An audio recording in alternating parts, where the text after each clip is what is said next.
जलेन शीतलीकरणं पुष्पै दीपादिवन्दनम् आरोग्यार्थे आत्मादिवन्दनम् हस्तो प्रक्षाल्यं कुर्यात् हस्ते अक्षतपुष्पं गृहीत्वा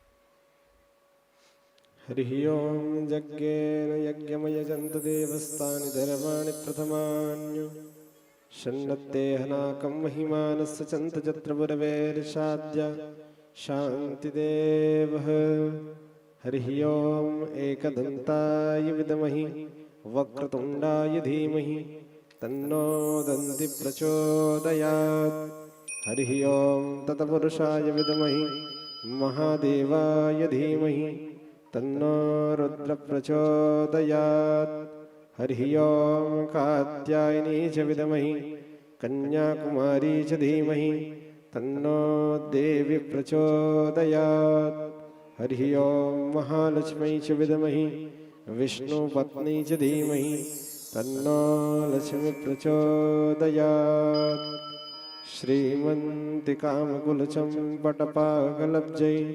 पुण्यागजाधिकरमेश्वरशालपुष्पै बिल्वप्रभाः तुलसी दलमञ्जलिमि पंपूजयामि जगदीश्वर मे प्रसीद नानासुगन्धिपुष्पाणि यथा कालोद्भवानि च पुष्पाञ्जलिर्मया दत्त्वा गृहाणं परमेश्वरम् श्री पुराण पुरुषोत्तमाय नमो नमः। मंत्र पुष्पांजलिं समर्पयामि।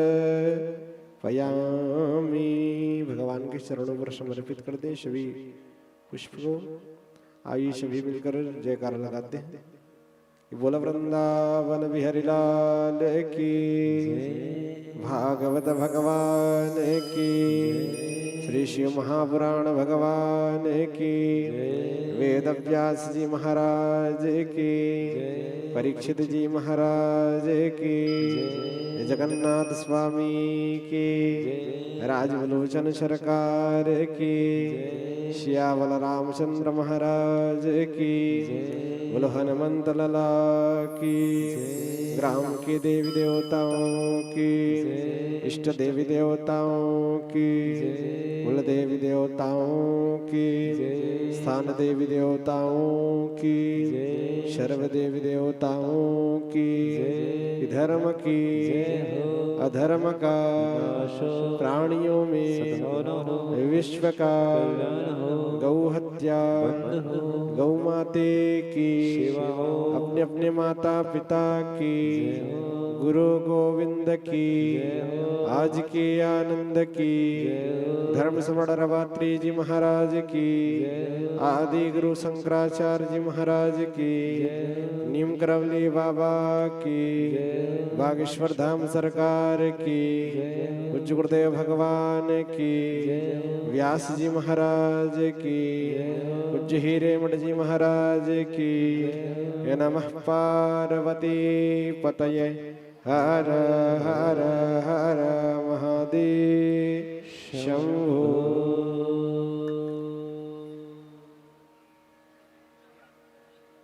आइए बारी बारी आप लोग पूजन करते जाएंगे तो तत्पश्चात अपने स्थान पर विराजमान हो जाएं।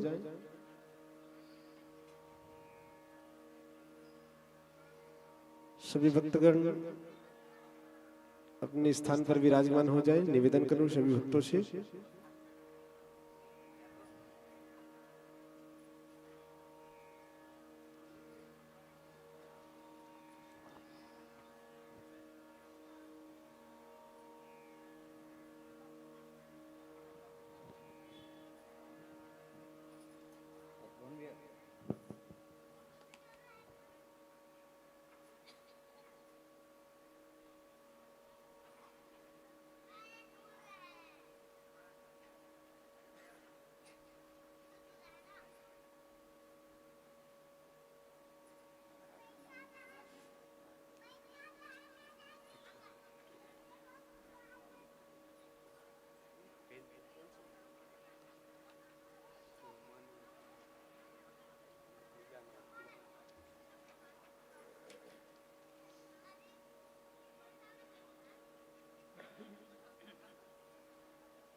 राधे।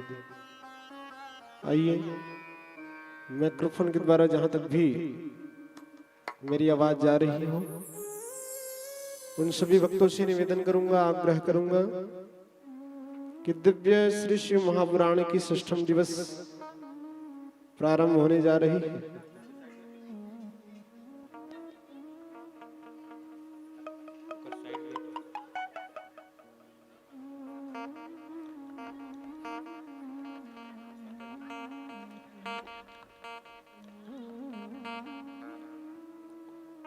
षष्ठम दिवस की कथा आरंभ होने जा रही है। निवेदन करो शिव भक्तों से कि आप सभी अपने गृह कार्य को पूर्ण कर भगवान की धराधाम श्री रामलीला मंच और आप सभी भक्तजनों का हार्दिक स्वागत, अभिनंदन। जितने भी भाईगण सभी बाहर बैठे हुए, निवेदन करो पंडाल के अंदर आएंगे। श्री शिव महापुराण की षष्ठम दिवस प्रारंभ होने जा रही है, जिस पर आप सभी भक्तजनों का हार्दिक स्वागत, अभिनंदन। आज की इस पावन चरित्र पर भगवान श्री गणेश जी का जन्म, कार्तिकीय जन्म आदि आदि प्रकार के समस्त भगवान के आप सभी चरित्रों का रसपान करेंगे। बाहर से आए हुए डॉक्टर श्री तोमन साहू निमोरा, उनके साथ पे एक भैया और आए हुए हैं, उनसे भी निवेदन करूंगा कि वो भी व्यास मंच पर आएंगे। व्यास मंच पर आकर आशीर्वाद प्राप्त करें श्री व्यास जी से।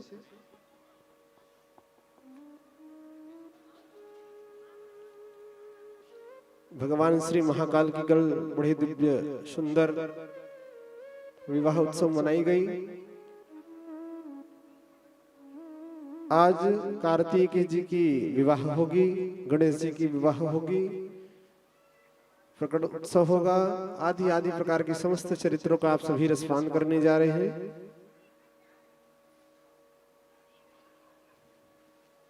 बाहर से आए जितने भी भक्तगण हैं, सभी से निवेदन करूंगा कि व्यास मंच पर आकर अपनी हाजिरी जरूर लगाएं।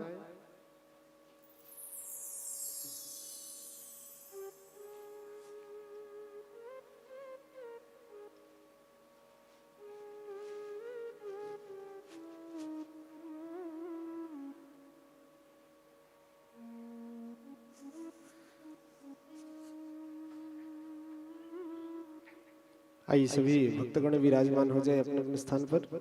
जहां तक भी मेरी आवाज जा रही हो, समस्त तूताग्राम, समस्त क्षेत्रवासी, जहां तक भी मेरी आवाज जा रही है, उन सभी भक्तों से निवेदन करूंगा अपने गृह कार्य को पूर्ण कर भगवान की धराधाम श्री रामलीला मंच पर आप से भक्तजनों का हार्दिक स्वागत, अभिनंदन। षष्ठम दिवस की जो कथा है प्रारंभ होने जा रही है। निवेदन करूं कि आप सभी भक्तजन अधिक से अधिक संख्या पर आकर इस षष्ठम दिवस की कथाओं का रसपान करें। आज की जो संख्या है, दिव्य भगवान की जन्म होगी, आदि आदि प्रकार की। तत्पश्चात विवाह उत्सव मनाई जाएगी। भगवान गणेश जी की विवाह, कार्तिकीय जी की विवाह, तत्पश्चात आशीर्वाद प्राप्त, आदि आदि प्रकार की समस्त चरित्रों का आप सभी रसपान करने जा रहे हैं। आइए मंगलाचरण की ओर प्रस्थान करते हैं। निवेदन करूं जिनके भी पास भी एंड्रॉइड फोन हो, वह यूट्यूब चैनल पर जाकर लाइक करेंगे, सब्सक्राइब कीजिएगा, बेल आइकन दबा देंगे। हमारे व्यास जी के गृह स्थान के सामने दिव्य श्री प्रियाव्रतम सरकार की मंदिर बनने जा रही है, जिन पर आप सहयोग करना चाहते हैं तो कर सकते हैं, क्योंकि बाहर से बहुत ही भक्तगण आए हुए हैं जिनने अपनी नाम दर्ज कराई, अपने पितरों के नाम से कुछ कुछ दान किया। सीमेंट, टाइल्स आदि आदि प्रकार की जो भी सामग्री दान किए। आप भी अपने पितरों के नाम से कुछ भी उस पर लगाना चाहते हो, उस मंदिर पर, निवेदन करूं आप निसंकोच होकर व्यासपीठ पर आ सकते हैं और अपनी नाम की पर्ची कटाकर यथाशक्ति यथा भक्ति अनुसार उस मंदिर पर आप सभी सहयोग कर सकते हैं। जय श्री कृष्ण, जय राधे, जय घनश्याम, हर हर महादेव। आइए मंगलाचरण की ओर प्रस्थान करते हैं। सभी माताओं से निवेदन करूंगा, सभी भाईजन से निवेदन करूंगा, किसी भी प्रकार की वार्तालाप न करें। आइए षष्ठम दिवस की कथा प्रारंभ होने जा रही है। बोलो वृंदावन बिहारी लाल की।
ओम श्री गणेशाय नमः।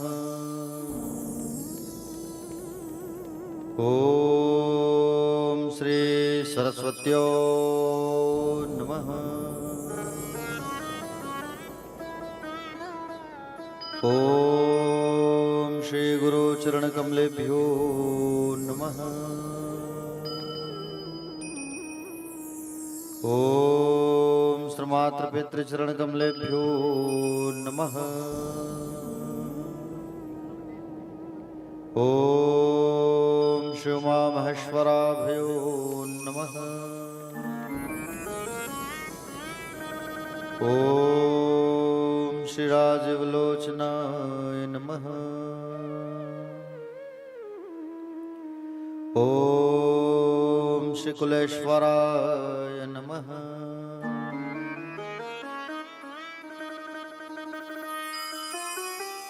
अज्ञानतिमिरान्धस्य ज्ञानाञ्जनशलाकया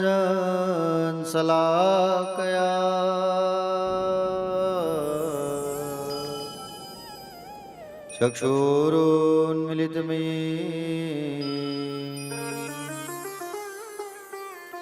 तस्मै श्री गुरवे नमः। यद्गिरति स्थिलाकायते त्रिभुवने तापत्रयोन्मूलनी यद्वाक्यामृतजीवनिः जनयते स्वान्ति सतामकौतुकम्।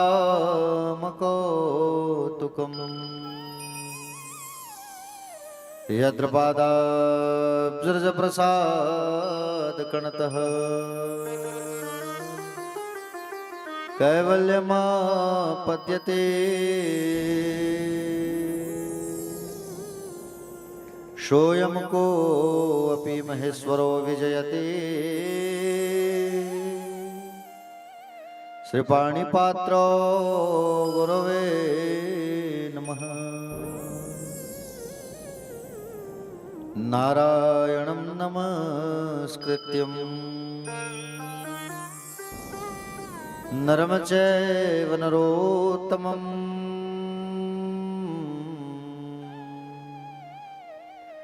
देवी सरस्वतीर्व्यासं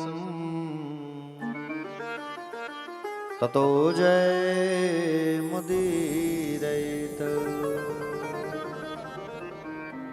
नमो भगवते तुभ्यं वासुदेवाय धीमहि प्रद्योम्नाय निरुद्धाय नमः संकर्षणाय च मरहापीडं नटवर वपुः कर्णयो कर्णिकारम् विभृतवासा कनककपिशं वैजयन्तीं च माला रन्ध्राणवेणोरधर सुधया पूरयन् गोपवन्दे वृन्दारण्यस्वपदरमणम्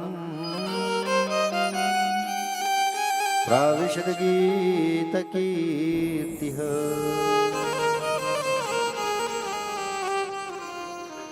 या कुन्देन्दुतुषारहारधवला या शुभ्रवस्त्रावृता या वीणा वरदण्डमण्डितकरा या श्वेतपद्मासना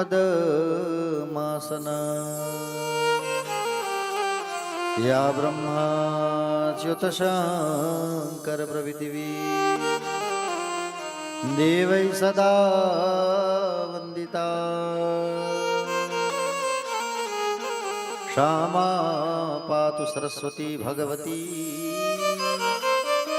निःशेषजाड्यां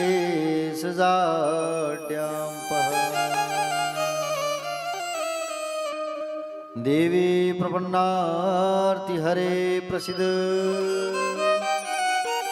प्रसीद मातर जगतोऽखिलस्य प्रसीद विश्वेश्वरि पाहि विश्वं त्वमीश्वरी देवी चराचरस्य ज्ञानिनामपि चेतांसि देवी भगवती सा मलादा कृष्णमोह महामाया प्रयच्छति मनोजवं मारुततुल्यवेगं जितेन्द्रियं बुद्धिमतां वरिष्ठम् वातात्मनमवानरयुथमुख्यं श्रीरामदूतं शरणं प्रपद्ये शिव समान दाता नहीं विपद विदारण लज्जा मेरी राखियो शिवनंदी के असवा वंदे देवा उमापतिं शुरगुरुं वंदे जगत कारणं वंदे पन्नगभूषणधरं वंदे पशूणां पतिं वंदे सूर्यशशाङ्कवहनिनयनं वंदे मुकुन्दं प्रियं वंदे भक्तजनाश्रयस्य वरदं वंदे शिवं शंकरं जय जय श्री गिरिजारमण जय जय भूत किशोर जय भक्तन सर्वस्व प्रभु जय गणपति चितचोर बोलिए श्री शिव महापुराण की जय। आइए सबसे पहले हम सब भगवान शंकर की बड़ी प्यारी स्तुति रुद्राष्टकम का पाठ करते हैं। उसके पश्चात ही राज की कथा पर हम अग्रसर होंगे, आगे बढ़ेंगे।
आइए सभी विराजमान हो जाएंगे, पीछे जितने भी भक्तगण खड़े हुए हैं।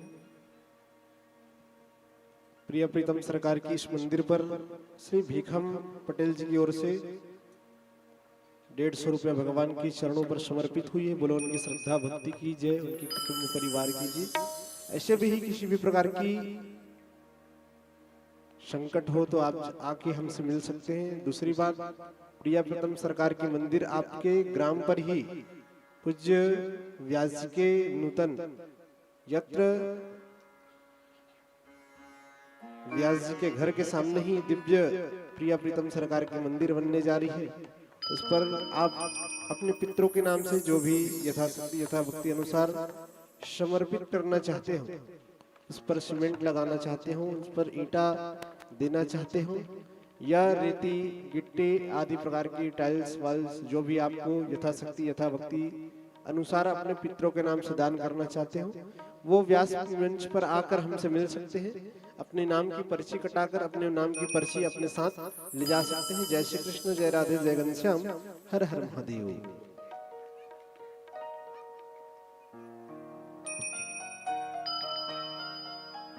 आइए सभी मिल करके सुंदर भगवान की बड़ी प्यारी स्तुति रुद्राष्टकम का पाठ करते हैं। नमामि समीशान निर्वाण रूपम विभुम व्यापकम ब्रह्म वेदस्वरूप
शङ्कास गौरम गम्भीरा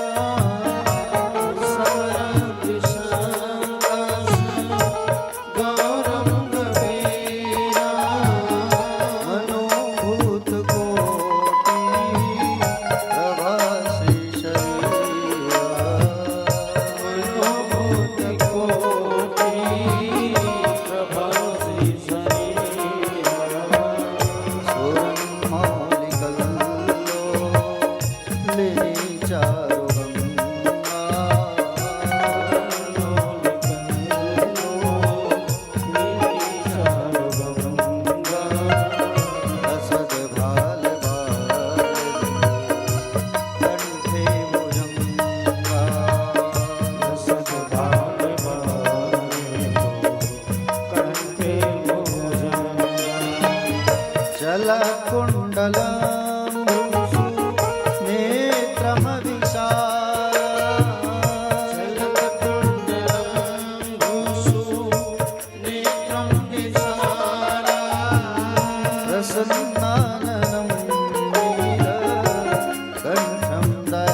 प्रचण्डं प्रतिष्ठां प्रगल्भं परेशा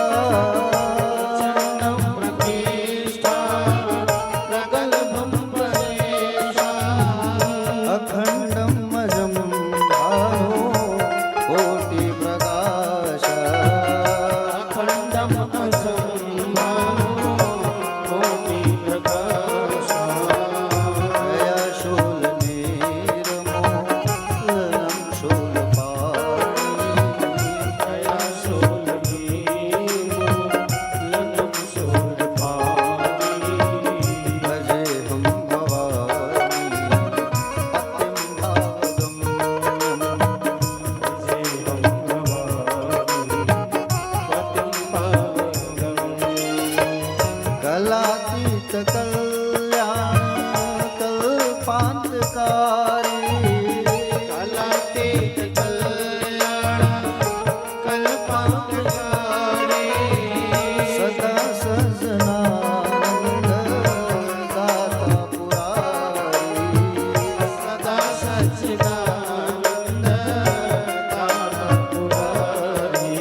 नैव पूजा वचनम योगम जपम नैव पूजा न तो हम सदा सर्वदा सम्मुखोऽप्य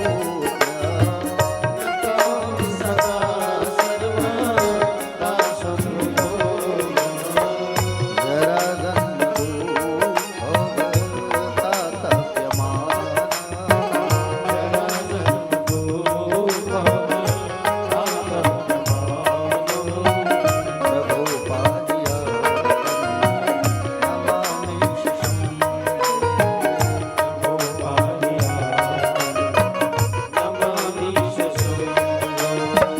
नमामि समीसा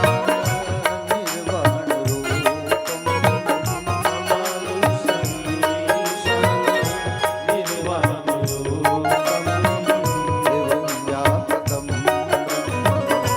वेदस्वरूपं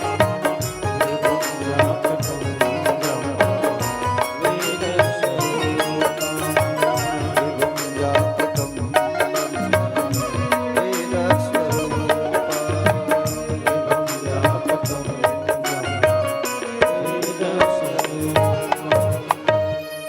रुद्राष्टकमिदं प्रोक्तं विप्रेण हरतोऽसि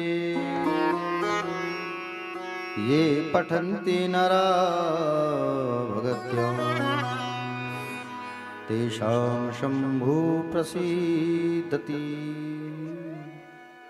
बोले श्री शिव महापुराण की जय कालों के काल महाकाल भगवान की जय श्री सोमनाथ जी भगवान की जय मल्लिकार्जुन महाराज की जय भीमाशंकर नाथ की जय पशुपतिनाथ भगवान की जय रामेश्वर भगवान की जय बाबा वैद्यनाथ जी महाराज की जय काशी विश्वनाथ भगवान की जय श्री सीताराम जी भगवान की जय वीर बलवंत हनुमंत लला की जय शीतला मैया की जय राय देवता भगवान की जय ग्राम की सभी देवी देवताओं की जय स्थान देवी देवताओं की पूज्य अपने अपने माता पिता की पूज्य अपने अपने श्री गुरुदेव भगवान की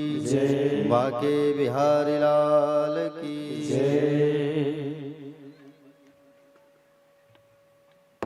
आइए हमारे बीच श्री दरसराम सोनी जी पूर्व विकारी अधिकारी गरियावन, श्रीमती संध्या सोनी जी गरियावन से निवेदन करूंगा आप दोनों को कि व्यास मंच पर आकर व्यास जी की अभिवादन करते हुए व्यास जी से आशीर्वाद प्राप्त करें।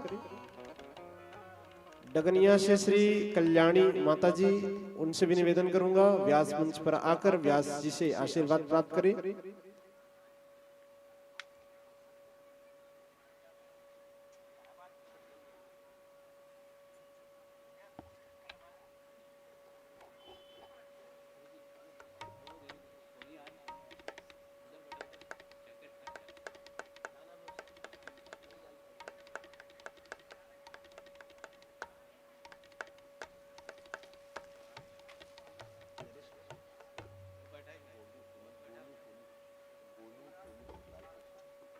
और कुशालपुर से हमारे बड़े भैया श्री गोलू सोनी जी से निवेदन करूंगा व्यास मंच पर आएंगे, व्यास जी से आशीर्वाद प्राप्त करें।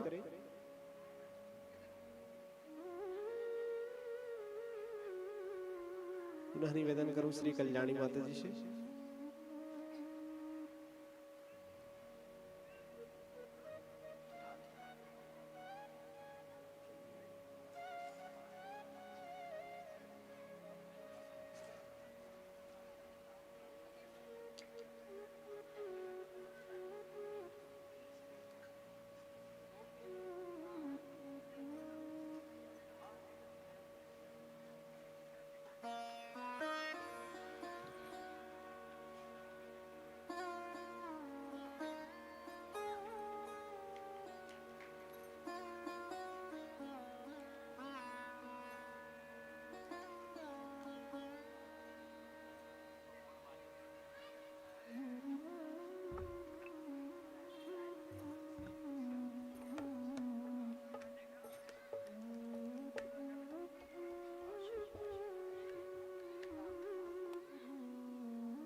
कथा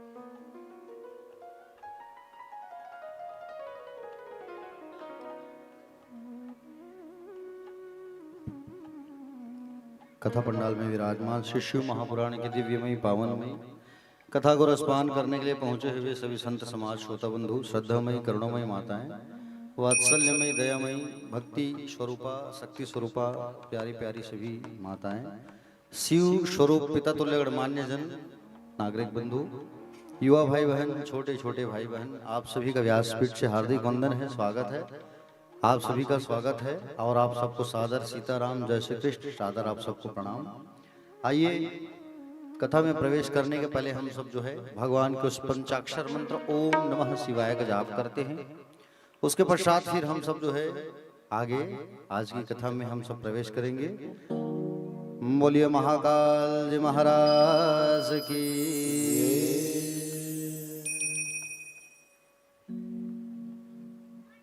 ओम नमः शिवाय, ओम नमः शिवाय, ओम नमः शिवाय, ओम नमः शिवाय, ओम नमः शिवाय, ओम नमः शिवाय, ओम नमः शिवाय, ओम नमः शिवाय, ओम नमः शिवाय, ओम नमः शिवाय, ओम नमः शिवाय, ओम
दोनों हाथ को उठा के एक बार सभी कहिए हर हर महादेव। वो आवाज नहीं आ रही है आप लोगों की। हाँ, थोड़ा आवाज जोर से निकालिए तभी तो आनंद आएगा। कहिए चलो हर हर महादेव।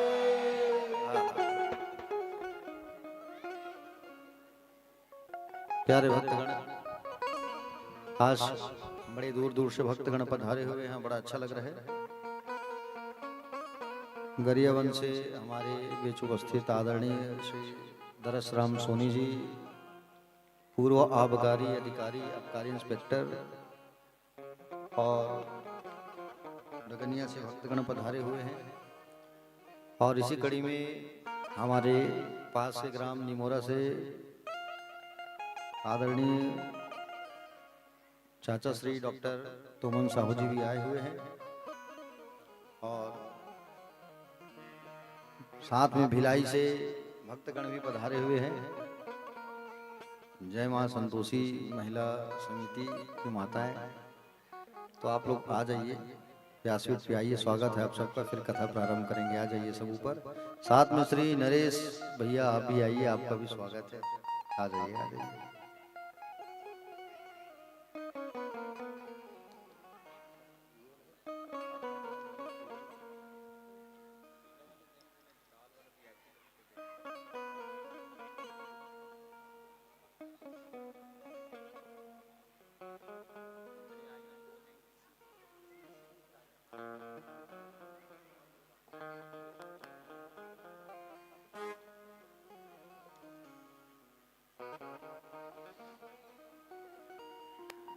तीन बार श्री शिव महापुराण की दिव्य कथा का आयोजन इन माताओं ने अपने Bhilai power house camp 2 Santoshi पारा में सुंदर आयोजन किए थे, और बड़ा ही अच्छा आयोजन, सफल आयोजन रहा तीनों वर्ष।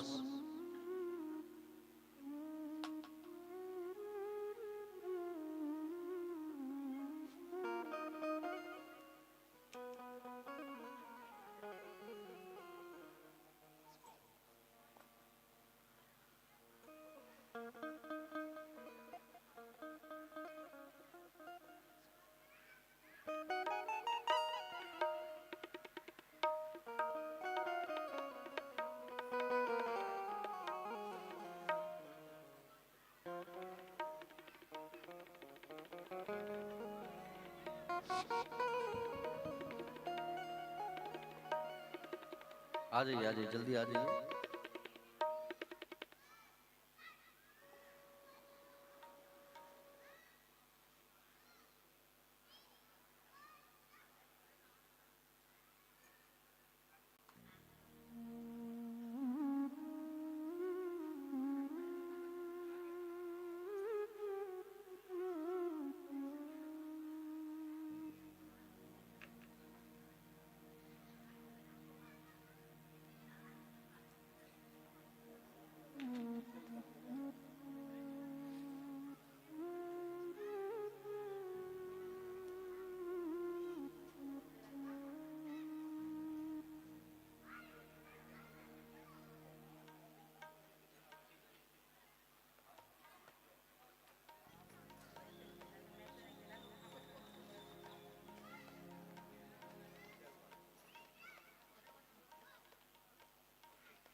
चलिए आइए, बड़ी सुंदर दिव्य खुशी की बात है हमारे बीच कि श्री भिलाई से संतोषी पारा कैंप 2 से दिव्य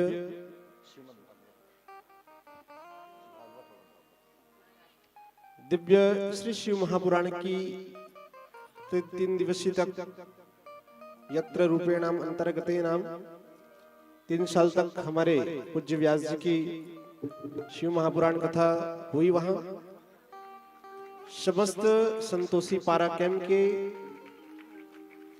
दिव्य सभी भक्तगण आए हुए हैं और इस बार से भागवत कथा की डिमांड रखी गई है। तो आप सभी हाथ में हाथ मिला के ताली बजाते हुए उनका स्वागत करेंगे। और इस बार भागवत कथा की मार्च पे होगी भिलाई कैंप 2 पर, तो आप सभी जरूर पधारिएगा। संकल्प के लिए हमारे श्री नरेश भैया, उनके सहगण आए हुए हैं, तो आइए संकल्प की ओर प्रस्थान करते हैं। बोलो वृंदावन बिहारी लाल की, भागवत भगवान की, श्री शिव महापुराण भगवान की। आइए 3 बार ओम विष्णु विष्णु सब हाथ लगा लो। हरि ओम। विष्णु श्रीमद्भगवतो महापुरुषस्य विष्णुराज्ञा प्रवर्तमानस्य ब्रह्मणोतया प्रारार्धे श्रेष्ठद्वारः कल्पे वैवस्वन्तरे अष्टाविंशतितमे कलियुगे कलिप्रथम चरणे जम्मूद्वीपे भारतवर्षे आर्यावर्तकदेशे भारतदेशे छत्तीसगढ़देशे दूताग्रामे रायपुर जिला अंतर्गत हिरण्यकाभ्यां नमो नमः।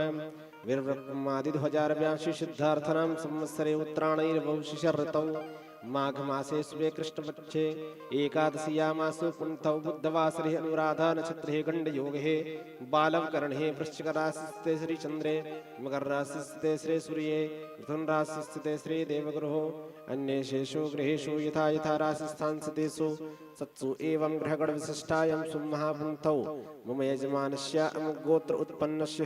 आप सभी अपना गोत्र का उच्चारण कीजिए, अपना नाम का उच्चारण करेंगे और जिस मनोकामना से आप लोग दिव्य श्री मद भागवत कथा को आप कराना चाहते हैं उसका उच्चारण कीजिए आप लोग मन में। सुख शांति सब पितृमोक्ष। और मेरे साथ बोलते जाएंगे, बोलेंगे कायिक वाचिक मानसिक संसारिक चतुर्विध पुरुषार्थ फल प्राप्ति काम मम विद्या बुद्धि लाभार्थे धन धान्यादि प्राप्ति काम अप्राप्त लक्ष्मी प्राप्त्यर्थम प्राप्त लक्ष्मी चीरकाल संरक्षणार्थम लोकेयां राजद्वारेयां सभायां सर्वत्र विजय प्राप्ति काम मम संपूर्ण मनोकामना सिद्ध्यार्थम फल प्राप्ति यत्र रूपेणाम अंतर गतेनाम यश यथाशक्ति यथा भक्ति अनुसारेण पूजनस्य यत्र श्रीमद् भागवत ज्ञान सप्ताह नवदः भक्तियां रूपेणाम सर्व समाज कल्याण हेतु संतोषी पारा कैंप टू स्थान पूजनस्य अंतर वाद्य रूपेणाम यथ रूपेणाम श्रीमद् भागवत संकल्पम अहम करिष्ये। हाथ पैर दे देंगे। जज्जाग्रतो दूरम उदयति दैवं तदुसुप्तस्य तथैवैति दूरंगमं ज्योतिघं ज्योतिरेखं मे मनः शिव संकल्पमस्तु संकल्पं संसिद्धिरस्तु मम यजमान कल्याणमस्तु सुखशान्तिर्भवतु। बोलो वृंदावन बिहारी लाल की।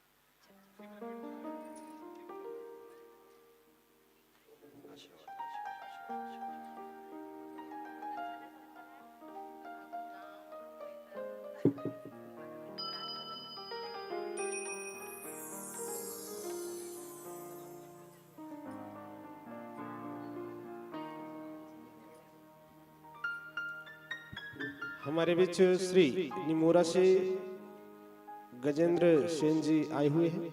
उनसे निवेदन करूंगा कि व्यास मंच पर आकर व्यास जी की अभिवादन करते हुए व्यास जी से आशीर्वाद प्राप्त करें। श्री गजेंद्र सेन जी व्यास मंच पर आएंगे।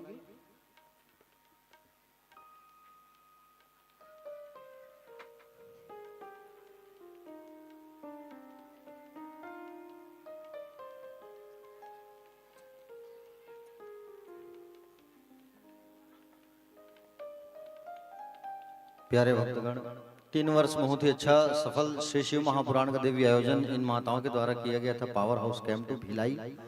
अब इस सत्र में श्रीमद् भागवत का दिव्य आयोजन 27 मार्च से होना है भिलाई में, और इसी के लिए निमंत्रण देने श्रीफल देने यहाँ पर पहुंची थी सभी माताएं जो है।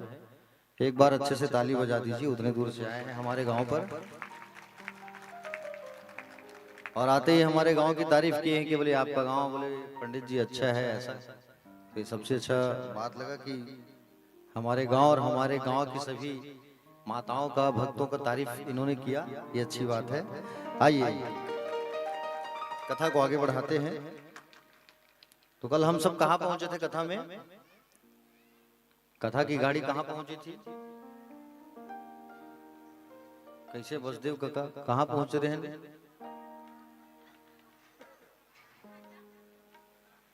काकर शादी हो रही थी? अच्छा शंकर जी के, अच्छा कहाँ हो रही से? कैलाश में।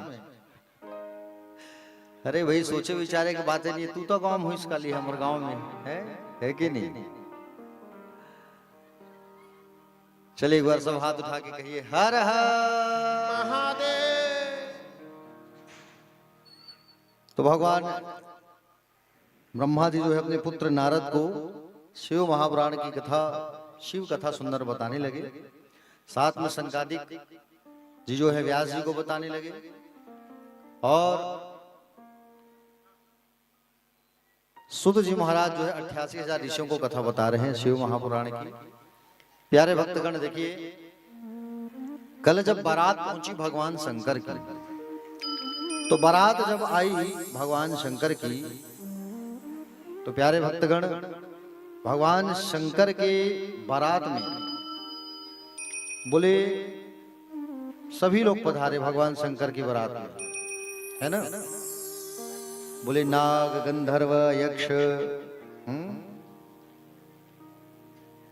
चंद्रमा सूर्य सारे आदि आदि गण पधारे, है ना? कोटि कोटि के भूत, वीरभद्र, काल भैरव, कोटि भैरव, है ना? गणेश्वर पद के जितने देव थे 120,000 कोटि गणों को लेकर भगवान शिव जो है बारात लेकर के चले। बारात में शामिल होने के लिए प्यारे लक्ष्मी मैया, सावित्री आदि सभी भी पधारे हुए थे उस बारात पर।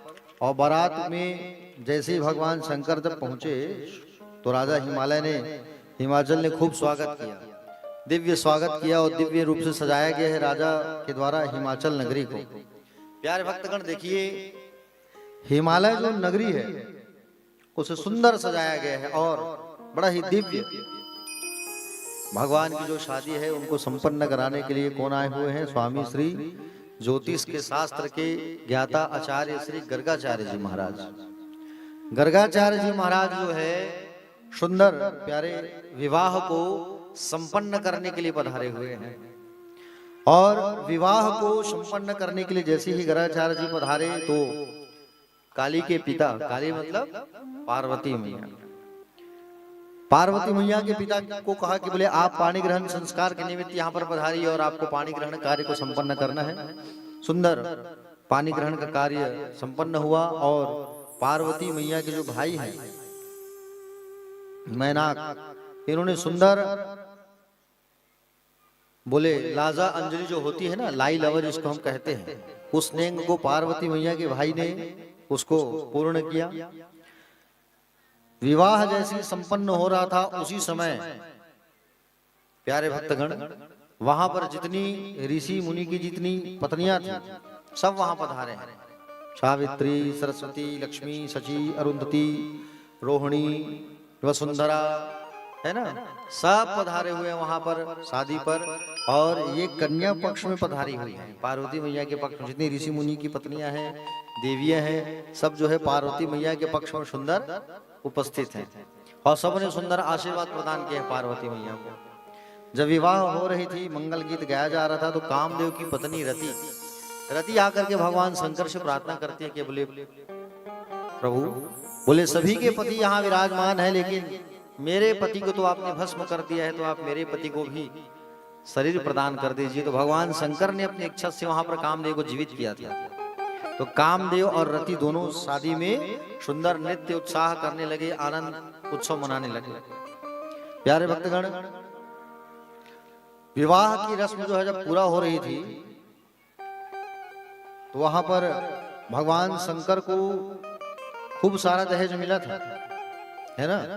भगवान शंकर को महाराज हिमालय जो है बहुत सारा दहेज दिए थे। दहेज में क्या क्या मिला था? अनेक रत्न जड़ित सोने चांदी आभूषण, 1 लाख सजे हुए गाय, 1 लाख सजे हुए गाय, बड़ी बड़ी गाय, ऐसा नहीं कि बोले पतली दुबली गाय, ऐसा नहीं, बड़े बड़े हट्टे कट्टे अच्छे 1 लाख गाय को सजा करके, उनके गले में घंटी बांध करके, सोने का बोले सिंग में सोने की लेप लगा करके 1 लाख गौ माता का दान किया गया था। और जब बेटियों की शादी होती है तो गौ माता का दान अवश्य करना चाहिए, गौदान, है ना, जिसको हम लोग गवन कहते हैं। और बेटियों की जब शादी होती है तो गौ माता का दान अवश्य करना चाहिए। प्यारे, अति पुण्यमयी माना गया है। जब हमारे घर में पुत्र जब पैदा होता है, पहले बार जब बेटा होता है, उस उपलक्ष्य में भी गौ माता का दान करना चाहिए। जब बेटा होता है तो परिवार में जैसे आपका नाती आया या आपके घर बेटा हुआ, तो किसी भी आचार्य को, किसी ब्राह्मण को सुंदर गौ का दान अवश्य करना चाहिए। 100 घोड़े सजे हुए, 1 कोटि हाथी, है ना, पार्वती मैया की प्रिय सखी, 1 लाख दासी, पार्वती मैया की सेवा के लिए 1 लाख दासियों को रत्नों से सजे हुए 1 कोटि रथ सुंदर दहेज में भगवान शंकर को मिला है। और भगवान शंकर को जैसे ही दहेज में ये सब चीज मिला, विवाह जो है संपन्न हो ही रहा था। और विवाह जब संपन्न हो रहा था प्यारे, तब उसी समय जितने ऋषि मुनियों की जितनी पत्नी वहां पधारे हुए थे, सब पार्वती मैया को सुंदर उपदेश देने लगी, है ना। पार्वती मैया को सुंदर उपदेश प्रदान किया है कि बोले तुम्हें शादी के बाद कैसे रहना है। विदाई का वो पल है, और विदाई का वो जब सुंदर पल है तो पार्वती मैया की जो माँ है मैना देवी खूब रो रही है कि मेरी बिटिया की आज विदाई हो रही है। क्योंकि उनकी जो बिटिया है वो दिव्य प्यारे, कोई साधारण कन्या नहीं थी, वो तो स्वयं जगदम्बा थी, दुर्गा थी। और वो दुर्गा मैया ही स्वयं उनके घर में आई हुई है पार्वती के रूप में, और जिनको उन्होंने लाड प्यार से सुंदर पाला और पाल करके जब बड़े किया है, तो आज विदाई की जब बेला आई तो खूब रो रही है मैया जो है। जब हम अपने घर पर छोटे सा एक जीव भी पालते हैं, जैसे तोता, जब हम अपने घर में तोता पालते हैं तो तोता भी अगर मर जाता है या उड़ के चला जाता है तो कितना दुख लगता है, कितना तकलीफ लगता है कि नहीं। तो सोचो, वो तो बेटी है और बेटी की जब विदाई हो रही है तो मैया जो है खूब रो रही है प्यारे। अब किसी की भी बात रहे जो कन्यादान करता है, उनको पता रहता है कि बेटी के विदाई का जो पल होता है वो कितना असहनीय होता है, दुख वाला होता है प्यारे। हाँ, देखो ऐसा नहीं है कि बिटिया की जब विदाई होती है तो माँ ही रोती है, बिटिया की जब विदाई होती है तो पिता भी रोता है प्यारे। समझ रहे हो ना। जब एक बेटी की विदाई होती है तो सबसे ज्यादा अगर कोई रोता है तो होता है बाप, पिताजी जो है सबसे ज्यादा रोते हैं। समझ रहे हो ना। माँ के लिए तो आपने बहुत सारा चीज सुना होगा, बातें भी सुनी होगी, लेकिन पिता के लिए बहुत कम सुना होगा आप लोगों ने। लेकिन बेटी की जब विदाई होती है ना तो पिताजी सबसे ज्यादा रोते हैं। हालांकि उनकी आंखों में आंसू नहीं होता, लेकिन अंदर ही अंदर जो रोता है प्यारे बेटी के लिए वो बाप होता है। समझ रहे हैं ना। बाप जो है बोलता नहीं है, बाप करता है। और बेटी की विवाह में पिताजी सबसे ज्यादा रोते हैं, आपको बता रहा हूं मैं, ये बात अकाट्य सत्य है। और अगर आपके भी अगर पिता हैं तो भाई उनकी सम्मान, उनका इज्जत अवश्य करिए आप, क्योंकि माता और पिता ऐसे धन होते हैं जो कभी दोबारा प्राप्त नहीं होते। समझ रहे हो ना। माँ बाप ऐसी संपत्ति होती है जिसे चाह करके भी आप दोबारा प्राप्त नहीं कर सकते। आप घर बना सकते हो, गाड़ियां खरीद सकते हो, प्लाट खरीद सकते हो, जमीन खरीद सकते हो, सब खरीदा जा सकता है, लेकिन माँ बाप नहीं खरीदा जा सकता। माँ बाप जो है एक ही बार मिलता है, वो भी किस्मत से मिलता है ना। प्यारे भक्तगण, पिता जब तक घर में रहता है तो घर में एक दबदबा रहता है, और पिता जिस दिन घर से चले जाते हैं उस दिन उस घर की नींव हिल जाती है। इसलिए पिता का होना जरूरी होता है, समझ रहे हो ना प्यारे भक्तगण। पिता जो है रोटी है, कपड़ा है, मकान है। पिता नन्हे से परिंदे का बड़ा आसमान है। पिता रोटी है, कपड़ा है, मकान है। पिता नन्हे से परिंदे का बड़ा आसमान है। पिता है तो घर में प्रतिपल राग है।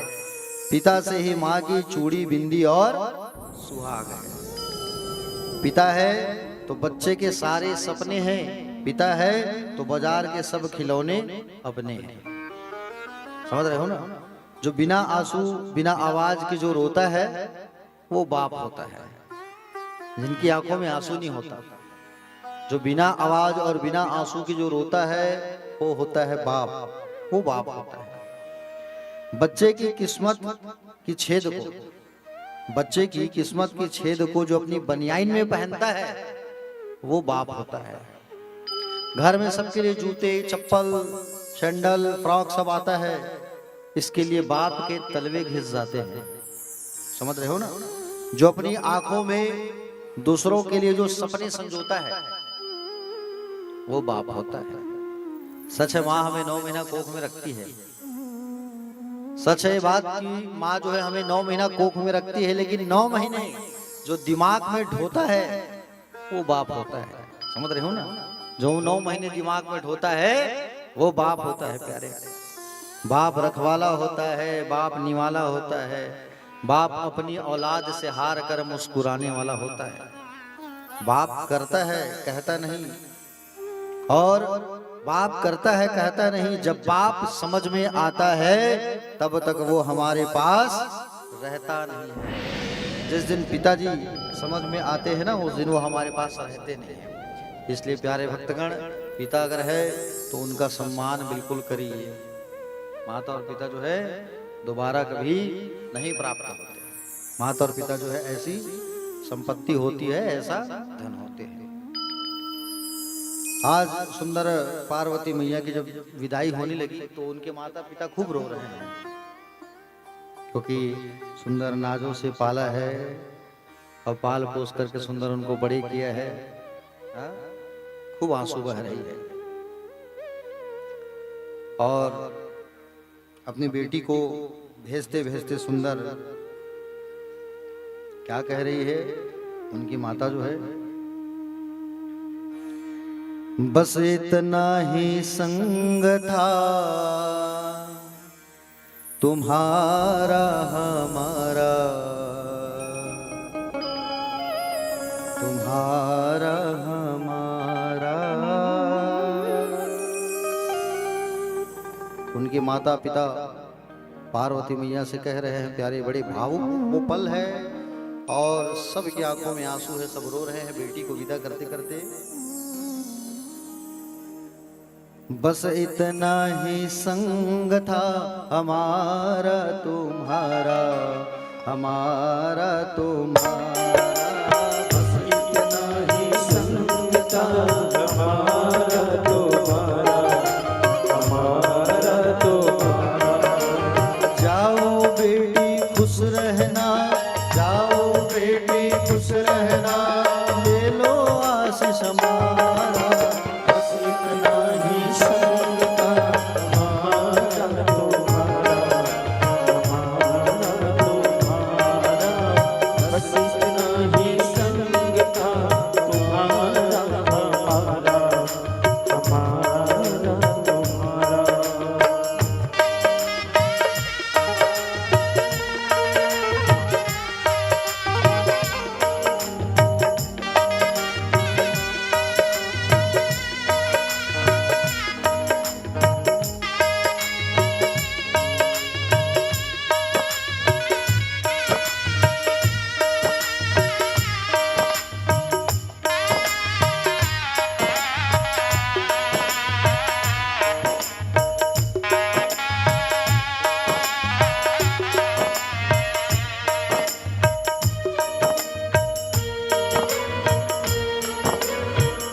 बदल ना पाया ये दस्तूर पुराना।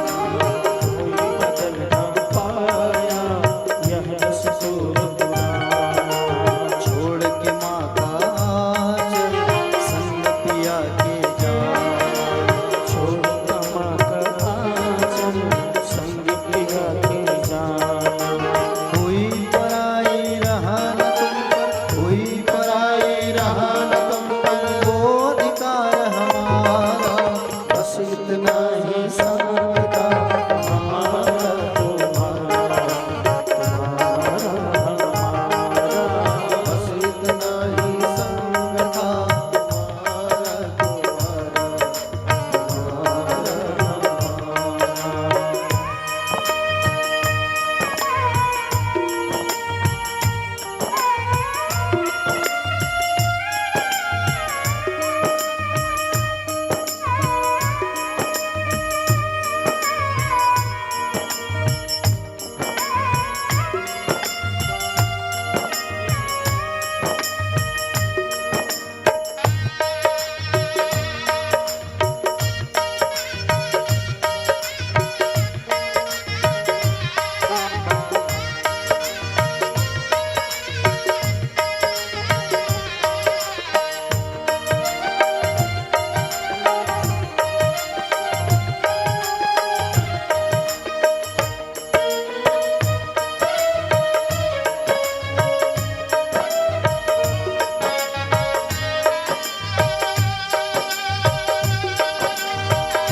तू मेरे घर की बाती वो घर रोशन करना।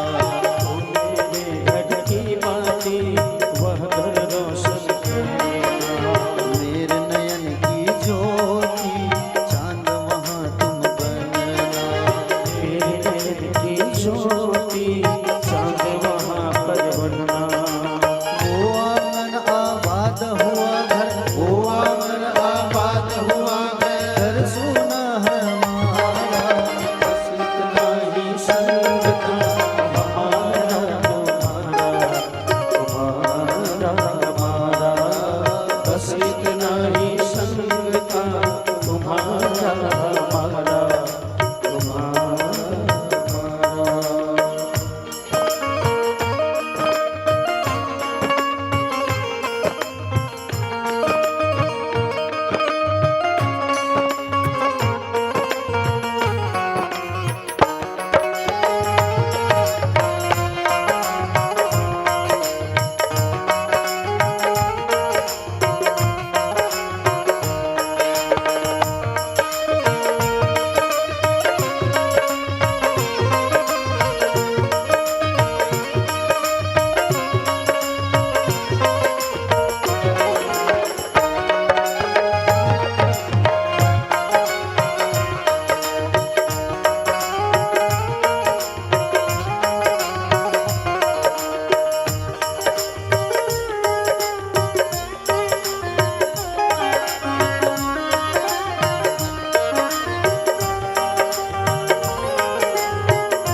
छोड़ के माए का एक दिन हर बेटी को है जाना। छोड़ कमाई गए दिन हर बेटी को जाना। माँ की सोन चिड़ैया यह घर हुआ बेगाना। माँ की सोन चिड़ैया यह घर हुआ बेगाना। छोड़ माए का एक दिन हर बेटी को है जाना। छोड़ माँ का एक दिन हर बेटी को है जाना। माँ की सोन चिड़ैया यह घर हुआ बेगाना।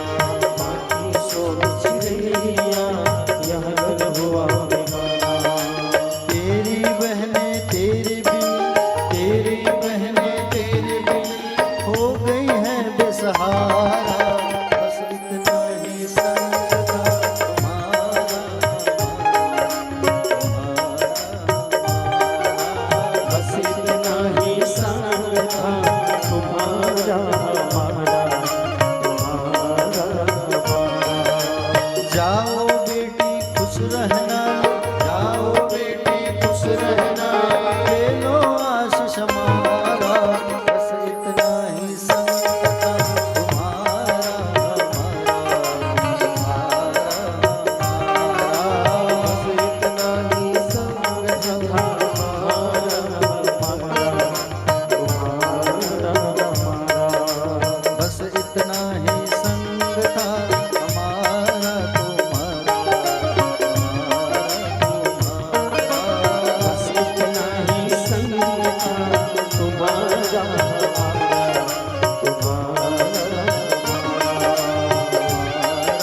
जाओ बेटी खुश रहना, ले लो आशीष हमारा,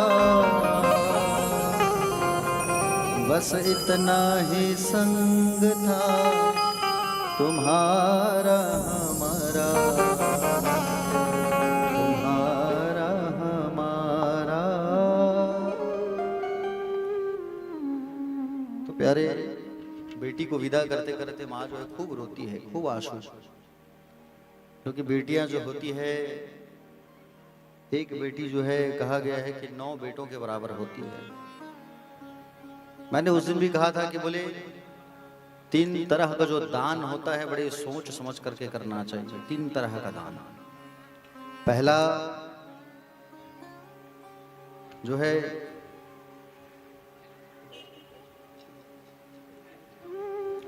पहला दान जो होता है वो होता है लक्ष्मी का दान। आप जो है लक्ष्मी को ऐसा जगह दान करो जहां पर लक्ष्मी का सदुपयोग हो सके, और आपके पैसे से अगर गलत उपयोग, गलत दुरुपयोग किया जा रहा है तो लक्ष्मी मैया रोती है कि मुझे कहां भेज दिया इन लोगों ने, है ना। अगर कोई व्यक्ति आपसे पैसा मांगता है, भैया कुछ काम है दे दो, लेकिन उस पैसे का जब गलत दुरुपयोग होता है तो लक्ष्मी मैया रोती है। ट्रेन में जैसा यात्रा करो, अधिकांश देखने को मिलता है, देखना ट्रेन में जब यात्रा करो तो जवान जवान लोग आते हैं, सीट के नीचे कपड़ा लेकर साफ करते हैं, पैसा मांगते हैं, और हम लोग जो है उनको पैसा दे देते हैं, और वो अगले स्टेशन में उतर करके उसको मदिरा पीता है। समझ रहे हो ना, ये बड़ी दुख की बात है। तो लक्ष्मी का ऐसे जगह दान करना जहां पर लक्ष्मी का सदुपयोग हो, दुरुपयोग मत हो। लक्ष्मी भी रोती है प्यारे, समझ रहे हो ना। दूसरा दान है गौ माता का दान। पहला दान है लक्ष्मी का दान, दूसरा है गौ माता का दान। गौ माता को तुम ऐसे जगह दान करो जहां पर गौ माता को चारा मिल सके, पानी मिल सके, टाइम पे खाना मिल सके, और नहीं मिलेगा तो वो रोएगी कि मुझे कहां दान कर दिया इन लोगों ने।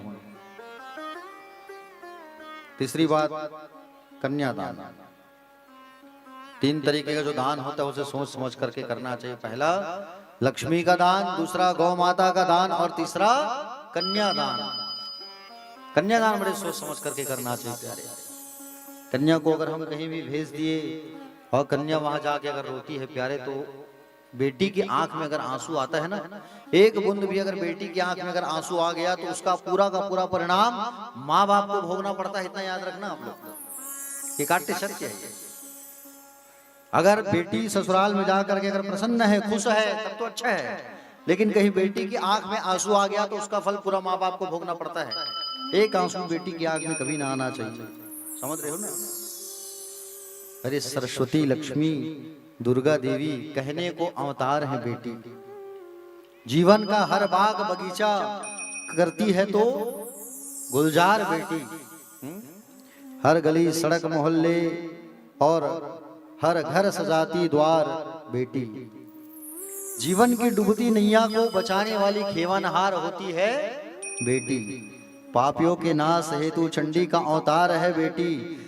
ये तो सब कहने को है प्यारे, ये तो सब कहने को ही है, क्योंकि आज भी भार है बेटी।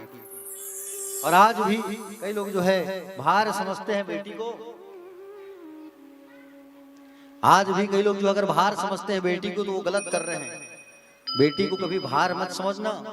अरे बेटी है तो घर में हर पल राग है, सुंदर संगीत है। बेटी है तो घर में खुशहाली है। हाँ, बेटी अगर होती है तो माँ बाप की चिंता करने वाली होती है। बेटी जब ससुराल भी चली जाती है तो ससुराल में जाके सबसे ज्यादा चिंता करती है बेटी। समझ रहे हो ना प्यारे भक्तगण। न टूटना न चटकना चाहिए, न टूटना न चटकना चाहिए। चूड़ियां हरदम खनकना चाहिए। न टूटना न चटकना चाहिए, चूड़ियां हरदम खनकना चाहिए। और चंपा जो ही रात रानी की तरह बेटियां घर घर महकना चाहिए, घर घर महकना चाहिए। इसलिए बेटियों को ऐसे जगह भेजो प्यारे जहां उनको सम्मान प्राप्त हो, बेटियों को दुख ना मिले, बेटियों को तकलीफ ना मिले। इसलिए भैया कन्यादान सोच समझ करके करना। लोग कहते हैं अरे तुम्हारी बेटी बड़ी हो गई, शादी कर दो। हमसे ज्यादा चिंता वो पड़ोसी को रहता है। हाँ, कब शादी कर भी, बेटी है बाढ़ के है डंग ले, है कि नहीं? कहते कि नहीं ऐसा? लेकिन नहीं, किसी के कहने पे आप बिल्कुल नहीं आना। जब तक बेटी जो है लायक नहीं हो जाए तब तक उनकी विवाह मत करना। जब लायक बन जाए, सक्षम हो जाए बेटी, उस दिन बेटी की शादी करना प्यारे। ससुराल में जाने के बाद पता नहीं, अगर शराबी मिल गया आदमी तब क्या हो, जुआड़ी मिल जाए तब क्या हो। उस कंडीशन में तो फिर बेटी को भुगतना पड़ जाता है। अच्छी बेटी समझदार होती है तो ससुराल से दौड़ के नहीं आती, और जो नासमझ बेटियां होती है वो दौड़ दौड़ के मायके में आके रहती है। जो समझदार होती है वो अपने ससुराल को सुधारूंगी मैं, मुझे नहीं जाना, ये सोच के ससुराल में रहती है। प्यारे भक्तगण, इसलिए बेटियों का हमेशा और हरदम बेटियों का ख्याल रखो। बेटियों को कोई तकलीफ ना हो, बेटियों को खूब पढ़ाओ, खूब लिखाओ। एक बेटी जो है 9 बेटों के बराबर होती है। कितने बेटों के बराबर होती है? 9 बेटों के बराबर होती है। 9 बेटों के बराबर, समझ रहे हो ना? हमारे साउंड वाले पोषण भैया अक्सर कहते थे, गुरुजी 3 बेटियां हैं और बेटी आ जाए। छोटे भाई का भी 2 बेटी है, 5 बेटी हो गए हैं, ये 6वां बेटा आ जाए। अरे मैंने कहा चिंता क्यों करते हो भाई, अब दोनों भाई 2 भाई हैं। ये पोषण साहू जी कुकरा गांव से आए हैं, आरंग से, बढ़िया साउंड सिस्टम चलाते हैं। अब उनकी 3 बेटियां हैं और उनके भाई की भी 3 बेटियां हैं। मैंने कहा 6 बेटी है तो 6 निया 54 बेटे हैं तुम्हारे पास, तुम सबसे बड़े सौभाग्यवान वाले हो। देखो बेटियां हर किसी को नहीं मिलती। जो पूर्व जन्म में अच्छा कर्म करता है ना, उनके यहाँ ही बेटियों का आगमन होता है। अब पूर्व जन्म में इनका कर्म अच्छा रहा होगा, इसलिए इनके घर में बेटी का आगमन हुआ है। हाँ? बेटियां ऐसी ही हर किसी को नहीं मिलती, जिनके भाग्य में होती है ना उनको ही बेटियां मिलती है। और आज देखो जमाने में प्यारे बेटियां ही तो आगे हैं। हाँ? समझ रहे हो ना? बेटा अगर वारस है तो बेटी पारस है। पारस समझते हो? जो लोहे को छूता है ना तो वो हीरा बन जाता है, डायमंड बन जाता है, उसे कहते हैं पारस। बेटा वारस है तो बेटी पारस है, बेटा वंश है तो बेटी अंश है प्यारे, बेटा आन है तो बेटी शान है। हाँ? बेटा तन है तो बेटी मन है, बेटा मान है तो बेटी गुमान है। हाँ? बेटा संस्कार है तो बेटी संस्कृति है, बेटा आग है तो बेटी बाग है, बेटा दवा है तो बेटी दुआ है, बेटा भाग्य है तो बेटी भाग्य विधाता है, बेटा शब्द है तो बेटी उसका अर्थ है, बेटा अगर गीत है तो बेटी उसकी संगीत है, बेटा प्रेम है तो बेटी जो है उसकी पूजा है। समझ रहे हो ना? इसलिए बेटियों को कोई तकलीफ मत देना भैया, निवेदन चाहूंगा मैं। जमाना बहुत खराब हो चुका है, आज जमाना जो है बहुत खराब हो चुका है। आजकल किसी का भी भरोसा नहीं किया जा सकता। समझ रहे हो ना? किसी का भरोसा नहीं किया जा सकता कि भैया ये गुटखा नहीं खाते हैं, या शराब नहीं पीते हैं। देख रहे हो जमाना कितना बिगड़ा हुआ है। और मैं तो ये कहूँ कि यारे कि आज यूथ जो है ना, युवा जो है, आज के जो युवा हैं वो इतने डूब चुके हैं इस नशे में, तो उन युवाओं से मैं हाथ जोड़ करके व्यासपीठ से आग्रह करूंगा, निवेदन करूंगा, उनको प्रणाम करूंगा कि वो शराब से कोसों दूर रहे। आज इतना जमाना बिगड़ चुका है प्यारे, उम्र जैसा उम्र नहीं, 17, 18, 16 साल के बच्चों को देखो शराब पी रहे हैं, ड्रिंक कर रहे हैं, तरह तरह की नशा कर रहे हैं। तो हमारे गांव में भी जितने युवा हैं, युवा भाइयों साथियों से मेरा यही निवेदन रहेगा कि नशा से वो कोसों दूर हो जाए। नशा जो होता है प्यारे वो नाश का कारण होता है। और आपको बता दूं मैं, शराब का अर्थ क्या है? स का अर्थ होता है शरीर, है ना? रा मतलब होता है राख, ब मतलब होता है बर्बाद। जो शरीर को राख करके बर्बाद करके छोड़े वो होता है शराब। और शराब जिस घर में होता है वहां केवल टेंशन ही होती है। जिस घर में शराब होती है वहां लक्ष्मी कदाचित नहीं आती, लक्ष्मी ऐसी भाग जाती है। समझ रहे हो ना? भागवत की कथा आप लोगों ने सुना होगा। राजा परीक्षित ने स्थान दिया है, किसको स्थान दिया है? कलयुग को। किसमें? मदिरा में, शराब में। समझ रहे हो ना? परीक्षित जी ने कलयुग को स्थान दिया है जुआ में, हिंसा में, मदिरा में, नारी संग, वैश्यगमन और सोना में। सोना मतलब गलत पैसे से खरीदा गया सोना। इन स्थानों में कलयुग का वास होता है। और जहां शराब होती है वहां कलयुग बिल्कुल आके घुस जाता है। एक बार अगर आपके घर में शराब आ गए या शराब पी करके कोई आ गया तो ये मान करके चलो आप प्यारे भक्तगण कि आपके घर से लक्ष्मी मैया तुरंत चली गई, उसी दिन चली गई। और अपनी बहन दरिद्रता को भेज देती है। समझ रहे हो ना, लक्ष्मी और दरिद्रता, दरिद्रा देवी दोनों बहन हैं। जहां से लक्ष्मी निकल के जाती है वहां से दरिद्रता देवी का आगमन हो जाता है। इसलिए बिल्कुल बिल्कुल शराब ना पियो भैया, बहुत बेकार चीज है ये। अरे अगर पीना ही है तो भगवान के नाम की मदिरा पियो प्यारे। हाँ, पीना ही है तो सत्संग का प्याला पियो, राम नाम की मदिरा पियो, श्याम नाम की मदिरा पियो। अगर पीना ही है तो संसारिक मदिरा को पीने से कोई फायदा नहीं है, कोई फायदा नहीं। घर उजड़ेगा, घर में लड़ाई होगा, टेंशन होगा, घर में तू तू मैं होगा, घर का माहौल बिगड़ जाएगा, घर की स्थिति खराब हो जाएगी। समझ रहे हो ना।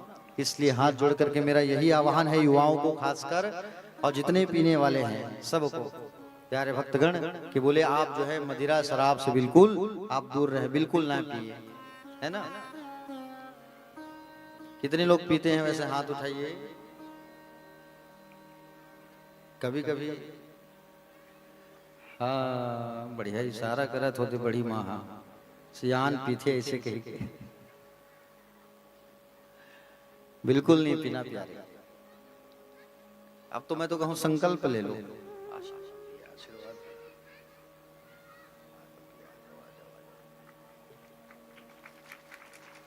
अब तो मैं कहूं संकल्प ले लो आप कि हमको कभी पीना नहीं है। पीने से कोई फायदा नहीं है, केवल नुकसान ही नुकसान है उसमें, है कि नहीं। अभी आप शिव महापुराण की कथा पर बैठे हो तो ये संकल्प ले लो कि आज के बाद हम कभी नहीं पिएंगे। क्योंकि ये जो पंडाल लगी है ना, ये साधारण पंडाल नहीं है। ये पंडाल अभी कल्प वृक्ष बन चुका है और कल्प वृक्ष के नीचे आप बैठे हुए हो। समझ रहे हो ना। और मन में संकल्प ले लो आप कि आज के बाद हम गलत चीजों को छोड़ देंगे। फिर देखो कितना आनंद, आपके घर में खुशियां ही खुशियां। समझ रहे हो ना। पीना ही है तो भगवान के नाम की मदिरा पियो। ऐसे मदिरा को पीने से क्या मतलब, जाम पे जाम पीने से क्या फायदा, जो रात को पियो सुबह उतर जाए, है कि नहीं। पीना ही है तो भगवान की मदिरा पियो, राम नाम की, शिव नाम की, कृष्ण नाम की मदिरा पियो। हाँ, जो एक बार पियो तो जीवन भर ना उतरे। अब आप कहोगे महाराज कौन पिया, तो उदाहरण हनुमान जी, राम नाम की मदिरा पिए हैं हनुमान जी, कभी नहीं उतरा। एक बार पिए हैं लेकिन कभी जीवन में नहीं उतरा। तुलसीदास ने पिया, मीराबाई ने पिया है, स्वामी श्री हरिदास जी ने पिया है, हाँ है कि नहीं, सब ने पिया। आज तक किसी का नशा नहीं उतरा। तो पीना है तो भगवान के नाम की मदिरा को पियो जिसमें खूब आनंद है। ठीक है, चलो एक बार हाथ उठा के कहिए सब लोग हर हर। प्यारे भक्तगण, पार्वती मैया की सुंदर विदाई होने लगी। और पार्वती मैया की जब सुंदर जब विदा होने लगी, जब विदाई होने लगी, तो सारे लोग आंखों में, सबके आंखों में आंसू है, सब रो रहे हैं। प्यारे भक्तगण, पार्वती मैया की जब विदाई की जब बेला आई ना, तो वहां पर जितने ब्राह्मण की पत्नियां थी, सावित्री, अरुंधति, अनुसुईया, लक्ष्मी, लोपमुद्रा, बोले जितनी वहां पर माताएं थी प्यारे, तुलसी, रोहिणी, इंद्राणी, सब ने मां पार्वती को विदाई के समय उपदेश दिया है। बातें मत करो आप लोग, शांति से बैठो। पार्वती मैया को वहां पर उपदेश प्रदान किया है प्यारे। कैसे उपदेश दिया है। ब्राह्मण पत्नियां कहने लगी कि बोले धन्या हम पतिव्रता नारी नान्या पूज्य विशेषता पावनी सर्वलोकनाम सर्व पापौ विनाशिनी। बोले तुम्हें हमेशा अपने पति की सेवा करना है। पार्वती मैया को कहने लगे कि जो प्रेम से पति की सेवा करे वही पतिव्रता नारी जो है श्रेष्ठ होती है। तो पति की सेवा आप लोग करते हैं कि नहीं करते हैं। हाथ उठाओ, चलो कौन कौन अपन अपन पति की सेवा करते हो, ईमानदारी से उठाओ भाई। अरे बाप रे, अब एक आधे दो ठन हाथ उठा थे, बताओ। मतलब सब शाम को डंडा लेके हाँ? ऐसे ना करना भैया, गड़बड़ हो जाएगा। पति देव जब आए कहीं से ड्यूटी से काम काज से थक हार करके, तो कम से कम प्रेम से उनको एक गिलास पानी पिला दिया करो। हाँ? तुम्हारा पति है वो, जैसा भी है, पूछा करो आज का काम बढ़िया निपटा, कोई दिक्कत तो नहीं हुआ। ऐसा पानी देते देते सुंदर मीठे वचन बोलना, मीठे ऐसी वाणी बोलिए मन का आपा कोय, औरन को शीतल करे आपा शीतल हो। मीठी वाणी बोलिए, कर्कश वाणी नहीं। अगर आप घर की माताएं ही अगर कर्कश वाणी बोलेंगी ना, तो लक्ष्मी मैया नाराज हो जाती है। मैंने बताया था ना उस दिन। लक्ष्मी मैया नाराज किस किस कारण से होती है? जब घर की लक्ष्मी जोर जोर से चिल्ला के बोलती है, जब घर की लक्ष्मी ठूस ठूस करके खाना खाती है, जब घर की लक्ष्मी सुबह प्रातः काल अपने घर के मुख्य दरवाजे में झाड़ू नहीं लगाती, कचरा छोड़ देती है। जो देवी जो है अपने घर के वो घर में बोले सायंकाल को दीपक के बत्ती के समय जो सोती है, इसलिए सायंकाल दीपक बत्ती के समय सोना नहीं चाहिए, ना ही खाना चाहिए, ना ही घर के दरवाजे को बंद करना चाहिए। शाम को अक्सर क्या होता है, देखो अब गाँवों में तो ऐसा नहीं मिलता, लेकिन अक्सर शहरों में देखने को मिलता है। शाम को अक्सर माताएं अपने घर के मुख्य दरवाजे को बंद करके अपनी गाड़ी एक्टिवा मोपेड उठा करके सब्जी लेने चले जाएंगे, या पार्क चले जाएंगे, या चौपाटी चले जाएंगे, लेकिन घर में दीपक बत्ती के समय शिव और पार्वती दोनों भ्रमण करने के लिए निकलते हैं। इसलिए घर पर माताओं को खासकर रहना चाहिए प्यारे, सायंकाल को घर को छोड़ करके नहीं जाना चाहिए। तो पार्वती मैया को सुंदर उपदेश करने लगी माताएं जो हैं, क्या कहने लगे कि तुम्हें हमेशा बोले सेवते यह पतिम प्रेमणा, बोले पति की हमेशा आपको सेवा करना है श्रद्धा से, प्रेम से। दूसरी बात, पति जब सो जाए तभी सोना चाहिए। अब यहाँ कितनी माताएं हैं जो पहले सो जाते हैं, उनके पति तो बाद में सोते हैं। अरे वो है कुछ करे हम खा पी के सूझ जाते हैं, ऐसा तो नहीं ना। पति जब सो जाए तब सोना चाहिए, पति जब भोजन कर ले तब भोजन करना चाहिए। समझ रहे हो ना, चाहे वो रात में 10 क्यों ना बज जाए। तीसरी बात, जब पति खड़े हैं तो पत्नी को भी खड़े रहना चाहिए। लेकिन अक्सर देखने को मिलता है पत्नी बैठी है कुर्सी में, सोफा में, और पति बेचारा खड़े हैं। ऐसा नहीं, जब पति देव खड़े हैं तो पत्नी को भी खड़े रहना चाहिए। पति देव जब सो जाए तब सोना चाहिए, पति देव जब खा ले तब आपको भी खाना चाहिए। समझ रहे हो ना। पतिव्रता नारी को सदैव सौभाग्य के चिन्हों को धारण करना चाहिए, है ना। बीच बीच में हल्दी पर भी स्नान करना चाहिए। स्नान से याद आया मुझे, आज मकर संक्रांति है, तो मकर संक्रांति के दिन स्नान करने का जो पानी होता है उसमें तिल डाल करके नहाना चाहिए, है ना। और मकर संक्रांति के दिन करना क्या चाहिए, हरे मूंग की दाल, हरे वस्त्र, या तो गर्म कपड़े, है ना, या तो तिल और गुड़ का दान करना चाहिए। लेकिन घबराओ मत, आज एकादशी तिथि भी है। समझ रहे हो ना, कौन सी तिथि है, एकादशी की तिथि है आज। तो एकादशी रहने के कारण आप इस चीज को कल भी कर सकते हो, द्वादशी में। आज अगर आप दान नहीं करोगे तो अच्छी बात है, कल द्वादशी में दान करोगे तो द्वादशी का भी फल आपको प्राप्त हो जाएगा। ठीक है, क्योंकि अगर आज एकादशी नहीं रहती तो आज आप दान करते तो ठीक रहता, लेकिन आज एकादशी है और साथ में संक्रांति है, तिल संक्रांति जिसको कहते हैं, है ना। तो आप जो है कल द्वादशी पारणा में आप इसको कर सकते हो। और आज एकादशी की बढ़िया तिथि है और माघ का महीना है। माघ के महीने में अगर एकादशी पड़ जाती है तो बिल्कुल हमको घर पे स्नान जब हम करते हैं तो माघ महीना भर रोज थोड़ा सा तिल, काला तिल अपने पानी में डालो और नहाओ। इससे होता क्या है, इससे आपके अंदर की जितनी शारीरिक कष्ट है, रोग दोष, वो दूर होता है। और तिल के लड्डू का दान, तिल का दान या गुड़ का दान अवश्य करना चाहिए। ठीक है प्यारे भक्तगण, देखिए आज एकादशी है और एकादशी का व्रत आप लोग कितने लोग रखते हो, उपवास एकादशी का? हाथ उठाओ जरा। 1 2 3 4 5। अच्छा आप हो कब एकादशी रीता, बहुत बढ़िया। 5 6 7, ठीक। अच्छा आप भी हैं, बहुत बढ़िया बहुत बढ़िया। अब मुझे मिला के 9। है नहीं। हमारे यादव जी को मिला के 10 और निशा दीदी भी रहती है जो हम लोग के लिए भोजन बनाती है, 11 लोग। अच्छा भानु प्रताप भैया भी हैं, ठीक ठीक, बहुत बढ़िया। तो भैया आप एकादशी के दिन प्यारे चावल नहीं खाना चाहिए, ठीक है। और आज मैं जब भंडारे में जाऊंगा तो भैया उसमें तुलसी पत्ता नहीं डालूंगा मैं, चावल में तुलसी पत्ता मैं डालूंगा, आप लोग खाओगे तो पाप मुझे लगेगा। सब्जियां जो बनी रहेगी उसी में तुलसी पत्ता डालूंगा, वापस आऊंगा, ठीक है ना।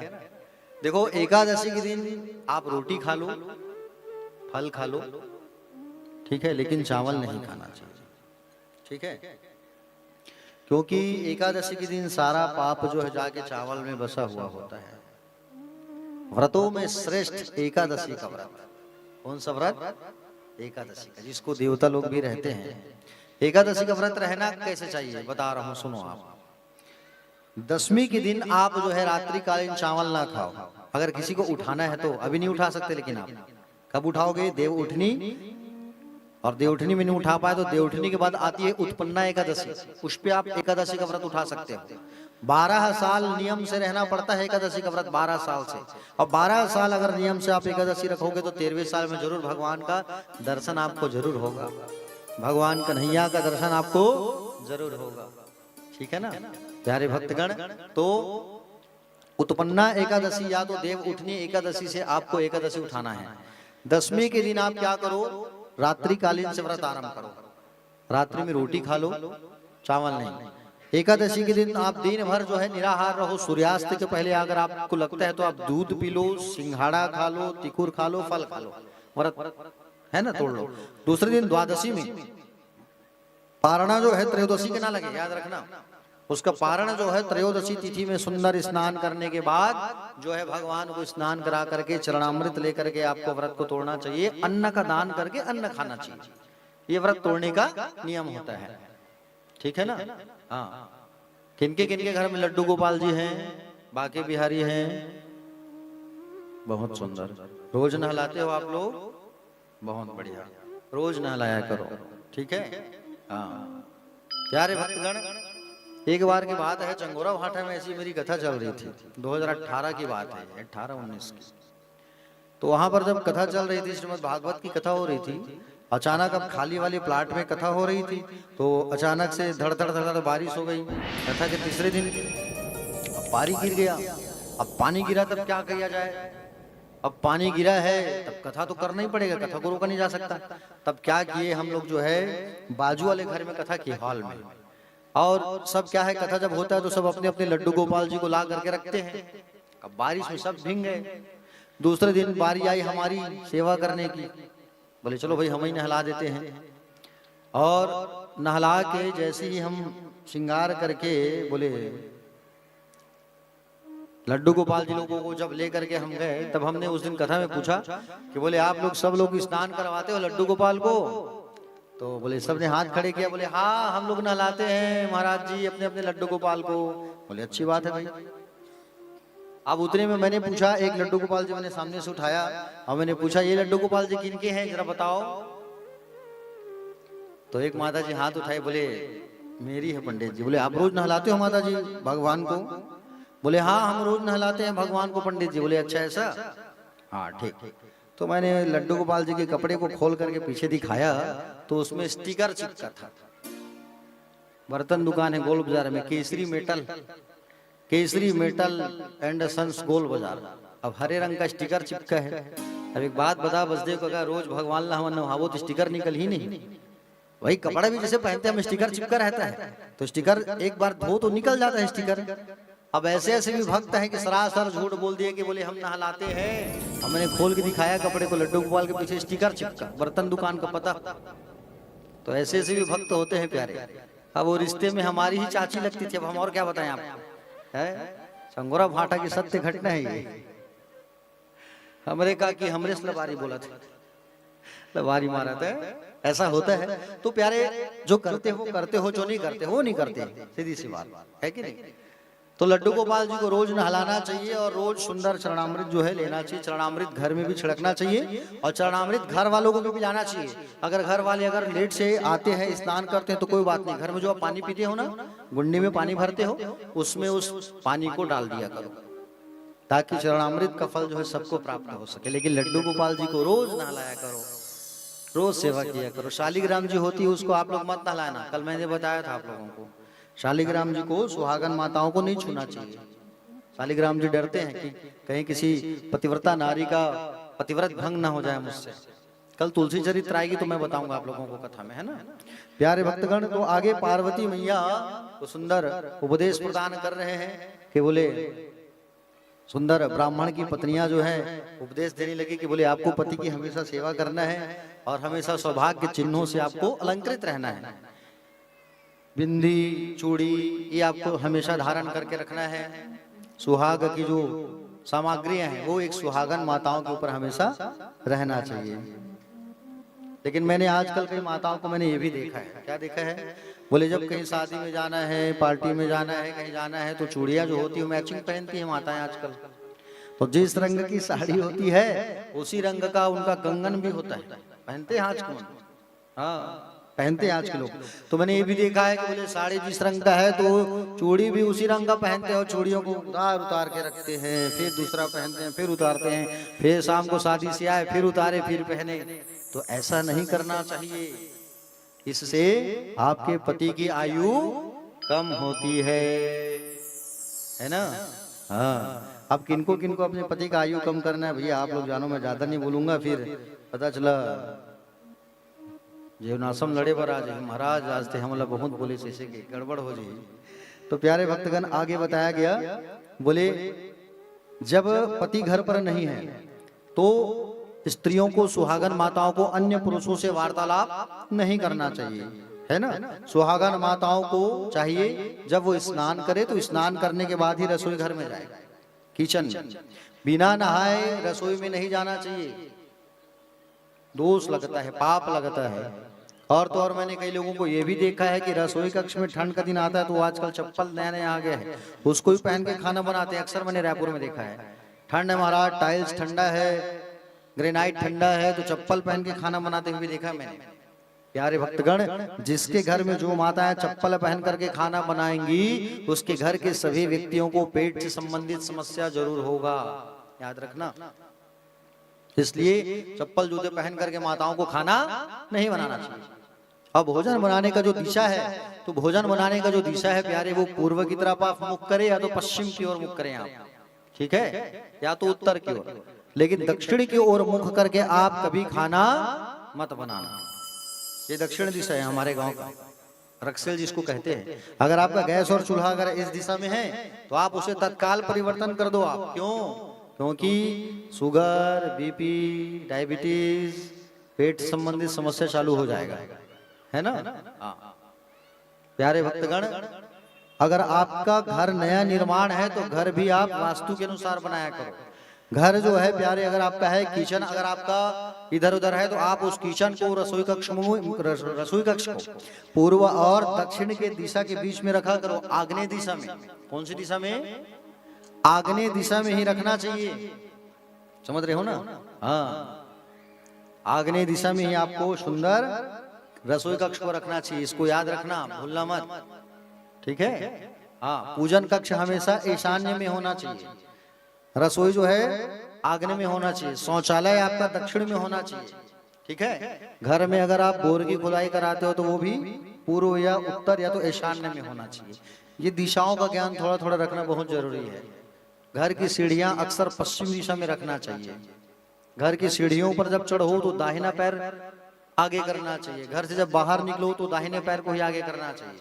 ये छोटी छोटी बात समझ रहे हो ना, इसको आपको पालन करना चाहिए। जितना चीज मैं आपको बता रहा हूँ उसी चीज को मुझसे लोग पूछने आते हैं। घर बनाने के पहले पंडित जी घर कैसे बनाए आप बताइए, वास्तु सलाह जिसको कहते हैं, है ना। तो प्यारे भक्तगण, सुंदर आगे बताया गया कि बोले सौभाग्यवती माताओं को सौभाग्य का जो चिन्ह है उसको हमेशा धारण करना चाहिए। और कहा गया है कि बोले मांग में जो सिंदूर होता है वो भी तुम्हें बेटा लंबा लगाना है, ये भी कहा गया पार्वती मैया को। अब ईमानदारी से बताओ, बिहाव जब हो रही से तब सिंदूर जैसे लगे रही से वैसे अभी तक कौन कौन लगाता। हाँ माता जी एक बिचारी आगू में बैठी है तो बढ़िया यहाँ ऐसे ऐसे लगा है। बाकी सब कई जन वो लिक्विड वाला है कि नहीं। वो सांप का जीभ देखे हो आप लोग कैसे होता है, कैसे निकालता है, ऐसे निकाल कैसे अंदर करता है। उसी तरीके से आप लोग मांग में सिंदूर लगाते हो, ऐसा तुच्छ से छोटा। अब कई कई जगह तो मैंने देखा है मामो जी, क्या बताऊं मैं आपको, बैंक में गया हूं मैं तो ऐसा लगता है शादी नहीं हुआ है किसी का। हमारे अभनपुर से श्री नारायण सोनी जी और हमारे पटेल होंडा शोरूम के प्रोपाइटर भैया जी पधारे हुए हैं। भाभी भी आई है, एक बार ताली बजा दीजिए भाई और आप मंच में आ जाइए। अभी दिव्य श्रीमद् भागवत का आयोजन श्री नारायण सोनी मामा जी के द्वारा दिव्य हुआ था कथा का आयोजन। और अभनपुर ब्लॉक में नई दुनिया जो पेपर होती ना अखबार, जिसमें आप लोगों का नित्य प्रकाशन हो रहा है, नित्य रोज फोटो छप रहा है, देखते हो आप लोग। आज भी छपा है, कल भी छपा है, वो प्रकाशित भी हमारे नारायण मामा जी ही करवाते हैं। स्वागत है आप लोगों का।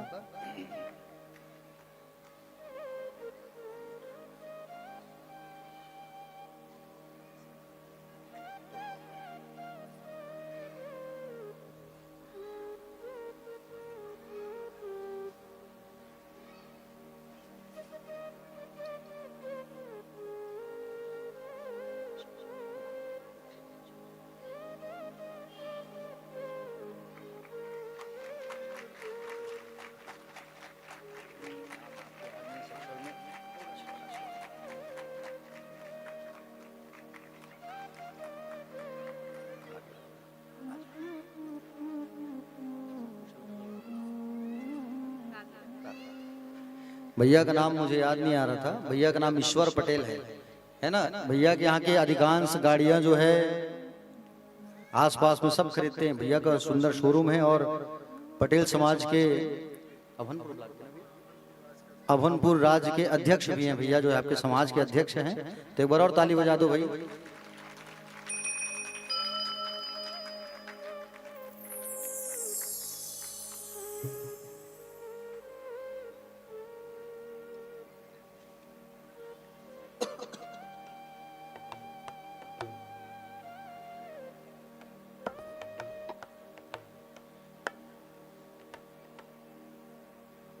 तो प्यारे भक्तगण आइए भजन करते हैं, समय ज्यादा हो गया। एक भजन के पश्चात फिर हम सब जो है कथा में आगे प्रवेश करेंगे। बोलिए काशी विश्वनाथ भगवान की जय।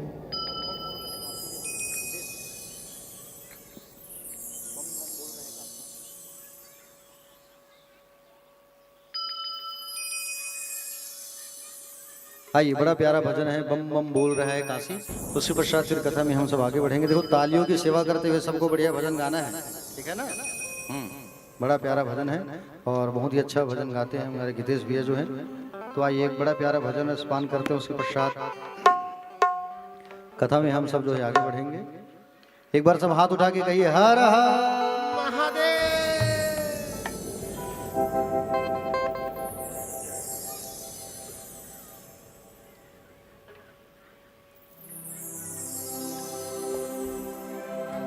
बोल देवादिदेव महादेव की जय। हर हर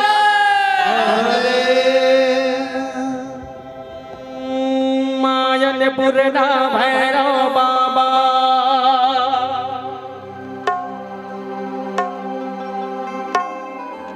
हर मायनपुर ना भैरव बाबा हो।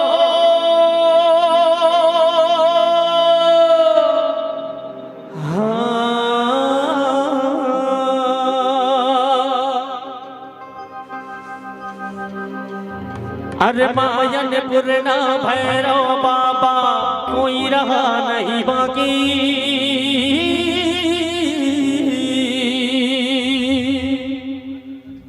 और निवेदन सभी से, दोनों हाथों को उठा करके,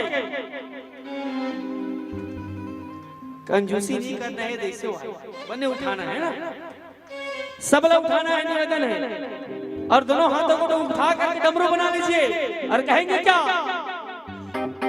अरे मायनपुर ना भैरव बाबा हो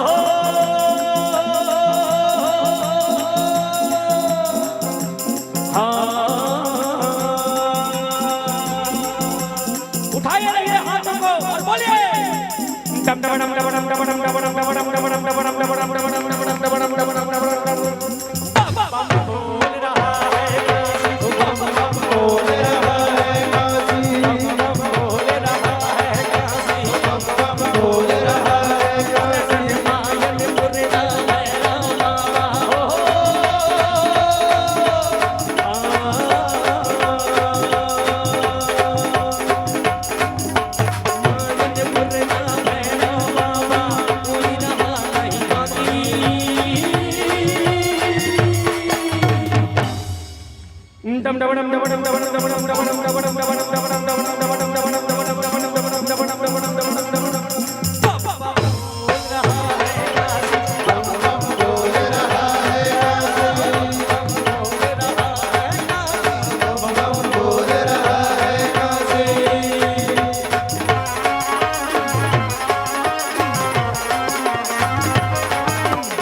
अरे हाथ में हाथ जिसके हाथ है, अरे हाथ में हाथ जिसके हाथ है, स्वयं भोलेनाथ उनके साथ है। हर हर और डमरू बजाते हुए, डमरू बनाना है ना? कैसे बनाते डमरू? हाँ, एकदम ऐसे ऐसे करो, मतलब मन में ऐसे विश्वास लाओ कि सही में हम बड़े बड़े डमरू धारे हैं, छोटे वाले नहीं बनाना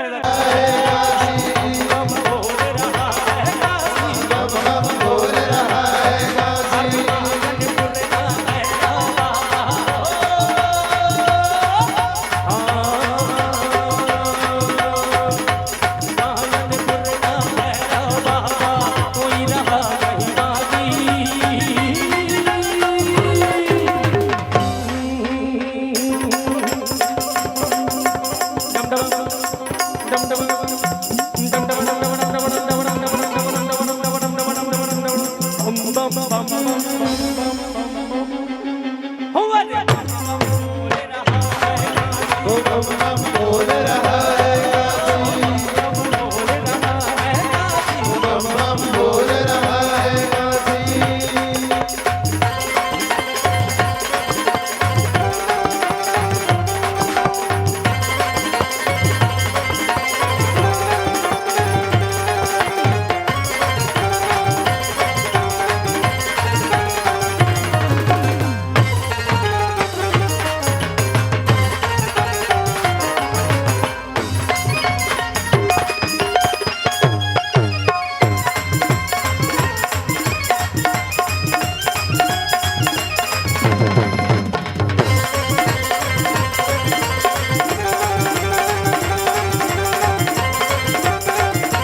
जाते हैं,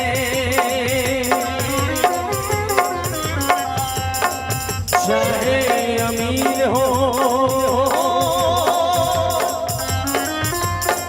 चाहे गरीब हो,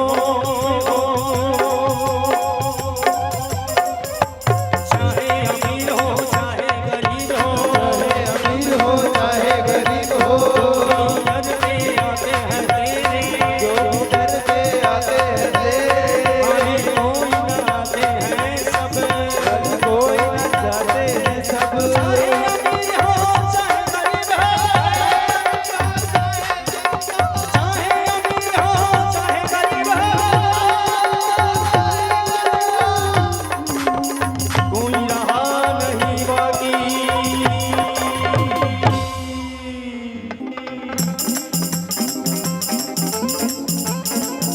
अरे डम डम डम डम डम डम डम डम डम डम डम डम डम डम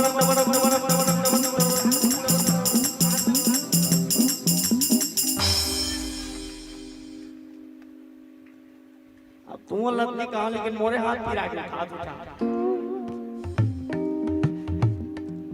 चलो ये लास्ट हमारे पर बात नहीं कहूँ, उठाइए अपना हाथ और कहिए साथ में मिलकर के बोलेंगे सभी। What is this? मतलब गावत होते ला बोलना है सब नहीं। डम डम डम डम डम डम डम डम डम डम डम डम डम डम डम डम डम।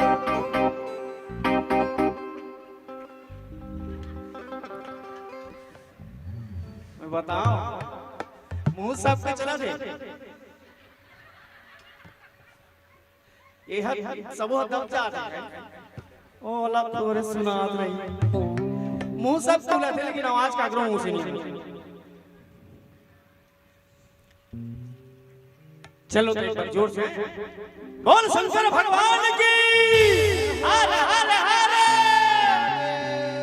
डम डम डम डम डम डम डम डम डम डम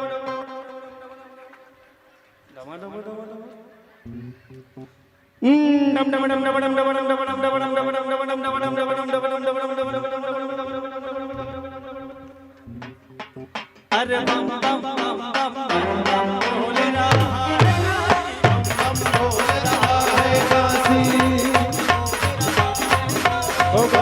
बोल रहा है काशी,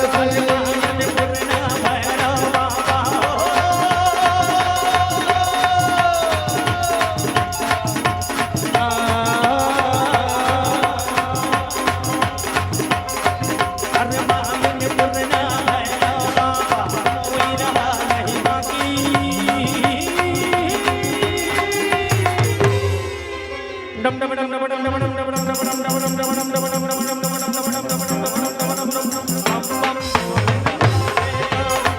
डम बोल रहा है काशी, बोल रहा है काशी,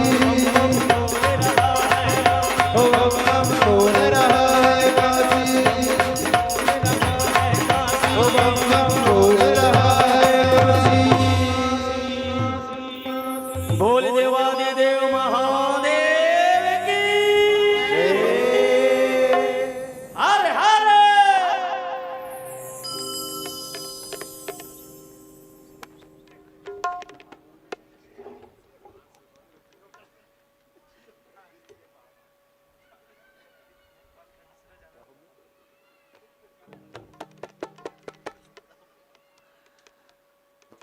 श्री राधे। चलिए दोनों हाथ उठाइए एक बार और सभी कहिए हर हर। तो कहाँ पहुंचे थे हम लोग कथा में? पार्वती जी का विदाई, वो तो ठीक है। और कहाँ पे हम लोग चर्चा, कौन सी चर्चा कर रहे थे? सुहागन माताओं के बारे में चर्चा हो रही थी। मांग में सिंदूर, हाँ जानबूझ के नहीं बता रहे हो। तो सुहागन माताओं को मांग में सिंदूर बड़ा लंबा लगाना चाहिए, ठीक है ना? लंबा लगाने से क्या होता है? पति की आयु जो है लंबी होती है। एक बार जब माँ जानकी जो है, सीता मैया जो है सिंदूर लगा रही थी मांग में, हनुमान जी ने पूछा, बोले माँ ये आप मांग में सिंदूर क्यों लगाती हो? तब उन्होंने कहा कि बोले बेटा तुम्हारे पिता तुम्हारे स्वामी राम की लंबी आयु के लिए मैं मांग में सिंदूर डालती हूँ।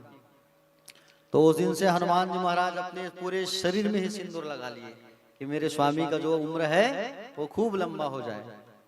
तो सुहागन माताओं को बिल्कुल जो है बोले सिंदूर मांग में खूब लंबा लगाना चाहिए, ठीक है ना।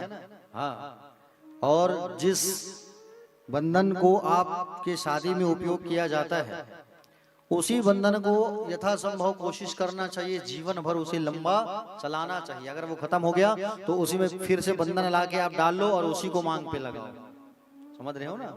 हाँ, लेकिन आजकल तो सब लिक्विड का जमाना आ गया, सब लिक्विड वाले हो गए हो, है कि नहीं। मांग में सिंदूर, ओरिजिनल सिंदूर, सिंदूर किसको कहते हैं, जो मांग में आप लगाते हो, जिसको हम लोग बंधन कहते हैं, उसे ही मांग पे लगाना चाहिए, ठीक है। पार्वती मैया की सुंदर विदाई करते करते ब्राह्मण की पत्नियों ने फिर सुंदर उपदेश दिया। क्या उपदेश दिया कि बोले देखो पार्वती, हमेशा तुम्हें अपने पति की सेवा करना है, और जब तक मायके से कुछ निमंत्रण ना आ जाए, मायके में कुछ कार्यक्रम हो, तो आपको ससुराल, बोले ससुराल से मायके नहीं आना है जब तक आपके ससुराल में निमंत्रण पत्र ना जाए। यही बात भगवान शंकर मां सती से कहे थे जब वो अपने पिता के यहाँ यज्ञ में जब गई थी, तो है ना। बातें ना करो आप लोग पीछे, नहीं तो हुई दिनचर्या चलत रहे, है नहीं। तो पति का नाम नहीं मत लेवे काकी, निवेदन है तोर से, बेचारा का आयु आधा हो जाए, बहुत दुख लगी हमन। तो नाम बिल्कुल नहीं लेना, ठीक है। अपने पति का नाम नहीं लेना चाहिए, और किसका नाम नहीं लेना चाहिए, गुरु का नाम नहीं लेना चाहिए, ठीक है। पति का नाम नहीं लेना चाहिए, गुरु का नाम नहीं लेना चाहिए। जो बहुत कंजूस व्यक्ति होता है उसका भी नाम नहीं लेना चाहिए। घर में अगर बड़े बेटे हैं तो बड़े बेटे का भी नाम नहीं लेना चाहिए, बड़ा बेटा जो होता है ना उसका भी नाम नहीं लेना चाहिए, क्योंकि बड़े बेटे का नाम लेने से बड़े बेटे के पास पैसे की कमी रहती है फिर। इसलिए अगर भगवान का नाम है, नाम मान लो नाम है राम, तो आप राम कह सकते हैं, ठीक है। लेकिन नाम जो है बिल्कुल मत लेना बड़े बेटे का, ठीक। आगे ये भी बताया गया है कि बोले नारी को सदैव अपने घर का साफ सुथरा, साफ और स्वच्छ अपने घर को रखना चाहिए। नारियों को घर में कभी गंदगी ना रहना चाहिए, ठीक है प्यारे भक्तगण। ये भी आगे बताया गया है कि बोले माताओं को खर्च कम करना चाहिए, व्यय कम करना चाहिए, खर्च ज्यादा नहीं करना चाहिए माताओं को, ठीक है ना। हाँ, लेकिन आजकल की माताएं खर्च भी खूब करती हैं, शॉपिंग करती हैं तरह तरह की। आजकल वो मोबाइल फोन में वो बहुत चल रहे हैं ट्रेडिंग, आजकल मीशो, हाँ सब आजकल उसी में खूब ऑर्डर करते हैं, है कि नहीं। लेकिन नहीं करना चाहिए। एक स्त्रियों को पैसे जो है बचा करके रखना चाहिए। आगे ये भी बताया गया है कि बोले तीर्थार्थनी तु यह नारी यह पति पादुकम पिबेत तस्मिन् सर्वाणि तीर्थानि चित्राणि च न संशयः।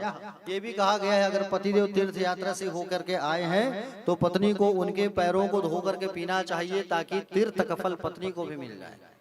जब भी आपके पति जो हैं, जैसे हमारे गांव से बोलबम जाते हैं सब लोग, बोलबम से जब पतिदेव घर आए है ना, तो आते ही उनके पैरों को धो करके आप चरणामृत लेकर के पी लो, तो आपको भी बोलबम जाने का फल मिल जाएगा, ठीक है। पति अगर तीर्थ यात्रा गए हैं तो पति अगर तीर्थ यात्रा अगर गए हुए हैं तो तीर्थ से जैसे आए तो घर के मुख्य दरवाजे में आप जो है क्या करो, सुंदर उनको खड़ा करो, उनको धो करके, उन चरणामृत को धो करके सुंदर पान करो आप, ठीक है ना। हाँ, ये भी आगे बताया गया है कि पति की आज्ञा लेकर के उपवास करना चाहिए। पत्नी को पति का जूठन खाना चाहिए, ठीक है। पति देव अगर खाना छोड़ दिए तो पत्नी को खा लेना चाहिए उस जूठन। पति का जूठा आप लोग खा सकते हो, ठीक है, लेकिन खिलाना मत। खिलाते थोड़ी हो आप लोग, ले न जी खा ले, कुछ नहीं हुए, महंगा साग है, टमाटर अभी भी महंगा है, ऐसा तो नहीं है ना। पति को अपना जूठा नहीं खिलाना चाहिए। लेकिन आज भी आजकल ये भी ट्रेडिंग चल रहा है मार्केट में। जैसे आप लोग देखना, सगाई होती है, शादी होती है, तो सब आजकल फोटो खिंचवाने के चक्कर में क्या करते हैं, जैसे एंगेजमेंट का कार्यक्रम होता है तो मिठाई जब खिलाते हैं तो उसी मिठाई को वो उसको खिला देते हैं, वो उसको खिला देते हैं, भरी समाज के बीच में। बताओ ये कितनी गलत बात है। ये आज मर्यादा जो है दूर होते जा रही है प्यारे, संस्कार दूर होते जा रही है। कभी भी आप अपने पति को जूठा मत खिलाना, नहीं तो आप कहां जाओगे? नरक में जाओगे आप। इसलिए पति को अपना जूठा नहीं खिलाना चाहिए, बल्कि आप पति का जूठा खा लो, ठीक है? हाँ, पति से कभी ऊंची आवाज में बात नहीं करना चाहिए, ठीक है? लेकिन पति जब गलत कार्य करे तो पत्नी को बिल्कुल ऊंची आवाज में बात करना चाहिए। जैसे पति शराब पी करके आए, देखो एक चीज बता रहा हूं मैं आपको, एक नारी जो होती है ना, नारी जो होती है, स्त्री जो होती है, वो घर को बना भी सकती है और घर को बिगाड़ भी सकती है प्यारे। एक नारी के ऊपर होता है सारा चीज, ठीक है? अगर पति जो है नशा करके आए हैं तो पति पत्नी को चाहिए कि बिल्कुल डंडा लेके खड़े हो जाओ, तुम चमकाओ उन्हें, बोले आज के बाद नशा नहीं करने। वहां पे तुम रणचंडी बन जाओ, काली बन जाओ, समझ रहे हो ना? ये मैं बोल रहा हूँ आपको व्यासपीठ से। अगर आज के बाद अगर आपके पति खूब नशा करते हैं, गलत काम करते हैं, तो आप वहां पर रणचंडी बन जाओ, रणचंडी बन करके माँ रणचंडी का किरदार निभाओ। वहां पे आप खूब डांटो पति को, बोले गलत काम आपको करना नहीं है तो मैं आपको खाना नहीं दूंगी बना के। एक रात निकाल दो घर से बाहर, ठंड में जब रात भर घर में से बाहर जब रहेंगे ना तो ऐसे ही पता चल जाएगा। एक दिन देगा खाने के लिए, 2 दिन देगा कोई व्यक्ति, रोज थोड़ी खाने के लिए देगा, बताओ? रोज कोई व्यक्ति खाने को देगा क्या? नहीं देगा। उसको ऐसे ही समझ आ जाएगा, समझ रहे हो ना? इसलिए अगर गलत होता है तो वहां पर पत्नियों को बिल्कुल रणचंडी बन जाना चाहिए। सही कार्य में लेकर के आओ आप अपने पति को, गलत कार्य के लिए प्रेषित मत करो। आप धर्म पत्नी कब कहलाओगे? जब आप अपने पति को धर्म के रास्ते पर जब लेकर के आओगे, तभी तो आप धर्म पत्नी कहलाओगे, हाँ? है कि नहीं? हाँ। इसलिए अच्छा कर्म सिखाओ, अच्छा काम करना सिखाओ। एक पत्नी की कर्तव्य होती है कि वो अपने पति को अच्छे रास्ते पर लेकर के चले, ठीक है ना प्यारे भक्तगण? सुंदर आगे बताया गया है कि बोले पति की आज्ञा को सदैव मानना चाहिए। पति व्रत धर्म जो होता है उसको सदैव नारियों को पालन करना चाहिए प्यारे। मान लो जाए अगर कोई पड़ोसी जो है खूब पति की सेवा करती है ना, तो आप भी उसको देख करके सीखो कि मुझे भी करना है, ठीक है? एक गांव में एक पतिव्रता नारी थी, ध्यान से सुनना। एक गांव में एक पतिव्रता नारी थी, वो अपने पति की खूब सेवा करती थी, हाथ पैर दबाती थी, कपड़े साफ करती थी, भोजन कराती थी, कहीं आती थी तो पैर दबाती थी, पानी लेके जाती थी, है ना? यहाँ तक कि अपने पति के लिए पान भी मंगवाती थी, खाने के बाद पान खाओ पतिदेव, सुंदर ख्याल करती थी, ठीक है? पति को कुछ भी काम करने नहीं देती थी, सब काम अपना ही करती थी वो। अब पड़ोसी में एक माता जी थी, वो अपने पति से सब काम कराती थी, यहाँ तक कि जूठे बर्तनों को भी धुलवाती थी, कपड़े साफ करवाती थी। जब वो पड़ोसी को देखी कि बोली ये तो खूब सेवा करते, बोली मैं भी करूंगी। तो करो तो दिल से करना, दिखावा का मत करना। अब वो दिखावे में आके कहने लगे बोले मैं भी पति की सेवा करूंगी, है ना? पड़ोसी जो है इतनी सेवा करती थी, इतनी सेवा करती थी अपने पति की कि जब बड़ा सा जो कुटेना आता है ना, जिसमें दाल वाल कुटते हैं, पहले कुटते थे, उसको ऐसा फेंकती थी वो ऊपर, अपने पति का नाम लेकर के जब उसको ऐसा ऊपर फेंकती थी तो वो ऊपर लटक जाता था। इतनी शक्ति पतिव्रता नारी में होती है। और अब वो भी ट्रायल करूंगी करके वो भी ट्राई करने लगी, पति को काम काज करवाना बंद करवा दी। बोले आज के बाद आपको कोई काम नहीं करना है, सारा काम मैं करूंगी आपका। पतिदेव कहे बोले बड़ा अच्छी बात है, बोले सुधर गई है तो। पति को जबरदस्ती पैर दबाई, खाना खिलाई, पति का कपड़ा वपड़ा प्रेस करती है, सफाई करती है। पति को जबरदस्ती कहती जाओ ना जी आप भी पान खा के आना। अब भेज दी, दरवाजा लगा दी, आओगे दरवाजा खटखटाना, ऐसी मत आना, दरवाजा लगा दी।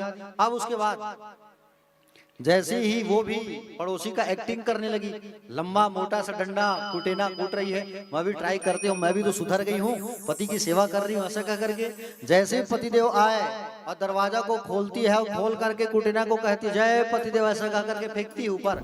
पतिदेव आए, धम से उनका सिर लग गया जोर से, बेचारा चक्कर खा के गिर गया। हाँ, तो ऐसा भी नहीं करना है, दिखावे का सेवा नहीं करना है, करना है तो दिल से पति की सेवा करो, ठीक है? एक पतिव्रता नारी जो होती है प्यारे भक्तगण, ये भी बताया गया है शिव महापुराण पर कि पति से दोष रखने वाले से बात नहीं करना चाहिए। जो आपके पति की दुश्मन है, आपको कदाचित कभी भी आपको उससे बात नहीं करना चाहिए, ये भी बताया गया है। ये भी कहा गया है कि पतिव्रता नारी को मासिक धर्म के ठीक बाद पति का और पति की अनुपस्थिति में भगवान सूर्य का दर्शन करना चाहिए, ठीक है? ये भी बताया गया है। जिन जिन माताओं को मासिक धर्म आता है इस कंडीशन में कई बार धर्म संकट ये आ जाता है कि बोले पूजा कब करे, खाना कब बनाए। देखो गरुड़ पुराण के अनुसार माताओं को जब ये समस्या आती है, देखो ये इंद्र का श्राप है जो माताओं के शरीर में वास है, ठीक है ना। 3 स्थानों में इसको भेजा गया है और 3 रात्रि तक ये अशुद्ध बताया गया है। समुद्र में जो लहर होता है ना, तो जो झाग आता है वो भी गलत चीज है, वो इंद्र का श्राप है। दूसरा, वृक्ष में देखना पेड़ में गोंद निकलता है जिसको हम लोग छत्तीसगढ़ी में लासा कहते हैं, वो भी गलत है। और तीसरा, माताओं में जो मासिक धर्म आता है वो भी गलत है। ये इंद्र का ये श्राप है। 3 दिन तक आप जो है ब्रह्म, घातनी, चंडालिनी और धोबिन कहलाते हैं। तो 3 दिन तक आपको रसोई में खाना नहीं बनाना है। इस कंडीशन में 3 दिन आप छुट्टी मनाओ, 3 दिन के लिए आप मैके चले जाओ और 3 दिन आप अपने पति को कहो कि आप खाना बनाओ, मैं नहीं बनाऊंगा, क्योंकि इस 3 दिन तक आपको खाना नहीं बनाना चाहिए। रही बात पूजा पाठ की, कई लोग कहते हैं कि बोले महाराज जी चौथा दिन है, बोले तुलसी की मिट्टी निकाल के बाल साफ करके हम पूजा कर सकते हैं क्या? बोले नहीं, ये जो है आदेश शास्त्र जो है नहीं देता, ठीक है। जब तक 7 दिन नहीं होता तब तक माताओं को इस स्थिति में, परिस्थिति में पूजा नहीं करना चाहिए। 7वें दिन ही आप सुंदर बाल को धोइए, स्नान करिए, पति का दर्शन करिए, नए वस्त्र धारण करो, बाल को में तेल लगाओ, श्रृंगार करो, तब आप पूजन करो। बगैर 7 दिन तक आपको पूजा पाठ नहीं करना चाहिए, ठीक है।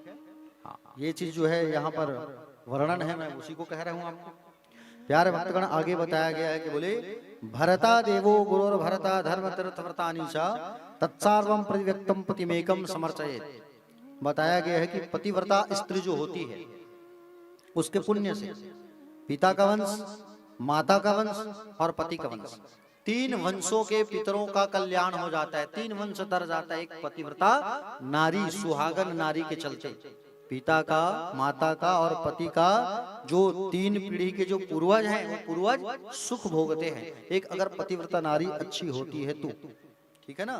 और यदि स्त्री दुराचारणी है तो फिर 3 कुल जो है, 3 कुल के पितर नरक में जाते हैं। इसलिए नारियों को हमेशा पतिव्रत धर्म का पालन करना चाहिए, ठीक है ना। जैसा भी है तुम्हारा पति है, पति की सेवा करो, ठीक है। पति को भला बुरा ना कहो। अब मैं तो कई लोगों को ऐसे भी देखा हूँ, सुने बसदेव का कई जन में देखे हूँ, कहाँ मैं तो शादी कर डरे पछतात होगा, मोर वर बने रिश्ता आत पुलिस वाला, हाँ बने रिश्ता आत डॉक्टर वाला, ऐसी की थी कई जन में। हो कहाँ तो घर नहीं, शादी करके पछतात हो गौ में। तो ऐसा अगर आप कहते हो तो घोर घोर नरक में जाओगे आप। ऐसा बिल्कुल नहीं कहना, ठीक है। कभी गुस्से में आ गया, होता है सबके घर में, 5 उंगली बराबर नहीं होती। कभी ऐसा हो गया, पति से झगड़ा हो गया, लड़ाई हो गया, हाँ तो प्यारे भक्तगण कभी ये मत कहना कि पछता रही हूं मैं आपसे शादी करके। जी कहाँ आपसे शादी कर लिया, ऐसा कभी मत कहना। आप तो जाओगे नरक में, साथ में सबको नरक में लेके जाओगे, 3 वंश को, 3 पीढ़ी को, ठीक है ना। जब भी गुस्सा आए, क्रोध को शांत करो, गुस्सा शांत करना। ये गुस्सा जो होता है बड़ा खतरनाक होता है, ठीक है। क्रोध में दिया गया वचन और प्रसन्नता में दिया गया वचन, ये बड़ा खतरनाक होता है, ठीक है ना। इसलिए जब भी गुस्सा आए शांति से बैठना, और शांति से बैठने के क्या करोगे, श्वास को स्थिर रखना और श्वास पर आप राम कृष्ण ऐसा कहना, ठीक है। आप 5 बार 7 बार शिव का ही नाम ले लो। आप श्वास को शांत करो और इस श्वास की नली में आप शिव शिव शिव शिव शिव कहो आप, ठीक है ना। क्या कहो, शिव शिव शिव कहो। प्रत्येक श्वास में अप डाउन कर रहे हो आप तो शिव शिव कहते रहो आप। एक मनुष्य जो है ना 21,600 बार श्वास लेता है एक दिन में, वैज्ञानिक दृष्टिकोण से, और 21,600 बार हम भगवान का नाम नहीं भजते। क्या हम लेते हैं भगवान शंकर का नाम? देखो 1 लोटा जल लेकर के हम जाते हैं भगवान शंकर में और जल चढ़ाते हैं, वो अलग चैप्टर है। भगवान ये नहीं कहते कि मेरे पास आओ और तुम जल चढ़ाओ। भगवान ये कहते हैं कि तुम घर में बैठकर बोले मेरा नाम ही भजो तुम। शिव का अर्थ है कल्याण। शिव का अर्थ क्या है? कल्याण। घर में ही बैठ के भगवान का नाम भजो आप, ठीक है। श्वास श्वास पर कृष्ण भजी, वृद्धा श्वास जनि खोए, और ना जाने या श्वास की आवन हो या न होए। इस श्वास की भैया कोई गारंटी नहीं है, कब आए और कब रुक जाए, गारंटी है क्या? यहाँ बैठे हैं हम, घर जाएंगे श्वास रुक गई तो तड़फड़ मर गए। हाँ, कल ही की एक घटना है, राजनांदगांव में एक कथाकार थे कृष्ण शुभम महाराज, है ना, वो जा रहे थे कहीं कथा के लिए, भूटान जा रहे थे ना सर, कथा के लिए जा रहे थे। अब शाम को ट्रेन में बैठे, सुबह जैसे ही वॉशरूम जाने के लिए ट्रेन को खोले, शौचालय में गए और जैसे आ रहे थे तो अचानक श्वास की गति रुक गई, अचानक उनकी मृत्यु हो गई। जो लोग इंस्टाग्राम फेसबुक चलाते हैं उसमें आया भी, उनका फोटो अपलोड भी हुआ है। राजनांदगांव की खबर है। क्या गांव का नाम बेटा? तुमड़ी बोड़, राजनांदगांव के पास है तुमड़ी बोड़ गांव, वहीं के महाराज जी हैं। अचानक उनका स्वर्गवास हो गया। 31 साल के थे, समझ रहे हो ना, मेरे से भी छोटे थे 4 साल। 31 साल के उम्र में हट्टे कट्टे अच्छे कथाकार थे, उनकी मृत्यु हो गई, श्वास की गति रुक गई भैया। इसलिए श्वास की कोई गारंटी नहीं है। हम ये नहीं कह सकते बोले हम हमारी श्वास जो है लंबा चलेगा, बहुत दिन तक हम जीवित रहेंगे, कभी ऐसा मत सोचना। ये श्वास जो है कभी भी रुक सकता है, श्वास की कोई गारंटी नहीं है। इसलिए क्या करना चाहिए? इसलिए हम लोगों को अपने श्वास की जो डोरी है उसको किससे बांध लेना चाहिए? भगवान शिव से, ठीक है। भोलेनाथ से आप इस श्वास की डोरी को बांध लो। हर पल सोते जागते उठते खाते पीते शिव शिव शिव शिव, ठीक है। सो के उठे हो तो हाथ को देखो, शिव शिव शिव 12 बार कहो। सोने से पहले 12 बार और सोने उठने के बाद 12 बार कम से कम शिव जी का नाम लेना चाहिए, ठीक है। हर श्वास में नहा रहे हो तो शिव शिव शिव, खाना बना रहे हो तो शिव शिव शिव। वो खाना जब बनाओगे ना तो वो खाना जो है खाना नहीं भोग बन जाएगा, ठीक है। हाँ, पीने का पानी भर रहे हो शिव शिव शिव शिव शिव शिव, तो पानी जो है चरणामृत बन जाएगा, शिवामृत बन जाएगा शिव शिव कहने से, ठीक है। श्वास की जो डोरी है उसे भोलेनाथ के हाथ में सौंप दो और क्या कहो? डोरी सांस के बंधे बम भोला ले, डोरी सांस के बंधे बम भोला ले।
पचरतन के चोला है, दाना तोला मोला है, तोरी सांस के बंधे बंधोला दे, तोरी सांस के बंधे बंधोला दे, तोरी सांस के बंधे बंधोला, तोरी सांस के बंधे बंधोला, तोरी सांस के बंधे बंधोला, तोरी सांस के बंधे बंधोला। जीव शिव है, शिव जीव है, शिव जीव है, जीव शिव है, पचरतन के चोला है, अरे जाना तोला मोला है, डोरी सास के बंधे बम भोला ले, डोरी सास के बंधे बम भोला ले। इस भजन में जो भाव जो व्यक्त किया गया है वो बिल्कुल सत्य बात है प्यारे, है ना। पचरतन के चूल्हा मतलब पचरतन मतलब क्या है? 5 तत्वों से हमारा शरीर बनता है। छित जल पावक गगन समीरा पंच रचित अति अधम शरीरा। पृथ्वी जल तेज अगन गगन वायु आकाश अग्नि, यही तो है और क्या है? तो भैया इस शरीर की कोई गारंटी नहीं है कब साथ छोड़ दे। इससे अच्छा भगवान का नाम लेते रहो, शिव का नाम लेते और काम करते रहो, आते जाते गुनगुनाते रहो और भगवान का नाम का शिव का नाम गाते रहो, क्योंकि श्वास की कोई गारंटी नहीं है कि कब रुक जाए। और श्वास को अच्छा बनाए, है ना, अच्छा काम करें। प्यारे भक्तगण, सुंदर जीवन को अच्छा बनाना चाहिए, हमको जीवन को खराब नहीं करना चाहिए। आज देखो कई लोगों को श्वास लेने में तकलीफ होती है, श्वास की बीमारी हो गई है। ये कारण क्या है? ये कारण कहीं न कहीं नशा का भी है। आज नशे में इतने लोग डूब गए हैं प्यारे, पूछो मत। ज्यादा दिन की उनकी जिंदगी नहीं है। जो प्रातः काल 4 बजे 5 बजे सुंदर उठ करके, जैसे हमारे गांव में अधिकांश बाड़ी का काम है, सभी लोग 5 बजे 4:30 बजे उठ के बाड़ी का काम करते हैं, सुंदर मेहनत करते हैं, खाते पीते हैं, उनका शरीर भी अच्छा रहता है। लेकिन आज देखने को मिलता है, इतना दुख लगता है कि लोग इतने बिगड़ चुके हैं, नशे में इतने लोग डूब चुके हैं, है ना।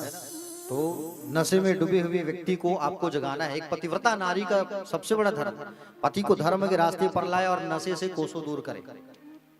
आज स्थिति परिस्थिति बहुत बिगड़ चुकी है। आप अपने पति को अच्छे रास्ते पर लेकर के आओ। पति अगर नशा कर रहा है, मैं बार बार यही चीज आज कह रहा हूँ, क्योंकि भविष्य जो है प्यारे, हम अगर अच्छा करेंगे तो हमारा कल भी अच्छा होगा। आज अगर हम मदिरा पी रहे हैं तो हमारा जो संतान होगा, संतति होगा, कल वो भी मदिरा पान करेगा, परिणाम भुगतना पड़ेगा। इसलिए मदिरा को छोड़िए, नशा को छोड़िए, गुटखा को छोड़िए, तंबाकू, च्यवनप्राश वाले है कि नहीं? अच्छा, कितने लोग च्यवनप्राश वाले हो? जरा हाथ उठाओ, चलो ईमानदारी से बताना। आज सब लोग में संकल्प करा देते हैं, ठीक है। बड़े जन बोतल धर के बैठे थे, सीधे गंगा जल के शत्रुघ्न भैया सब लोग बांट देते थे गंगा जल। आज सब लोग संकल्प करा देते हैं। अच्छा, कितने लोग संकल्प करने वाले हैं? जरा हाथ उठाओ तो देखते हैं किसको किसको कितना मोहब्बत है गुड़ाखू से, पता चल जाएगा। एक बार बसदेव को कहो, हमारे केदार का कबर, हाथ ताली बजाओ भैया जोरदार। अच्छा, और कितने लोग संकल्प करना चाहते हैं? जितने लोग संकल्प करना चाहते हैं सब आ जाओ। चलो ले बसदेव का उठ उठ उठ, हाथ ला खड़े नहीं करने, उठ के आती आने हैं, चले आओ आओ आओ, तुम ला संकल्पे करा देता हूँ मैं। हाँ, ओकर बात पीना नहीं है, तुम ला खाना नहीं है कुछ, ठीक है? हाँ ठीक ठीक, आओ आओ आओ। अच्छा, और कितने लोग संकल्प करना चाहते हैं? सब लोग आ जाओ, सबको संकल्प करवाएंगे आज। हाँ, इतने मतलब इतने भक्त में केवल 2 ही लोग हैं, बताओ। मतलब सबको इतना प्यार है अपने गुड़ाखू से, मतलब गुड़ाखू के बिना रह ही नहीं सकते हैं, ठीक, चलो खुशी की बात है कि हमारे दोनों परीक्षित जो हैं नशा को छोड़ने के लिए संकल्प कर रहे हैं। एक बार इन दोनों के लिए ना फिर से ताली बजा दो।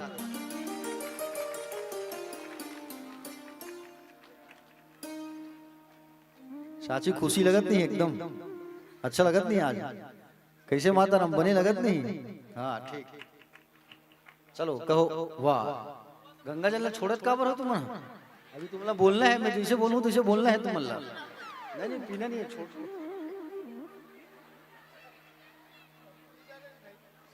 हाँ चलो कहो ओम विष्णु ओम विष्णु ओम विष्णु। कहो हे भोलेनाथ, आज आपके दरबार में इस शिव महापुराण के दिव्य पावन पुराण के सामने और समस्त गांव के भक्तों के सामने हम संकल्प कर रहे हैं कि आज से हम गुड़ाखू, अरे मोर सब बोलो तुम, गुड़ाखू, गुटखा, शराब, इस चीज को हम हाथ नहीं लगाएंगे। आज के बाद नशा से हम कोसों दूर रहेंगे। अब कहो 3 बार हरि ओम तत्सत, हरि ओम तत्सत, हरि ओम तत्सत। अब गंगा जल को यहाँ छोड़ दो सामने, यहाँ पे ऐसा। अब आज से आप दोनों संकल्पित हो गए। अब आज से आप दोनों कभी नशा मत करना, ठीक है। बहुत बड़े, बहुत बड़े। आइए हमारे बीच श्री सूरज यादव जी मंडे हाय सब्जी में सहयोग प्रदान किए, उनकी श्रद्धा भक्ति कीजिए, उनके कुटुंब परिवार के निवेदन करूंगा। और यहाँ सूरज यादव जी उपस्थित हो तो व्यास मंच पर आकर व्यास जी से आशीर्वाद प्राप्त करें। मनराखन पटेल जी मानस संघ उपाध्यक्ष अगर यहाँ उपस्थित हो उनसे निवेदन करूंगा व्यास मंच पर आएंगे, व्यास मंच पर आकर आशीर्वाद प्राप्त करें। श्री चंडीनगर से मधुसूदन सुना जी शाह परिवार सहित उपस्थित होंगे व्यास मंच पर। व्यास मंच पर आकर व्यास जी की अभिवादन करते हुए व्यास जी से आशीर्वाद प्राप्त करें। सभी ताली के ताल सुनाई देनी चाहिए मेरे को।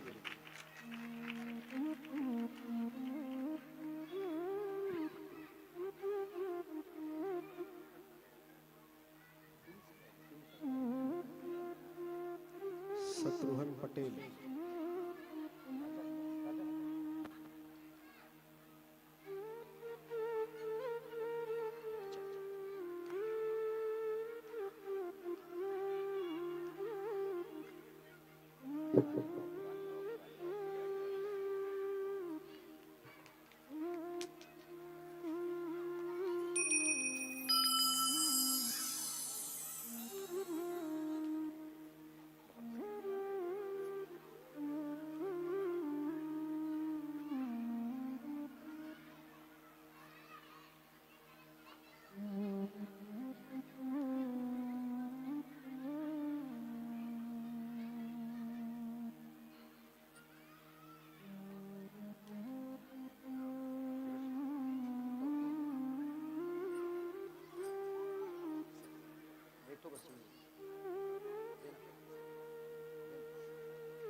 कैसे हो? बढ़िया।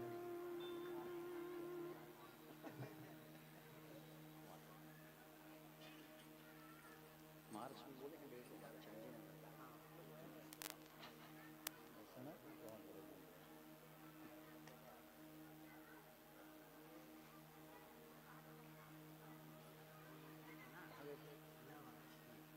तो तुलसी माला ना पहनो, अच्छी बात। तो ये ओरिजिनल तुलसी की माला है, इसको पहनो, अच्छी चीज है। तो घर में सबको पहना है उसको।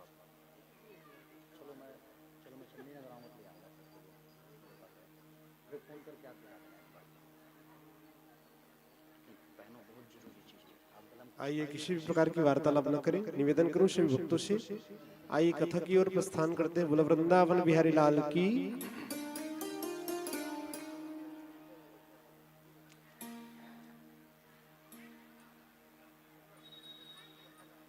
और इसी बीच में हमारे बीच उपस्थित जय मां बमलेश्वरी महिला समिति की जितनी माता हैं वो भी मंच पे आ जाइए। बमलेश्वरी महिला स्व सहायता मंदिर निर्माण जो हो रहा है प्रियप्रतम सरकार का, राधा कृष्ण जी का सुंदर मंदिर, उस पे स्वेच्छा से दान की राशि दान देना चाहते हैं। मेरे पास सूचना आया है, तो बमलेश्वरी महिला स्व सहायता समूह की माताएं आप सब जो है मंच पे आ जाइए। एक बार ऐसी दानदाता माताओं के लिए ताली बजा दीजिए आप लोग।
दुपट्टा मंगवा लीजिए।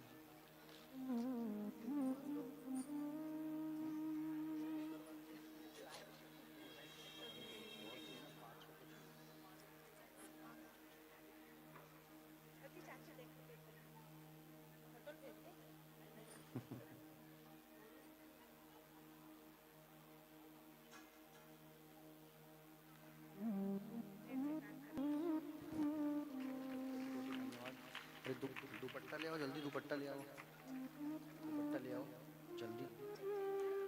नारियल ही ले आओ, नारियल ही ले आओ, 5 नारियल ही दे दो फटाक से। हाँ फूल ले।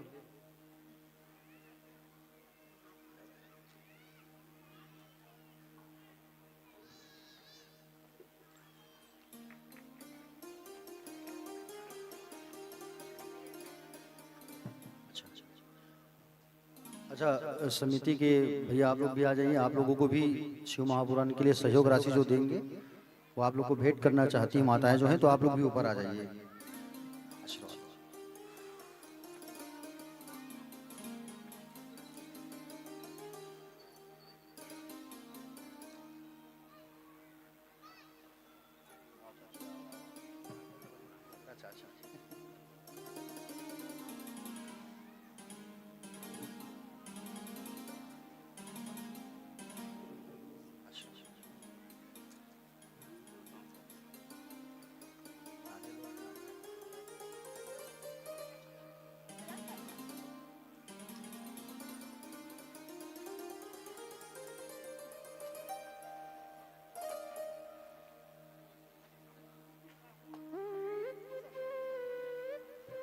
ओमकार साहू जी, सचिव मानस संघ नया रायपुर, अगर यहाँ पर उपस्थित हो तो निवेदन करूंगा उनसे कि व्यास मंच पर आएंगे। व्यास मंच पर आकर पूज्य व्यास जी के अभिवादन करते हुए आप सभी। मैं यहाँ रहूंगा, फिर राजिम के पास भेंडरी गांव चला जाऊंगा, वहां पे देवी भागवत की कथा है मेरी, तो कल और परसों 2 दिन का भी उस समय है, ठीक है। जिन जिन छोड़ना है गुड़ाखू मंजन गुटका सब लोग संकल्प कराबो, ठीक है नहीं। हाँ, शुरुआत 1 या 2 से व्यक्ति से ही होता है। 2 लोग सामने आ गए, फिर 10 सामने आएंगे, 10 के बाद फिर 20, ऐसा धीरे धीरे करके पूरा गांव हमारा नशा से बोले मुक्त हो जाएगा, है कि नहीं। प्यारे भक्तगण, चलिए आइए कथा में चलते हैं। 5 बज चुके हैं। देखो, पार्वती मैया को सुंदर विदाई के अवसर पर सुंदर ये बातें बोलने लगे सभी माताएं जो है। प्यारे भक्तजन, एक पत्नी जो होती है, पतिव्रता नारी जो होती है, उसको सम्मान जो है स्वतः प्राप्त होता है। सम्मान कैसे प्राप्त होता है? अगर पति की वो सेवा कर रही हैं, समझ रहे हो ना, तो पति के साथ में सम्मान पत्नी को स्वतः मिलता है। बोले कैसे? जैसे डॉक्टर की पत्नी, भले उनको वो 5वीं पढ़े, लेकिन डॉक्टर का जब जाते तो कहते ना डॉक्टर हवा का, कहते कि नहीं कहते हैं।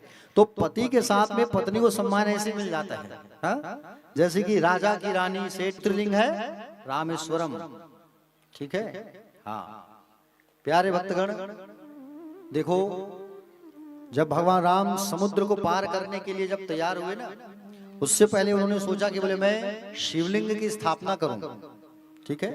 तो शिवलिंग की मैं स्थापना करूं, ये बात उन्होंने सोचा तो जामवंत जी को कहा, जामवंत जी आप कोई श्रेष्ठ अच्छे से किसी पंडित जी को ले आओ।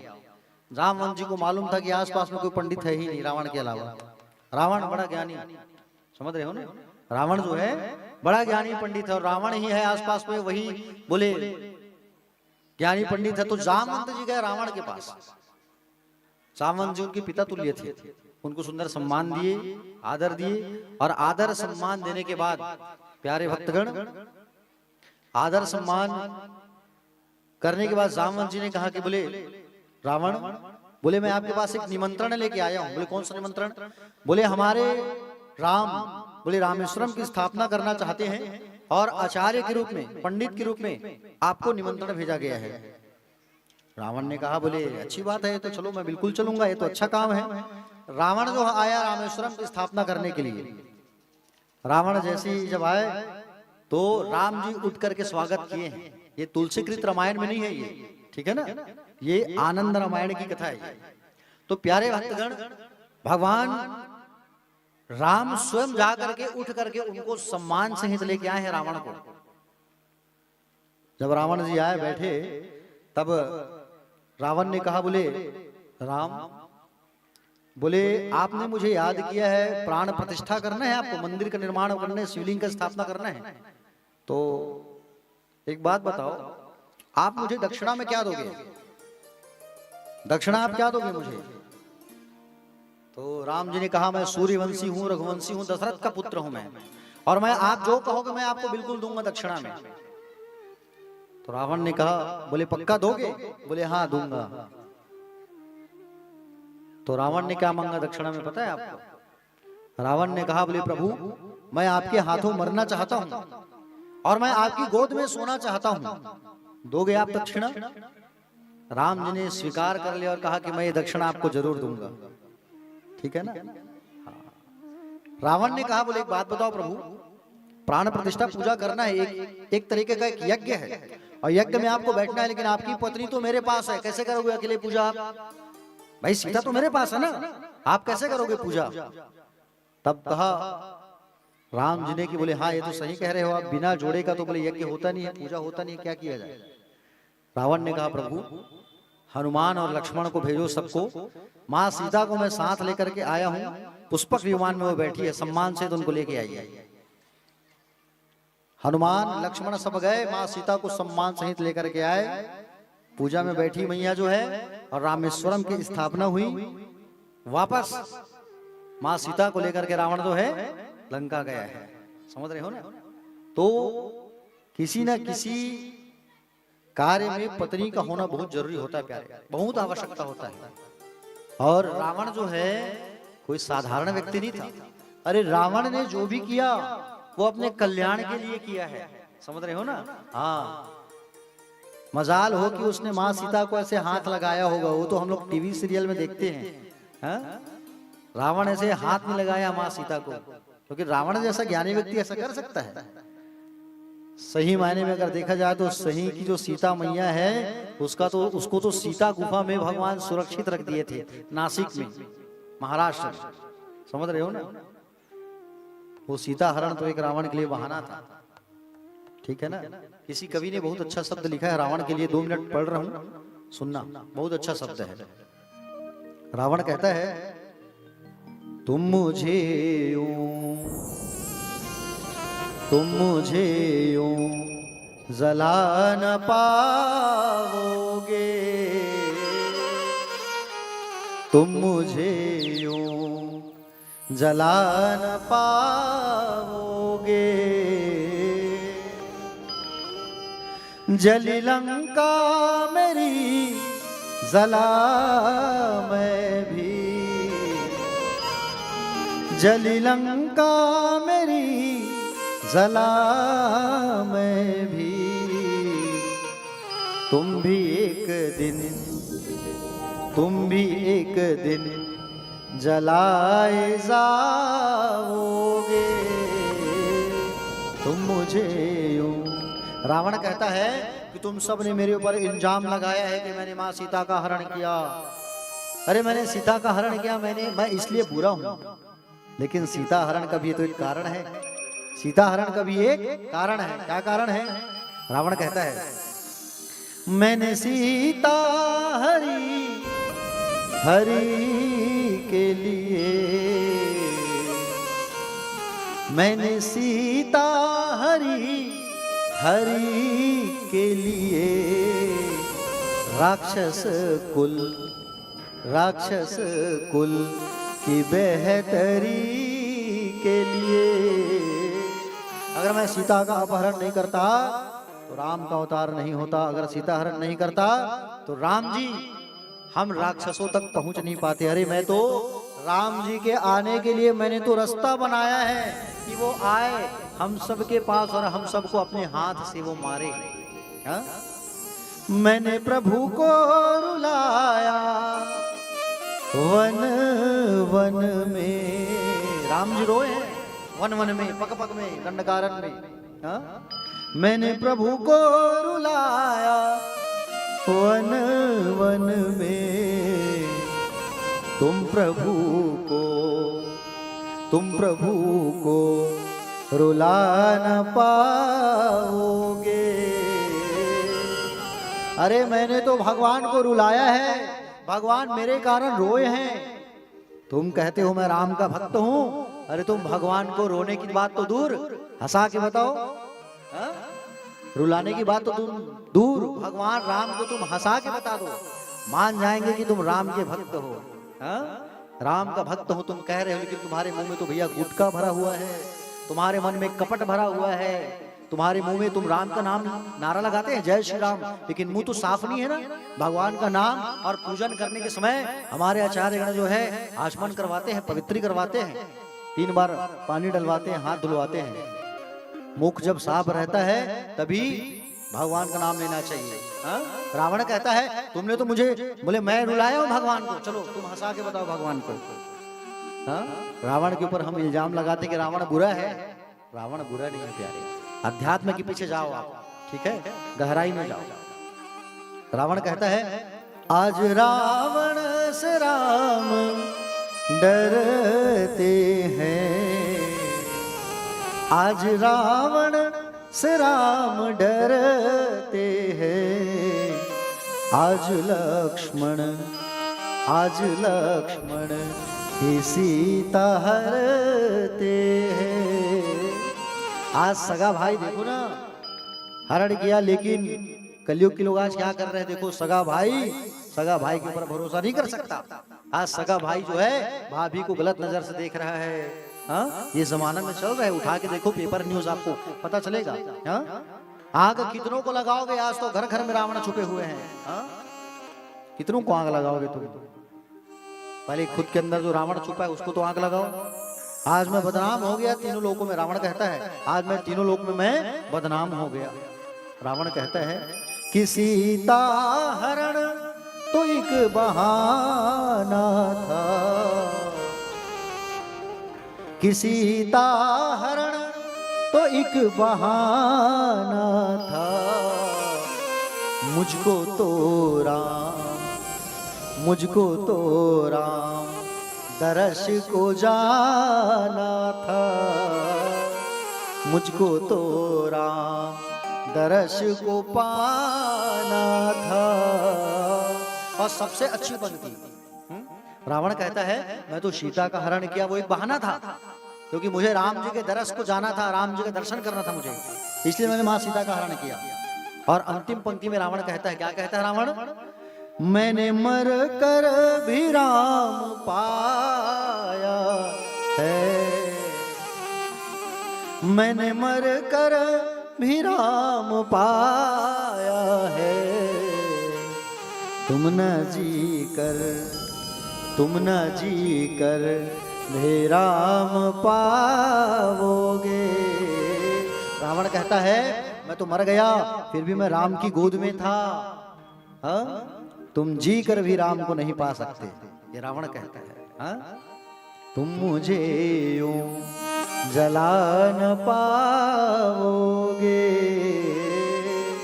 तुम मुझे यूं जली लंका मेरी जला मैं भी, जली लंका मेरी जला मैं भी, तुम भी एक दिन, अरे तुम भी एक दिन जलाए जाओगे। आग कितनों को लगाओगे? घर के अंदर जो, मन के अंदर जो रावण बैठा है, हाँ, उसको तो पहले आग लगाओ। हाँ? तो प्यारे, रावण ने जो किया अपनी भलाई के लिए किया। रावण जो है जब क्रोध में आता था तो नवग्रह, रावण जब क्रोध में आता था ना तो नवग्रह पूरा उनके पैर के नीचे होता था। सोचो आप, रावण जब एक बार गर्जना करता तो इंद्र भी डर जाता था।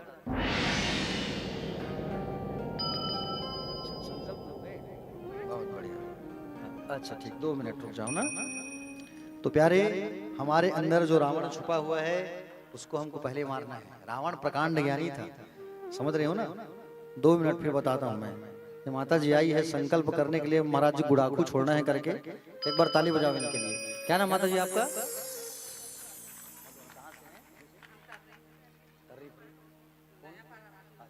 नया पारा राजम तर्री से आई है माता जी कथा सुनने शिव महापुराण की, और मन में भाव आया कि मैं भी गुड़ाकू छोड़ूं, तो संकल्प करने के लिए भी आई हुई हैं। 2 मिनट बस, फिर कथा आगे बढ़ाते हैं। मैंने कहा ना 2 सामने आए, 2 के बाद सब आएंगे बारी बारी। कल और परसों का समय है, सबको आना है।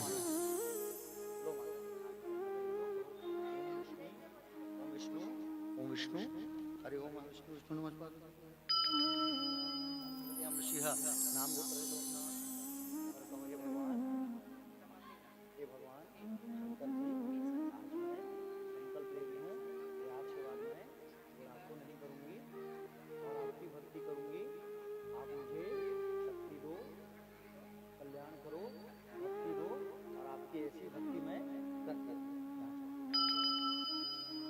प्रणाम।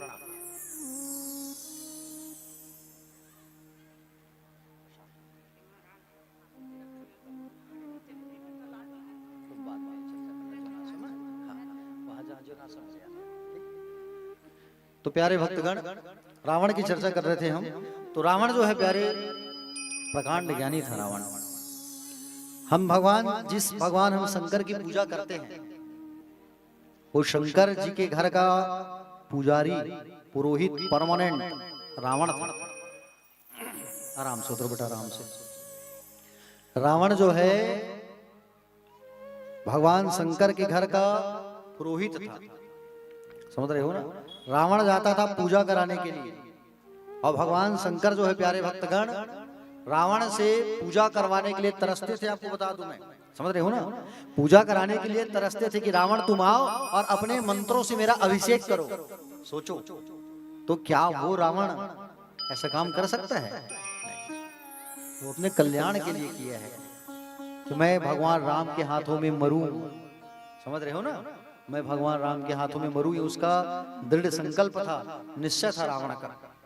तो प्यारे भक्तगण, एक पत्नी का होना बहुत जरूरी है, नारी का होना बहुत जरूरी है। देखो, पति अगर महेश है तो उसकी पत्नी उसकी उमा होती है। यदि पति ओमकार है तो पत्नी जो है श्रुति है। पति यदि तप है तो पत्नी क्षमा है। पति यदि फल है तो पत्नी क्रिया होती है। ठीक है ना? ये भी बताया गया है पतिव्रता नारी के 4 भेद शिव महापुराण पर। पहला है उत्तम, दूसरा मध्य, तीसरा है निकृष्ट, चौथा है अति निकृष्ट। ठीक है?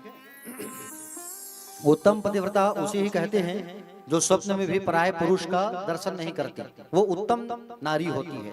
दूसरा मध्यम, जो वह पतिव्रता नारी जो अपने पुरुष और भाई है ना, पुरुष को भाई और पिता या पुत्र की दृष्टि से देखती है, वो होती है मध्यम नारी।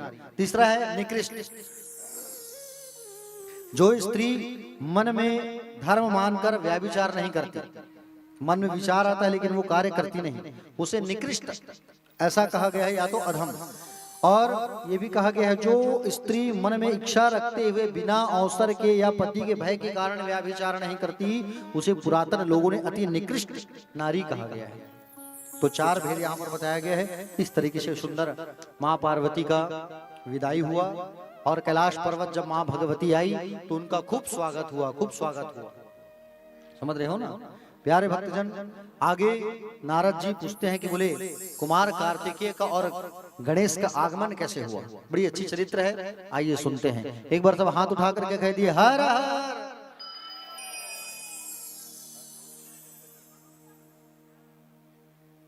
अच्छा जाना है ऐसा बोल रहे हो? अरे रुकिए बस आधा घंटा और कथा सुन लो, फिर भोजन करके जाना। नरेश भैया भिलाई से आए होते दूर से, आप लोग प्राइवेट गाड़ी में आए हो ना? हाँ तो रुक जाइए। हाँ ठीक है, हाँ बिल्कुल बुलाऊंगा बुलाऊंगा, 2 मिनट है ना। तो प्यारे भक्तगण देखिए, भगवान शंकर और मां पार्वती कैलाश पर आने के पश्चात 1000 वर्ष तक विहार करते रहे। देवताओं को चिंतन हो गया कि बोले जब तक भगवान शंकर का बेटा नहीं होगा तारकासुर की मृत्यु नहीं होगी। उसको वरदान प्राप्त है भगवान शंकर का बेटा होगा तभी उसकी मृत्यु होगी। तो प्यारे भक्तगण सारे देवता जो है भगवान नारायण की शरण में गए। तारकासुर के डर के कारण सब मेरु गुफा में छुप गए थे। सारे देवता इंद्र वरुण कुबेर सब भगवान नारायण की शरण में गए और भगवान नारायण की शरण में जाकर के सबने प्रार्थना किया। और जिस गुफा पर भगवान शंकर थे विहार कर रहे थे उसके ठीक बाहर जाकर के सारे देवताओं ने भगवान शंकर और मां पार्वती को पुकारा कि प्रभु आप वापस आओ, जल्दी आओ, क्योंकि आपको जागना जरूरी है। आप 1000 वर्ष तक आप विहार कर रहे हो, आपसे निवेदन है आप जो है बोले बाहर आओ। जैसे भगवान शंकर को करुण भाव से इन सब ने पुकारा तो प्यारे भगवान शंकर जो है उस गुफा से बाहर निकले। भगवान शंकर के साथ में भगवान शंकर का तेज भी निकला बाहर। समझ रहे हो ना? भगवान शंकर का तेज भी बाहर निकला। अब उस तेज को कौन स्वीकार करे? भगवान का जो अमोघ तेज है वो व्यर्थ नहीं जाता। तो अग्नि नारायण को बुलाया गया, अग्निदेव को कहा अग्निदेव आप आओ, कबूतर का रूप लेकर के। और सुंदर कबूतर का रूप लेकर के अग्निदेव आए और भगवान के तेज को पी गए। थोड़ी देर बाद माँ पार्वती बाहर आई गुफा से। पार्वती मैया जब बाहर आई गुफा से वहां से तो माँ को बड़ा गुस्सा आया कि तुम लोग जो है हमारे विहार को भंग किए हो, हाँ? और मैं वंध्या हो गई हूं, तुम लोग हमारे विहार में भंग डाले हो।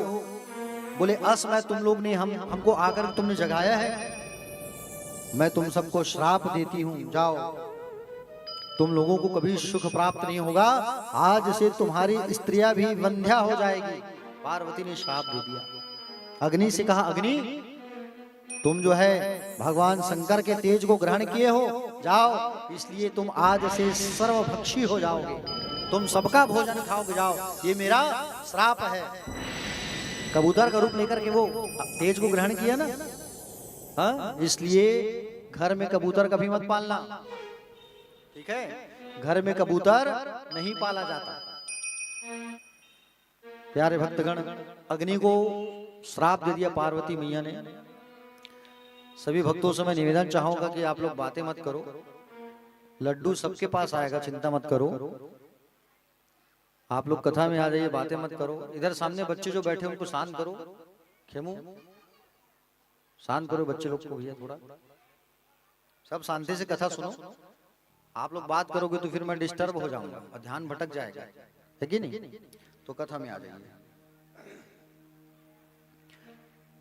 मां पार्वती ने अग्नि को श्राप दे दिया कि तुम सर्वभक्षी हो जाओ, सबका भोजन करोगे, तुम सबके मुख बन जाओ। इसलिए देखना जब हम लोग हवन करते हैं, पूजा करते हैं तो सबके नाम की आहुति डालते हैं ना, गणपतये स्वाहा। वो स्वाहा क्या होता है? वो भोजन होता है। और सबके भोजन को अग्नि में डालते हैं हम लोग। स्वाहा इंद्राय स्वाहा, गणपति स्वाहा, दुर्गाय स्वाहा, सबका भोजन वो करता है अग्नि। क्यों? क्योंकि पार्वती ने श्राप दिया है कि तुम सर्वभक्षी हो जाओ। और जब भी यज्ञ करते हो, परसों करोगे आप लोग यज्ञ, है ना? तो यज्ञ जब भी करोगे तो आहुति जो पकड़ोगे उसको एक बार पकड़ने के बाद तुरंत छोड़ना, ठीक है? कई लोगों को मैं देखता हूँ ऐसे पकड़े रहे, स्वाहा स्वाहा, जानो उन्होंने पैसे के ना थे, स्वाहा स्वाहा। वो पूरा हवन खत्म हो जाए लेकिन सांकल खत्म नहीं हो। हाँ? तो ऐसा हवन मत करना। हवन करने के लिए मृग मुद्रा में हवन किया जाता है। जैसे छोटे बच्चों को भोजन कराते हैं ना, वैसे ही 3 उंगली में ये तर्जनी और कनिष्ठा को छोड़ा जाता है ऐसा। और ऐसा एक बार जो पकड़ो उसको छोड़ो, पकड़ो छोड़ो, ठीक है। हाँ, तो अग्नि को श्राप मिला। अग्नि जो है भगवान शंकर की शरण में आया, प्रभु मैं आपके तेज को सहन नहीं कर पा रहा हूं, क्या करूं मैं। भगवान ने कहा तुम इसको किसी सुलक्षणा स्त्री के अंदर डाल सकते हो, ऐसा आदेश किया। तो माघ के महीने में सप्त ऋषियों की जो पत्नियां हैं, माघ महीने में सप्त ऋषियों की जो पत्नियां हैं वो गंगा स्नान करने गई थी। 7 ऋषियों की पत्नियां सुबह सुबह 4 बजे नहाए, अग्नि के सामने जा करके ताप रहे थे अग्नि। अब अग्नि को क्या कहा है भगवान शंकर ने, सुलक्षणा स्त्री के अंदर आप मेरे तेज को डाल सकते हो। लेकिन जब कोई स्त्री अग्नि के सामने आए तब तो उसी समय अग्नि का ताप लेने 6 माताएं आई, 7वां नहीं आई। कौन? अरुंधति, वशिष्ठ की पत्नी। 6 ऋषि की पत्नियां आके अग्नि के सामने आंच लेने लगे तो ये हाथों में जो रोम होता है ना, उस रोम के माध्यम से अग्नि जो है भगवान शंकर के तेज को अंदर प्रवाह कर दिया, अंदर घुसा दिया, ये रोम के माध्यम से, ठीक है ना प्यारे भक्तजन। रोम कूप से अंदर प्रवेश हुआ और 6 ऋषि की पत्नियां गर्भवती हो गई। 6 ऋषियों ने इन 6 पत्नियों को अपना त्याग कर दिया, ठीक है। अब ये 6 के 6 आए और हिमालय के पास उस तेज को निकाल करके छोड़ दिए। हिमालय जो है उस तेज को क्या किया, हिमालय उस तेज को गंगा मैया में छोड़ दिया। और गंगा मैया में जैसे ही छोड़ा तो गंगा मैया में जैसे ही जब छोड़ा हिमालय जो है, तो गंगा मैया से सुंदर एक बालक उत्पन्न हो गया। गंगा मैया उसको ऐसा पकड़ती है और गंगा के किनारे जो सरकंडे का घास था उस पे ला करके ऐसा रखती है, तो एक बालक जो है जन्म ले लेता है। समझ रहे हो ना, एक बालक सुंदर जन्म ले लिया। उसी समय की बात है प्यारे। बालक कब जन्म लिया? अघन महीने में, मार्गशीर्ष महीने शुक्ल पक्ष की 6वीं तिथि में, ठीक है। पृथ्वी पर उस बालक का आगमन हुआ। भगवान शंकर का बेटा, पार्वती मैया के गर्भ से कोई बालक जन्म नहीं लिया है। क्यों? श्राप किसने दिया है? कल बताया था, बताओ चलो, किसने श्राप दिया था पार्वती को? भूल गए? रात भर रामायण पढ़े, बहनिया पूछे राम सीता कौन? भाई बहन है, इसने करो तुमन।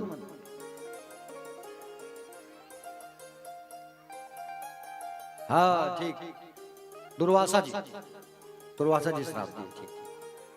हमारे परीक्षित जीवन मसला मालूम है और आप लोग सब भूल गए कथा। सबको सुनना है ध्यान से कथा को भूलना नहीं है, ठीक है। मान लो यहां से कथा सुन करके आप गए, अब कोई आपको पूछ दिया तो कम से कम आप बता सको, ठीक है। अब आप नहीं बताओगे तो फिर कहेंगे बोले वो महाराज कैसे कथा सुना है, बात आएगा कि नहीं आएगा। इसलिए कथा को इधर से सुन करके इधर मत निकालो, बताया था ना, इधर से सुन करके यहाँ रखो, ठीक है। तो दुर्वासा ने श्राप दिया था, फिर से बता रहा हूं, ध्यान से सुनो। गंगा मैया जो है पार्वती से पूछती है कि तुम महादेव को पति के रूप में प्राप्त कर चुकी हो, मुझे भी कोई उपाय बताओ ताकि मैं भी भगवान शंकर को पति के रूप में प्राप्त करूं। तो उन्होंने क्या कहा था? बोले दुर्वासा का आवाहन करो, दुर्वासा जी जब आए तो 1 लोटा पानी लेकर के फेंक देना उनके धोती के पास, चरणों में। गंगा ने वैसे किया, दुर्वासा जी को बुलाया और दुर्वासा जी जैसे आए तो 1 लोटा पानी लेके फेंक दिया। दुर्वासा जी भड़क गए, श्राप दे दिए गंगा को, मृत्यु लोक में जाएगी तू। हाँ? गंगा कहे मेरी गलती नहीं है, पार्वती ने मुझे जैसे कहा मैंने वैसे किया। तो दुर्वासा जी ने पार्वती को श्राप दे दिया कि तू बांझ हो जाएगी, है कि नहीं। और गंगा को वरदान दिया कि गंगा तू भगवान शंकर के जटा में रहेगी, मरने के समय लोग तुम्हें याद करेंगे और शंकर का जो पहला पुत्र होगा वो तुमसे होगा। कहा था, अब याद आया ना। हाँ, तो गंगा मैया में हिमालय ने जब छोड़ा उस तेज को, तो गंगा मैया उस बालक, उस तेज को ऐसा रखती है और एक बालक उत्पन्न हो गया, ठीक है ना। संयोग से उसी समय वहां पर एक मुनि का आगमन हुआ। तस्मिन् नमस्रे तात विश्वामित्रः प्रतापवनः प्रेरितो विधिना तत्थ गच्छतो प्रति यद्रिह गच्छया। संयोग से वहां पर विश्वामित्र जी का आगमन हुआ। किसका आगमन हुआ? विश्वामित्र जी का। तो उस बालक ने कहा कि महाराज आप मेरा जात कर्म संस्कार करवाओ। तो उसने कहा कि भैया कि बोले मैं तो ब्राह्मण नहीं हूं, है ना। उन्होंने क्या कहा विश्वामित्र जी ने, मैं ब्राह्मण नहीं हूं, तो कैसे करूं? तब कहा विश्वामित्र जी को कहा उस बालक ने कि बोले मैं आपको वरदान देता हूं कि आज से आप ब्रह्म ऋषि बन जाओगे, आप करो मेरा जात कर्म संस्कार। तब विश्वामित्र जी ब्रह्म ऋषियों की गिनती में आए और उसने उस बालक का जातकर्म संस्कार किया। और सुंदर उसी समय वहां अग्निदेव प्रकट हो गए और उन्होंने उस बालक को गले लगाया, चुम्बन किया, प्यार किया और प्यारे भक्तगण उनको अपनी शक्ति प्रदान किया। ठीक है। उसी समय कृतिका नाम की 6 स्त्रियां, कृतिका नाम की 6 माताएं उसी समय वहां से गुजर रहे थे। वो बालक रो रहा था। उस बालक को देखे तो इतना सुंदर बच्चा, इतना सुंदर, 6 माताओं की इच्छा हुई कि बोले हम इसका लालन पालन करें, इसको दूध पिलाएं। तो बालक जो है तुरंत 6 मुंडी बना लिया अपना। कितना मुंडी बना लिए? 6 मुंडी। कृतिका नाम की माताओं ने स्तनपान कराया, सेवा किया उस बालक का। तो नाम क्या पड़ गया उसका? कृतिका से क्या नाम हो गया? कृतिका से नाम पड़ा कार्तिकेय। क्या नाम पड़ा? कार्तिकेय नाम पड़ा उसका। और कार्तिकेय ने कहा कि आप 6 मेरी माताएं, और आज से ये जो महीना है ना वो मेरे नाम से जाना जाएगा। कौन सा महीना? कार्तिक। कार्तिक का जो महीना होता है वो कुमार कार्तिकेय के नाम से जाना जाता है। ठीक है। और कार्तिक मास में भगवान की खूब पूजा होती है, खूब। और कार्तिक कहीं ऐसा मास होता है जिस समय तुलसी की मंजरी भगवान शंकर पे चढ़ता है। कार्तिक के ही मास में भगवान शंकर पे अगर आप केसरिया का जो फूल होता है ना जिसमें कांटा होता है, बंदन कलर में होता है केसरिया कलर, देखियो ना छोटा छोटा, उसको अगर आप शिवलिंग पर चढ़ाओगे कार्तिक मास में तो ये मान करके चलो स्वर्ण दान का फल आपको मिलता है। कार्तिक महीने में उसको सोना माना गया है, सोना। जी हाँ। तो कुमार कार्तिकेय को अग्निदेव ने शक्ति दिया और 10 पद्मवीर राक्षस वहां पे आए तो सबको कार्तिकेय जी ने मारा। शिवपुत्र ने सुंदर जब पहाड़ पे जब जैसे प्रहार किया तो पहाड़ जो है 2 टुकड़ा हो गया। प्यारे समझ रहे हो ना? पहाड़ जो है कितना टुकड़ा हो गया? जोर से बोलो। 2 टुकड़ा हो गया। जब क्रौंच पर्वत में जब उसने मारा प्रहार कार्तिकेय जी ने, एक भाग क्या बना? मयूर। ठीक। और एक भाग बना है मुर्गा। ठीक रहे हो ना? एक भाग क्या बना? मुर्गा। मयूर को तो अपनी सवारी बना लिए कार्तिकेय जी जो है, लेकिन मुर्गा को कहा, बोले भैया मैं तुमको अपना सवारी तो नहीं बना सकता। तो क्या कहा? तुम्हारी जो पताका है उस पर मेरी छवि हमेशा बनी रहेगी और आज से तुम संसार वालों को जगाने का काम करोगे। इसलिए देखना मुर्गा जो है बांग जब मारता है सुबह तब सब लोग उठते हो, है कि नहीं? कैसे आवाज आता है मुर्गा का? चलो बोल के बताओ। ले राम प्रसाद का बोल के बताए के बड़ हंसा तसले ही बता भी। वो बाजू वाले भैया बताइए जी सारा करीज भाई मोला राम प्रसाद बताइए। ले एक कनक आवाज निकाल, माइक भेजो ले, इसने पता चल।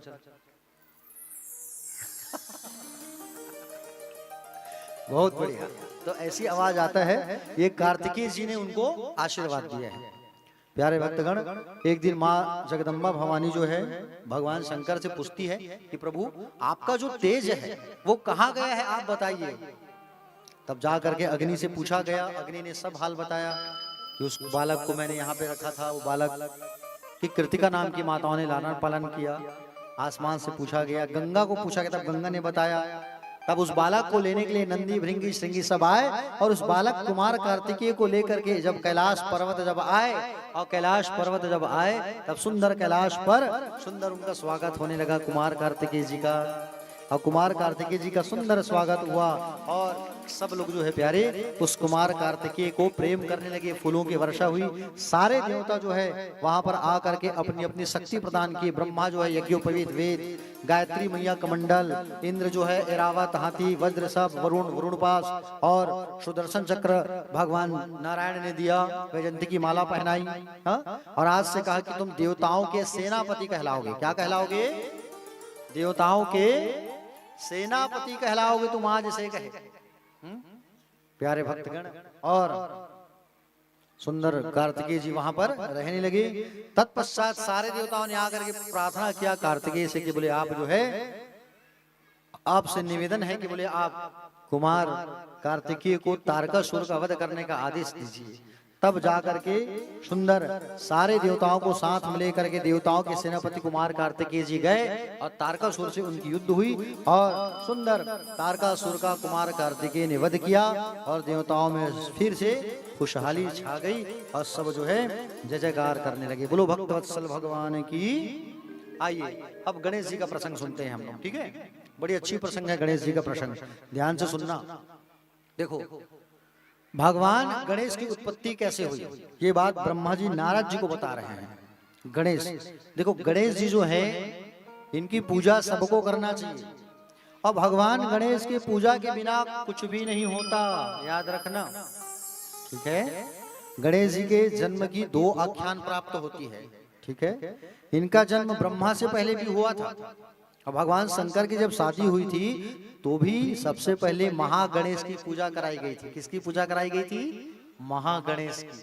समझ रहे हो ना? हाँ देखो एक समय शनि की दृष्टि पड़ने से उसका जो सिर है वो कट गया था और हाथी का सिर जोड़ा गया शनि की कुदृष्टि के कारण, ठीक है ना। हाथी का सिर कैसे लगा ये बताता हूं आपको, सुनो ध्यान से। एक बार की बात है, दुर्वासा जी महाराज बैकुंठ लोग गए थे। कहाँ गए थे? बैकुंठ। और बैकुंठ जाकर के भगवान नारायण का दर्शन करके आ रहे थे तो नारायण ने उनको एक माला दिया था, माला दुर्वासा के गले में डाल दिया। दुर्वासा जी उस माला को पहन करके जा रहे थे, मार्ग में सोचा इंद्र लोग चले जाऊं, देवराज इंद्र से मैं मुलाकात कर लूं। तो देवराज से मिलने के लिए आए, देवराज ने स्वागत किया और जैसे स्वागत किया देवराज इंद्र ने तो उसी समय दुर्वासा उस माला को निकाल करके इंद्र के गले में डाल दिया। इंद्र जो है उस माला को निकाल करके अपने ऐरावत हाथी के गले में डाल दिया। अब वो हाथी जो है निकाल के पैर से खूंदने लगा। दुर्वासा जी को बड़ा गुस्सा आया कि तूने मेरे द्वारा दी गई लक्ष्मीकृत माला का अपमान किया। जा इंद्र, मैं तुझे श्राप देता हूं कि तेरा जो वैभव है इंद्र लोग तुझसे छीना जाए, मेरा श्राप है। और उस हाथी को भी श्राप दे दिया। ऐरावत को क्या श्राप दिया? है हाथी तेरा सिर कट जाएगा, जा। हाथी और इंद्र दोनों दुर्वासा के चरणों में गिर गए। बोले महाराज क्षमा कर दो, गलती हो गई। ये सतयुग की बात है। जैसे चरणों में जब गिरे तो प्यारे भक्तगण दुर्वासा जी ने कहा, इंद्र तुम्हें करना होगा समुद्र मंथन, समुद्र से मां लक्ष्मी निकलेगी, तुम्हारा वैभव समुद्र में खो गया है, समुद्र मंथन करो। और इस ऐरावत से कहा, क्या कहा? ऐरावत तेरा सिर कटेगा लेकिन तेरा सिर तुझे वापस प्राप्त हो जाएगा, लेकिन तेरा जो सिर है वो पूजनीय हो जाएगा। क्या हो जाएगा? पूजनीय हो जाएगा। ऐसा वरदान दिया और वही सिर गणेश जी के सिर में लगा है, ठीक है।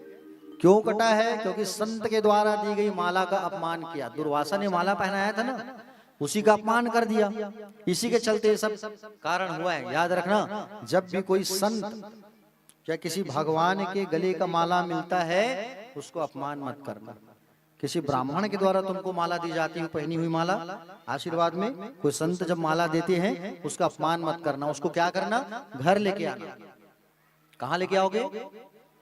घर। घर लेकर बच्चे को पकड़ो, थाली पटक रहा है, किसका बच्चा है भाई?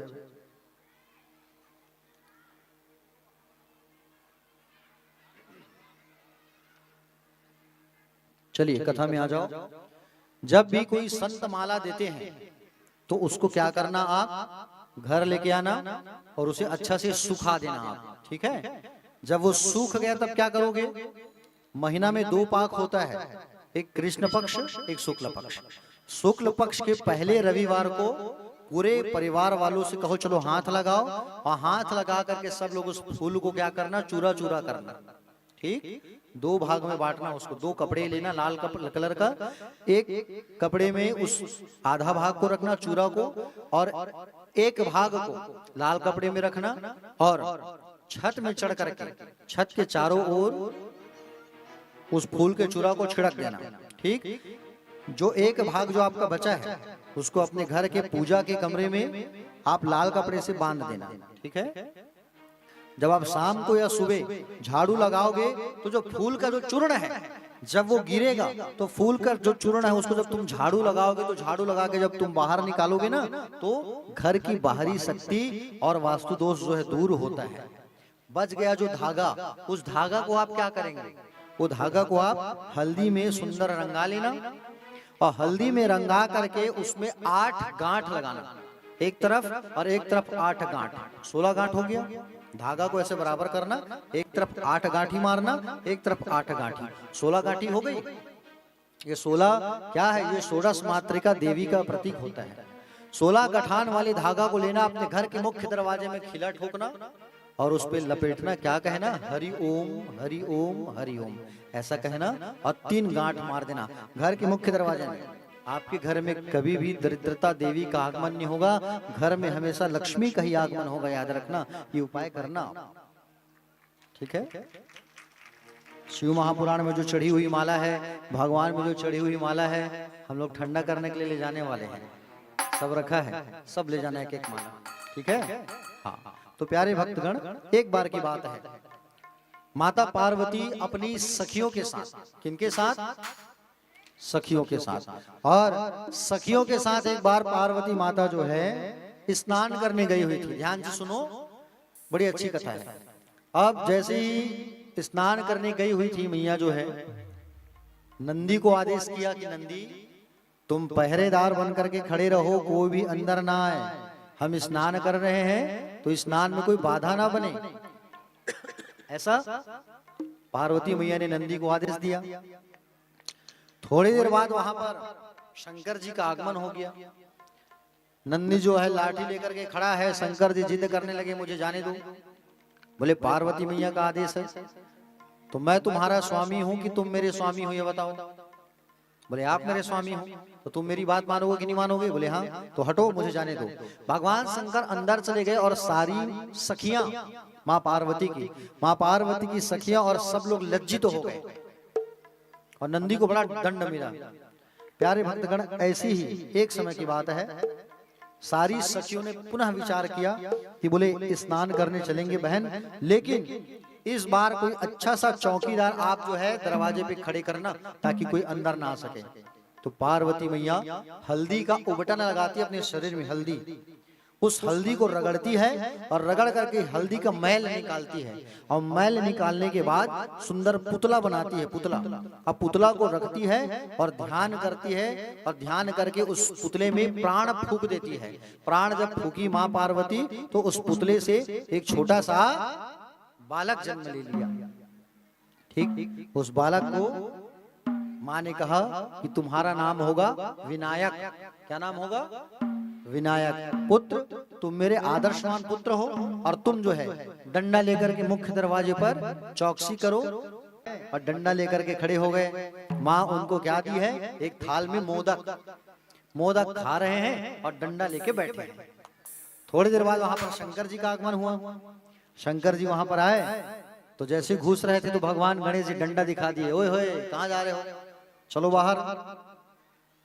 शंकर जी ने कहा, बोले तुम कौन हो? बोले तुम कौन हो?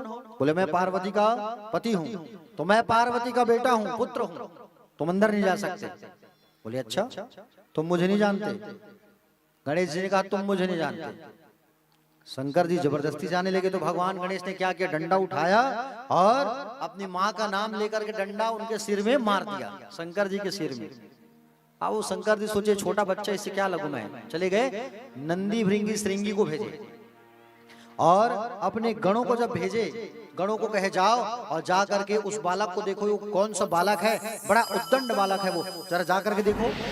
और जा करके जब जैसे ही आए और उस बालक को, प्यारे भक्तगण, जैसे ही उस बालक को कहने लगे, बालक तू हट जा। तो नंदी जी की बात को सुनकर गणेश जी ने कहा कि तुम हट जाओ, मुझे मत हटाओ। नंदी जी लोग नहीं माने और गणेश जी भी नहीं माने। गणेश जी दौड़ा दौड़ा के डंडा में सबको मारने लगे। समझ रहे हो? डंडा सबको मारने लगे। भगवान नारायण से कहा गया कि आप जाओ, तो भगवान नारायण ने कहा, बोले मैं नहीं जाऊंगा, मेरी शक्ति काम नहीं करेगी। ब्रह्मा जी आए और ब्रह्मा जी जैसे आए तो ब्रह्मा की दाढ़ी को पकड़ लिया गणेश जी ने और दाढ़ी को पकड़ करके मार। ब्रह्मा जी भाग गए वहां से, विष्णु जी भाग गए। शंकर जी ने कहा ये कौन सा बालक है, बड़ा उद्दंड बालक है, बोले मुझे ही जाना होगा। और ऐसा विचार करके प्यारे भक्तगण भगवान शंकर स्वयं आए। माँ पार्वती को मालूम चल गया कि मेरे बच्चे के साथ युद्ध कर रहे हैं, तो माँ जो है अपनी सखिया को भेजती है। माँ जो है अपनी शक्तियों को, कराली, कुब्जा, खंजा और लंब सिरसा, ये 4 देवियों को भी साथ भेजती, जाओ मेरे पुत्र की रक्षा करो। भगवान शंकर वहां पर आए।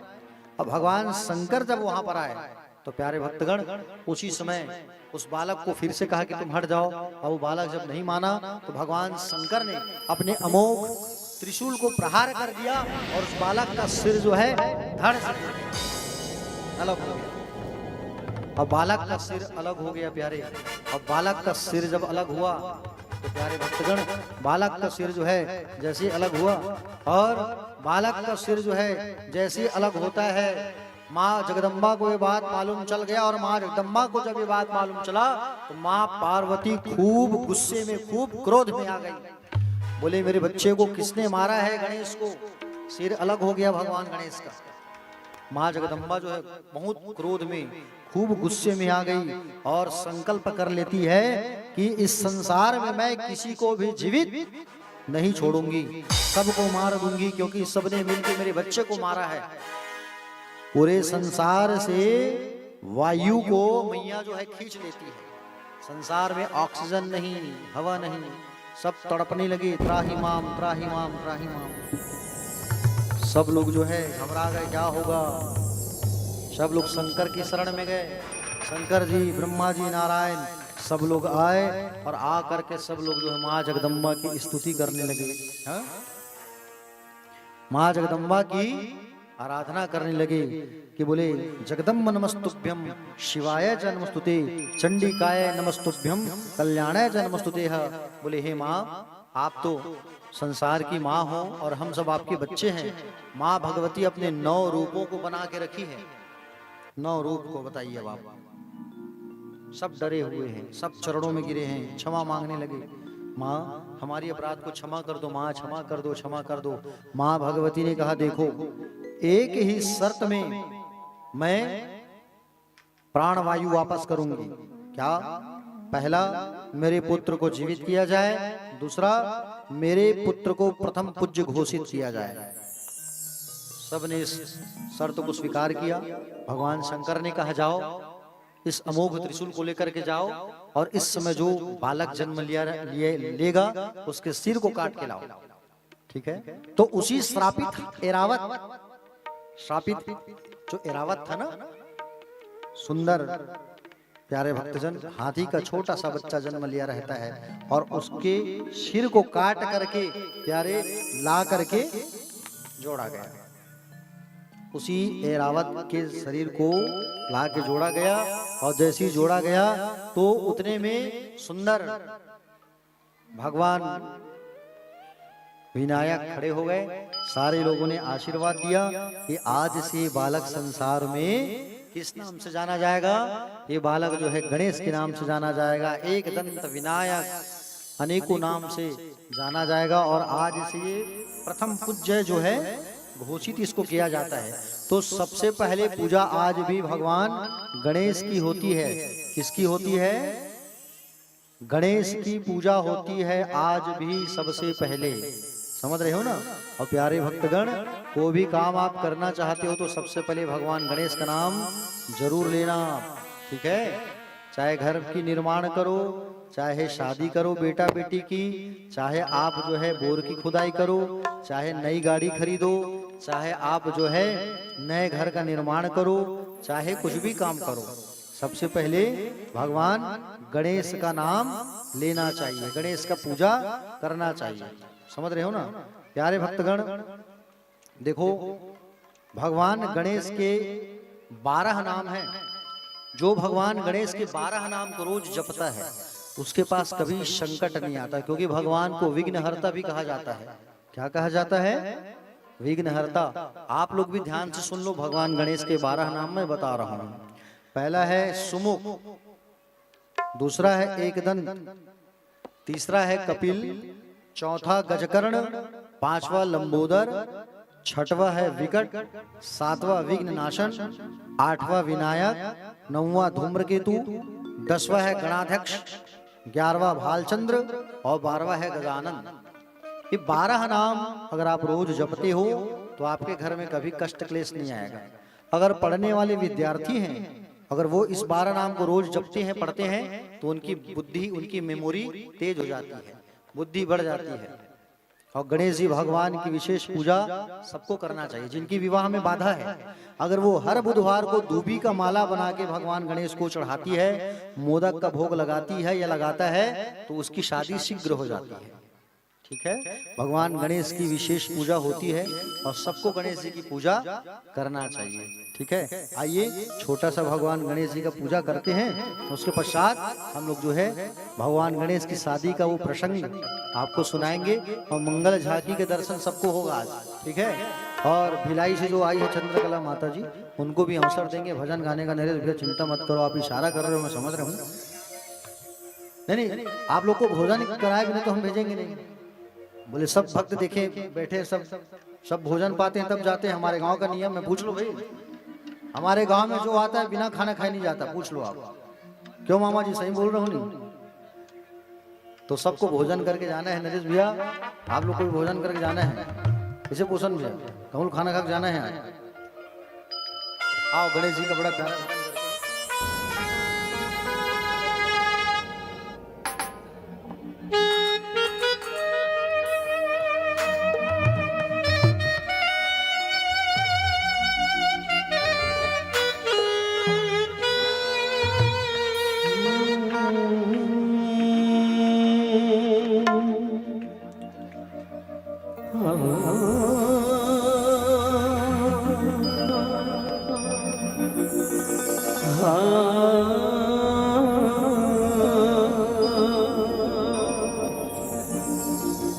ज्वाला सी जलती है आंखों में जिसके भी, दिल में तेरा नाम है।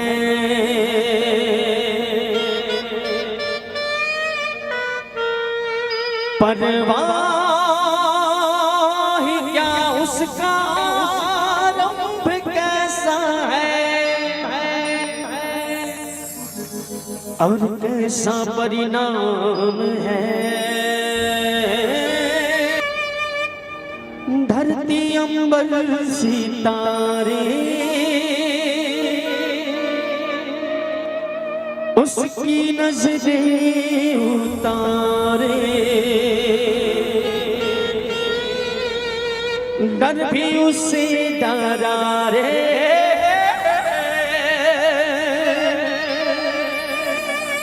उसकी रखवाली यारे,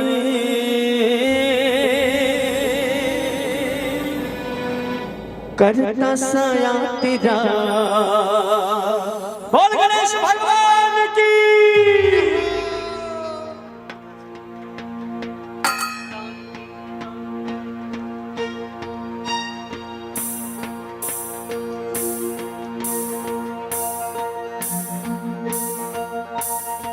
देवा श्री गणेशा, देवा श्री गणेशा, देवा श्री गणेशा, देवा श्री गणेशा, देवा श्री गणेश, देवा श्री गणेशा।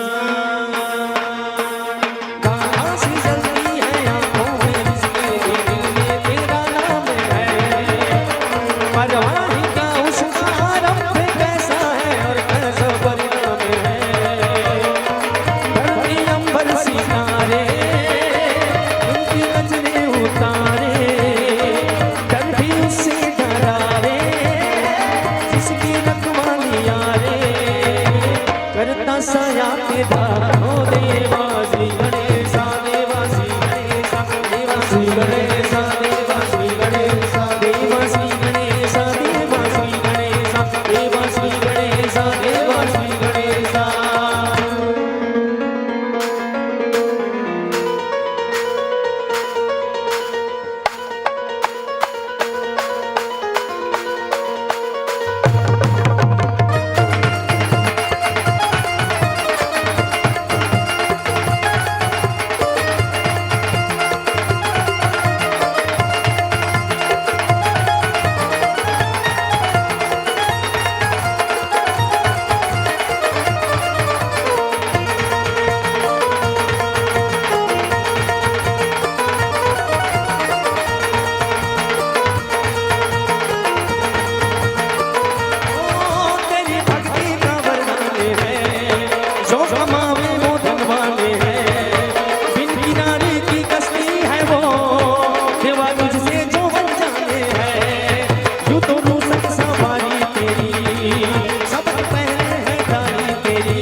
साथ माया के डाको देवा श्री गणेशा देवा श्री गणेशा देवा श्री गणेशा देवा श्री गणेशा देवा श्री गणेशा देवा श्री गणेशा देवा श्री गणेशा देवा श्री गणेशा।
बोले गणेश जी भगवान की। चले एक बार सब हाथ उठाइए और हाथ उठा के बड़े जोर से कहिए हर हर। अरे ऐसे मत चिल्लाओ भैया, ये भिलाई वाले बैठे हैं 3 बार शिव महापुराण की कथा कराएं। कहाँ है भिलाई वाले? उधर बैठे देखो। अब जाके बताएंगे अरे हमारे यहाँ 3 बार शिव महापुराण की कथा हुई, हमने अच्छा चिल्लाया। तो उन लोग को बताओ कम से कम हमारे तूता गांव वालों में भी कोई कमी नहीं है कि नहीं? चलो हाथ उठा के कहो हर हर। ये तूता की आवाज नहीं थी, ठीक है? तूता का आवाज चाहिए। चलो हर हर ऐसा। तो आइए प्यारे आगे कथा में चलते हैं। तो गणेश जी भगवान को सारे देवताओं ने सुंदर आशीर्वाद प्रदान किया और भगवान गणेश जी ने खूब उनको प्रेम किया, प्यार किया और गणों के अध्यक्ष गणाध्यक्ष बनाया गया भगवान गणेश को। बातें मत करो आप लोग। हाँ हाँ हाँ हाँ।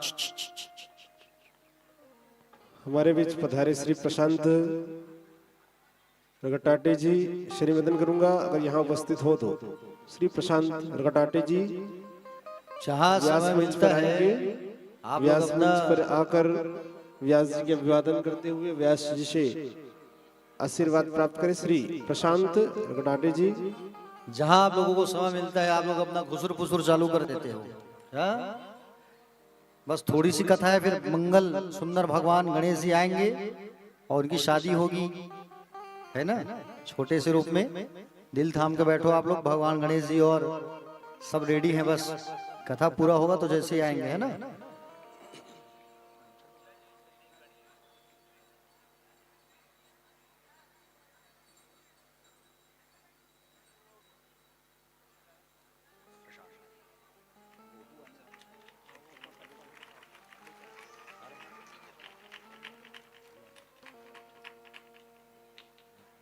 तो प्यारे भक्तगण देखिए,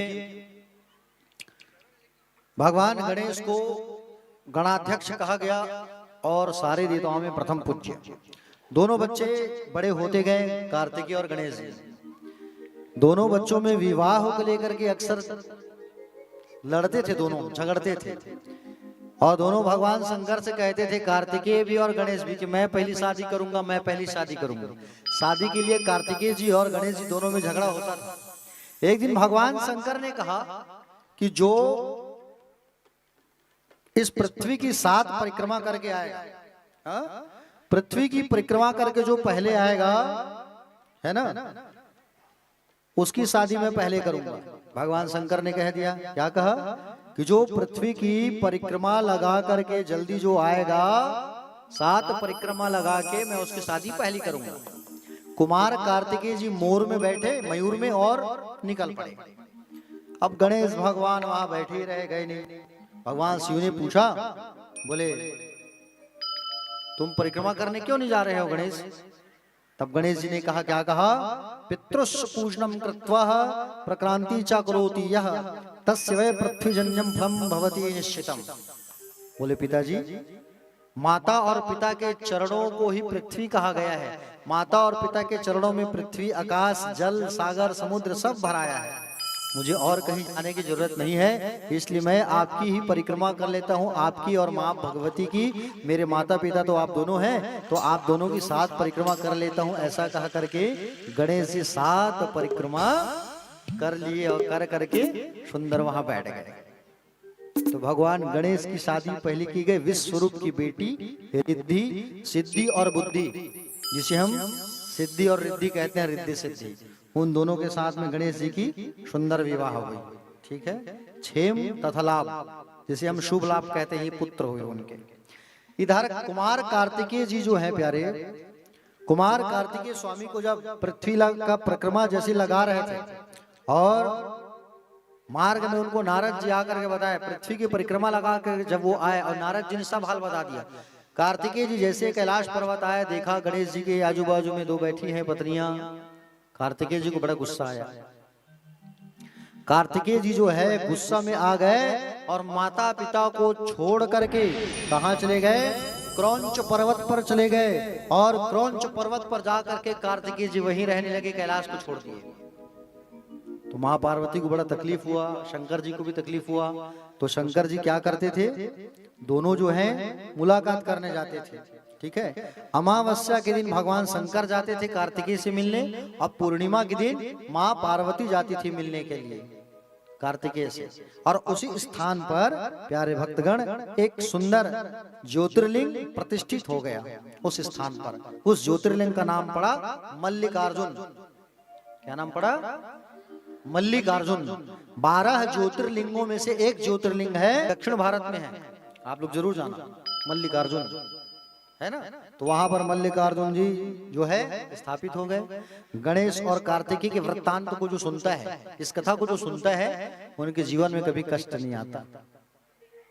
तो प्यारे भक्तगण, आप लोग जो है सुंदर इस कथा को सुने हैं और इस कथा को सुनकर के आप लोगों को भूलना नहीं है। ठीक है, और ध्यान से सुनिए। देखो, कल हम लोग जो है त्रिपुरासुर की वध की कथा सुनेंगे और जालंधर वध की कथा सुनेंगे, और कल भगवान शंकर के विविध अवतारों की कथा सुनेंगे और 12 ज्योतिर्लिंग की कथा सुनेंगे कल। और कल का जो टाइमिंग रहेगा कथा का, दोपहर 12 बजे से रहेगा। क्यों पूछो, क्योंकि कल कथा का अंतिम दिवस है। 16 तारीख को तो धारा होगा, पूर्णाहुति होगी, रुद्राक्ष वितरण होगा, इतने कार्यक्रम होंगे 16 को। कल हमारी कथा का 7वां दिवस है। ठीक है, गिनो 9 तारीख से, 9, 10, 11, 12, 13, 14, 15 हुआ कि नहीं हुआ? हाँ, तो कल अंतिम दिन रहेगा। कथा कल जल्दी चालू करेंगे और कल आप लोग अपने घर से जब आओगे तो खाली हाथ मत आना। क्या लेके आना है? समी का पत्ता और बेल का पत्ता, क्योंकि कल बिल्व पत्र का वर्षा होगा। जैसे भागवत में तुलसी का वर्षा होता है ना, वैसे ही कल बिल्व पत्र का वर्षा होगा, शिव सतनाम स्तोत्र का पाठ होगा और समी पत्र का वर्षा करेंगे, बेल पत्र का वर्षा करेंगे और कल जो है कथा जल्दी सुनेंगे। और कल कथा के पश्चात बिल्व पत्र की वर्षा होगी, समी पत्र की वर्षा होगी और कल ही चढ़ोत्री का कार्यक्रम भी होगा। उसके पश्चात महाआरती होगी, 1132 की महाआरती शिव महापुराण की, और महाआरती के पश्चात हम लोग फिर भ्रमण के लिए निकलेंगे। ठीक है, अब परसों भी जल्दी बैठते हैं 11-12 बजे के बीच, ताकि 3 बजे तक कार्यक्रम संपन्न हो जाए। तो आइए हमारे बीच भगवान गणेश जी और रिद्धि सिद्धि कार्तिकेय जी का आगमन हो रहा है। एक बार जोरदार ताली बजा के स्वागत करिए। भगवान गणेश जी का आगमन हो रहा है।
सुमर ले।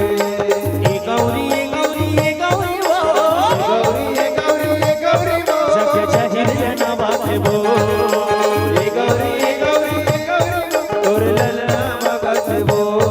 ये तेरा जान जान स्वामी देखे वो अंतर्यामी मोरे खेले बर्बाद वो ये तेरा जग जन स्वामी ताई पीते वो अंतर्यामी वो देखे देवर भगत वो। ये तेरा जान जान स्वामी देखे वो अंतर्यामी मोरे खेले बर्बाद वो ये तेरा जग जन स्वामी ताई पीते वो अंतर्यामी वो देखे देवर भगत वो। वो देखे देवर भगत वो। वो देखे देवर भगत वो। बोल गणेश भगवान की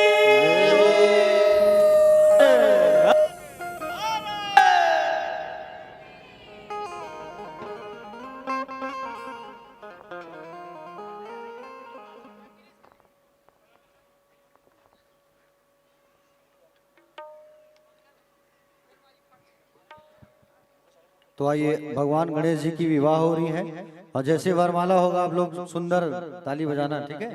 उसके पश्चात आरती के पहले चंद्रकला साहू माता जी जो है सुंदर एक भजन सुनाएंगी हम सबको। आइए वरमाला हो रहा है भगवान का। बोल वृंदावन बिहारी लाल की मंगलम भगवान विष्णु मंगलम गरुड़ ध्वजा मंगलम पुंडरीकाक्ष मंगलाय तनो हरि। गणेश महाराज की जय। दामोदर भगवान की जय।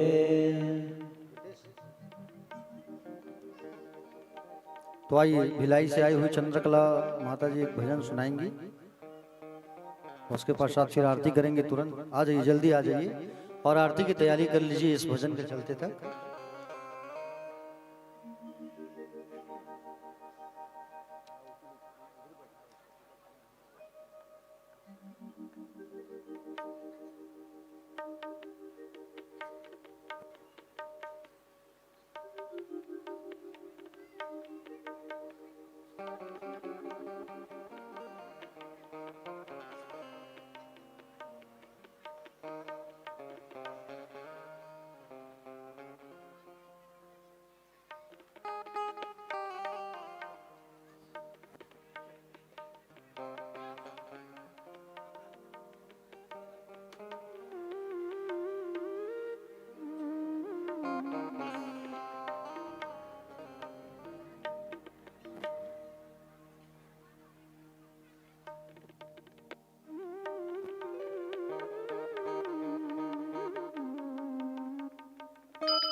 बोलिए शंकर भगवान की हर हर हर हर हर हर।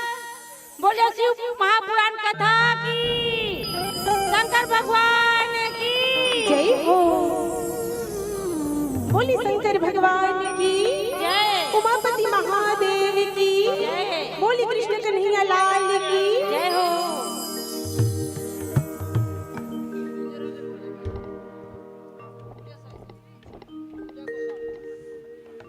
पिंजरा में मोले मैना सुन लेना मोरी बहना जिंदगी के नहीं है रे ठिकाना तही बताना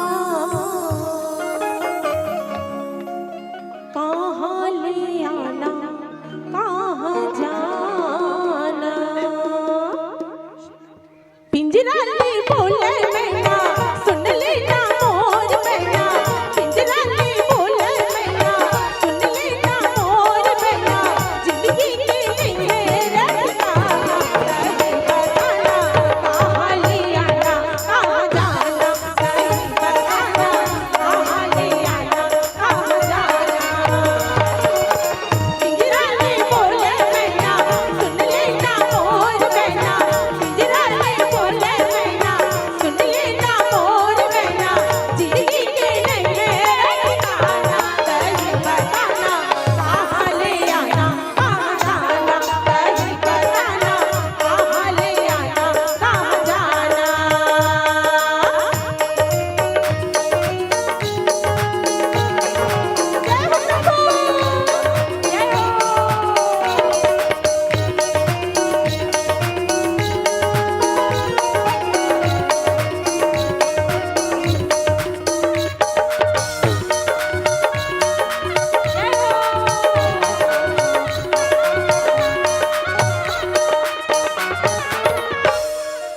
बाटी के तोर काया माटी मां मिल जाए जाने में पापी तो कब छोड़ जाए माटी के तोर काया माटी मां मिल जाए जाने में पापी तो कब छोड़ जाए माया भजन को बुलाना रामे भजन गुन गाना माया भजन को बुलाना रामे भजन गुन गाना नहीं तो पड़ी रे ठिकाना कहीं बताना कहाँ ले आना कहाँ जाना कहीं बताना कहाँ ले आना कहाँ जाना पिंजरा ले बोले मैना सुन लेना मोर मैना पिंजरा ले बोले मैना सुन लेना मोर मैना जिंदगी के नहीं है ठिकाना कहीं बताना कहाँ ले आना कहाँ जाना कहीं बताना कहाँ ले आना कहाँ जाना जय हो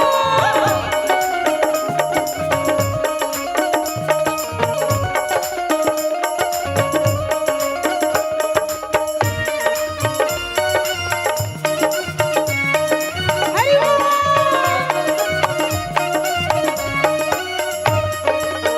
काले के आए जगमग काले के तजाबी काले के आए जगमग काले के तजाबी मुट्ठी बांधे आए जगमग हाथ पसारे जाबे मुट्ठी बांधे आए जगमग हाथ पसारे जाबे माया भजन तो बुलाना हरे भजन गुन गाना माया भजन तो बुलाना हरे भजन गुन गाना नहीं तो पड़ रे ठिकाना कहीं बताना कहाँ ले आना कहाँ जाना कहीं बताना कहाँ ले आना कहाँ जाना पिंजरा ले बोले मैना सुन लेना मोर मैना पिंजरा ले बोले मैना सुन लेना मोर मैना जिंदगी के नहीं है ठिकाना कहीं बताना कहाँ ले आना कहाँ जाना कहीं बताना कहाँ ले आना कहाँ जाना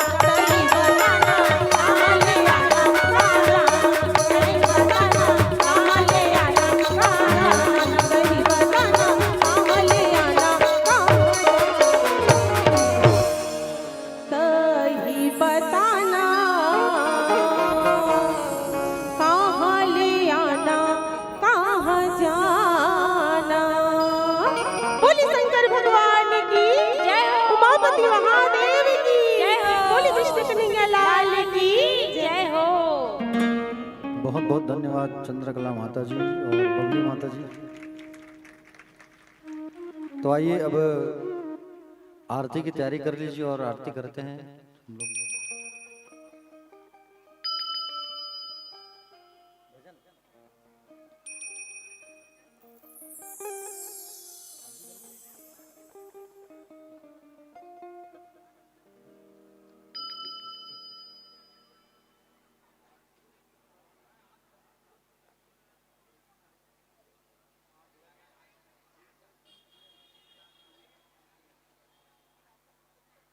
तो आइए एक गणेश जी का भजन करते हैं और उसके पश्चात फिर आरती करेंगे। और भिलाई से जितने भक्त आए हैं सबसे मैं निवेदन चाहूंगा कि आप लोग भोजन करके ही जाएं तो ज्यादा अच्छा है। कुछ हमें इमरजेंसी काम थोड़ी है। ठीक है, मंच में आ जाइए, एक श्रीफल ले लीजिए। आइए, भगवान का प्रसाद ले लीजिए श्रीफल, उसके पश्चात आपको ससम्मान विदाई दिया जाएगा। आइए हम सब जो है भगवान गणेश जी का एक बड़ा प्यारा भजन रसपान करते हैं।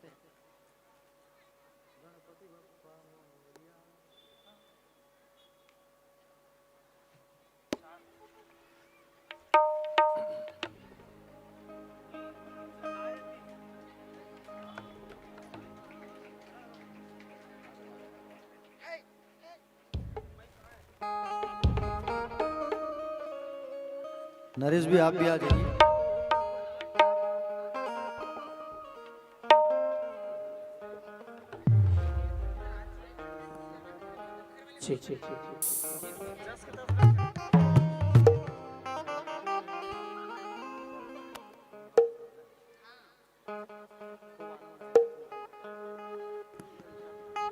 ये आए तो किस्मत जागे, इस जीवन से हर दुख भागे। हो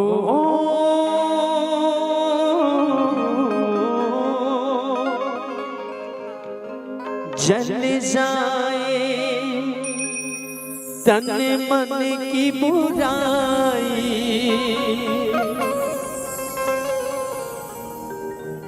ये मिल जाए जो दिल मांगे।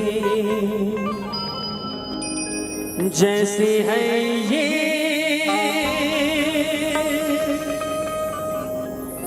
वैसा कहीं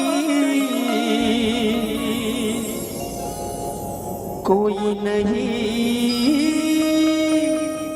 है दूसरा।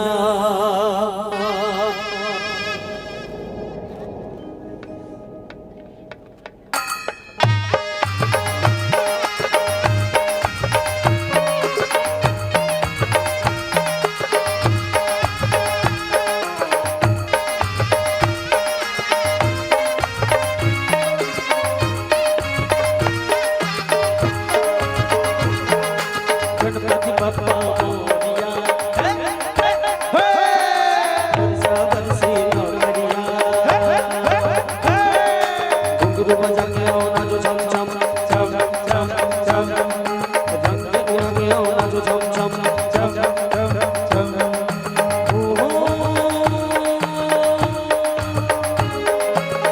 आओ जरा झूमो जरा, नाचो जरा गाओ जरा, आओ जरा झूमो जरा, नाचो जरा गाओ जरा, आओ जरा झूमो जरा, नाचो जरा गाओ जरा, आओ जरा झूमो जरा, नाचो जरा आओ जरा। गणपति बप्पा मोरिया, बरसा बरसी नौकरिया, गणपति बप्पा मोरिया, बरसा बरसी नौकरिया।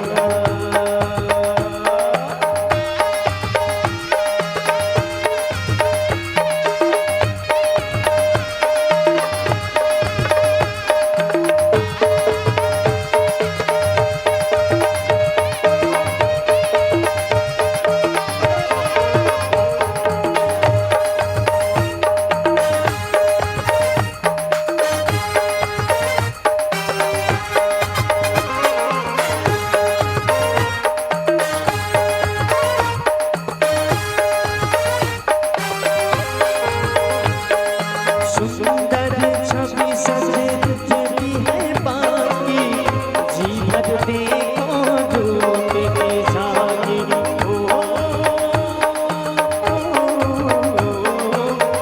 मंगल मूरत मंगलकारी,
कल सच की जोत जलाना।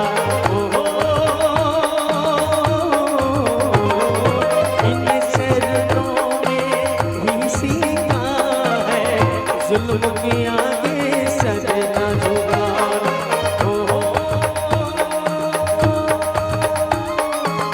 जैसे है वो ऐसा कहीं कोई नहीं है दूसरा। आओ जरा झुको जरा बचो जरा गाओ जरा गणपति बप्पा मोरिया सावन की नौकरिया।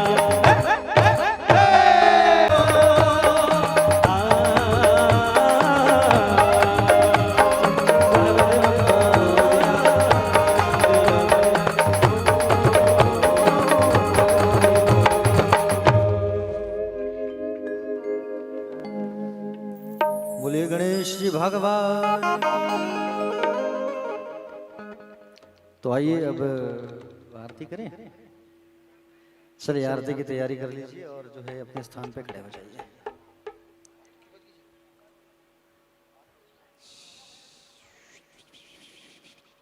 चलिए अपने अपने स्थान में खड़े हो जाइए सभी लोग, आरती करते हैं ये।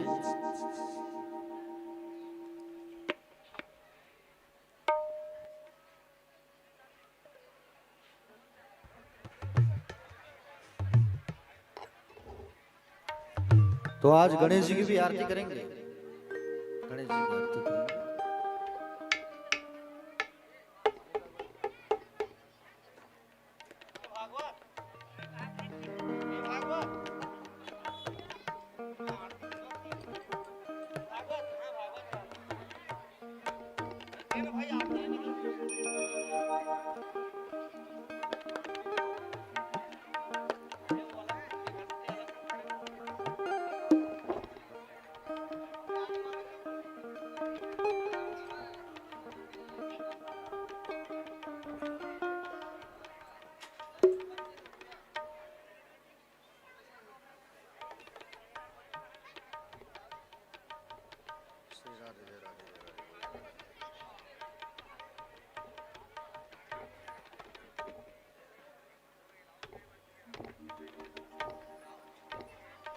पहले गणेश जी की आरती करेंगे, उसके बाद फिर शंकर जी की आरती करेंगे, ठीक है।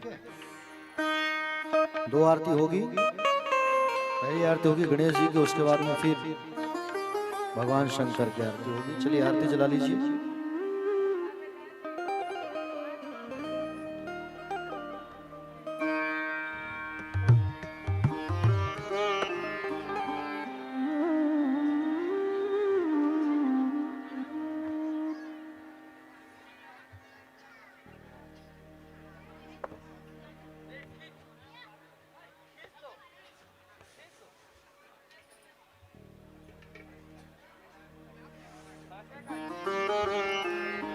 बोलिए गणेश जी भगवान की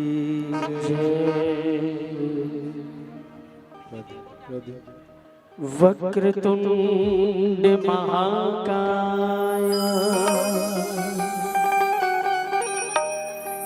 सूर्यकोटि समप्रभा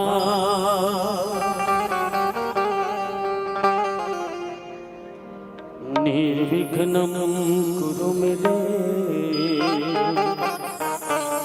सर्वकार्येषु सर्वदा।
करे सेवा, भोग लगे संग करे सेवा, धन को आग दे घोड़न को काया, धन को आग दे घोड़न को काया, पाशन को पुत्र दे निर्धन को माया, जन को पुत्र दे निर्धन को माया, जय गणेश जय गणेश जय गणेश देवा, गणेश जय गणेश जय गणेश देवा, माता जगती पार्वती पिता महादेवा, जगती पार्वती पिता महादेवा, सूर्य श्याम शरण आए सफल की जय सेवा, श्याम शरण आए सफल कीज सेवा, सूर्य श्याम शरण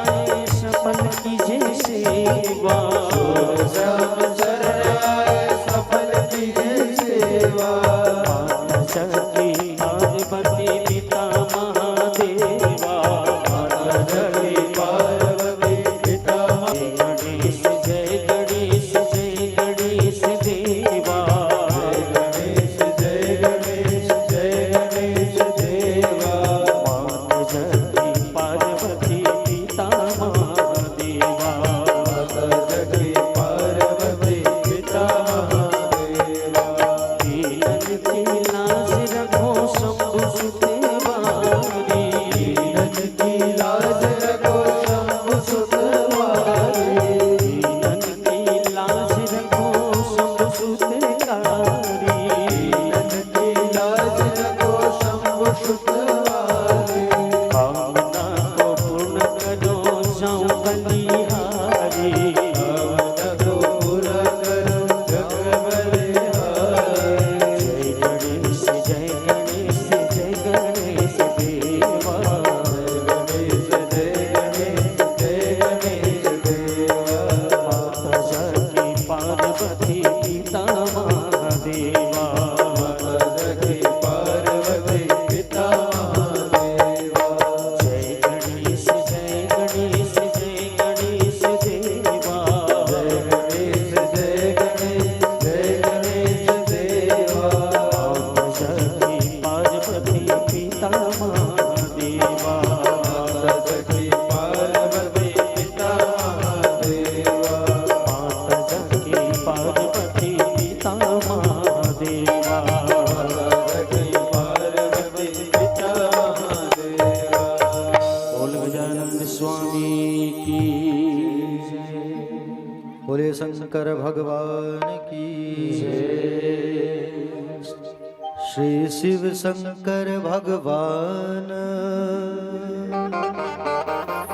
की है आरती, आरती भक्त जनों को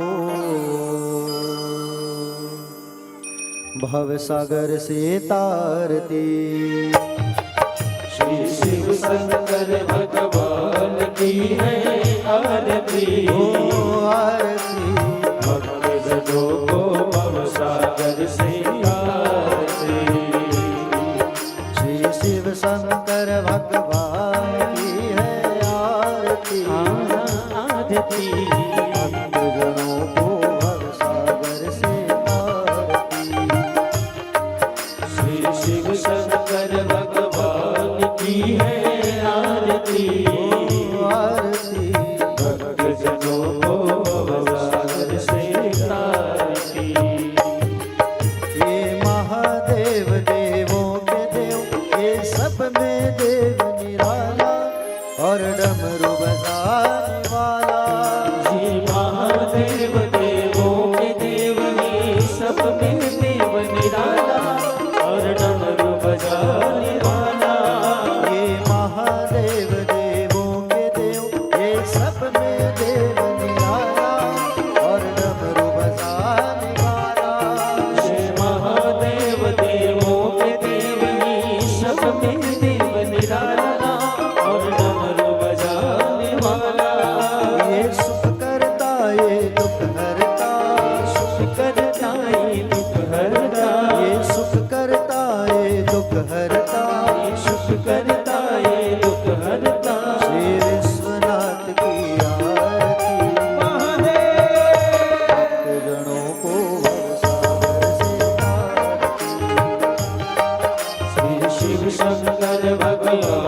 सरोवर वाले है पिए भंग के प्याले। महाकाल कालों के काले मानद सरोवर वाले है पिए भंग के प्याले। घर में त्रिशूल मंदार फूल, घर में त्रिशूल मंदार फूल, घर में त्रिशूल मंदार फूल, घर में त्रिशूल मंदार फूल। श्री महाकाल की आरती वह है भक्तजनों को श्री शिव शंकर भगवान की है आरती। आरती भक्तजनों को सागर से तारती।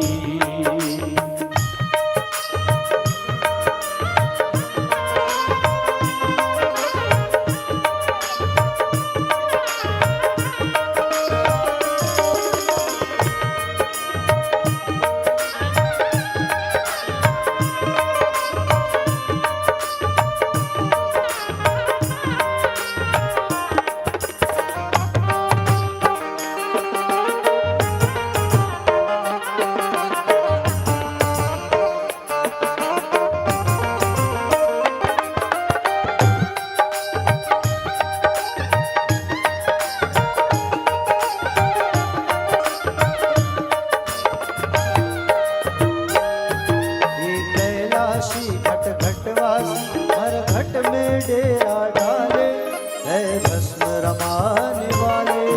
ये कैलाशी घट घटवासी मन घट में डेरा डाले भस्म रमाने वाले। ये कैलाशी घट घटवासी हर घट में डेरा डाले है भस्म रमाने वाले। ये कैलाशी घट घटवासी मन घट में डेरा डाले भस्म रमाने वाले। ये महादेव देवों के देव, श्री महादेव देवों के देव, ये महादेव देवों के देव, ये महादेव देवों के देव। तांडवधारी की आरती जनों को सागर से श्री शिव शंकर भगवान की है आरती। आरती भक्तजनों को भवसागर से तारती। श्री शिव शंकर भगवान की है आरती भक्तजनों को भवसागर से तारती। भक्तजनों को भवसागर से तारती। भक्तजनों को भवसागर से तारती। भक्तजनों को भवसागर से तारती।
पर आधा परिक्रमा कर लेंगे। जे तीर्थानि प्रचरन्ति स्थानि खंगणहते खागं शस्त्रे वर्जनीय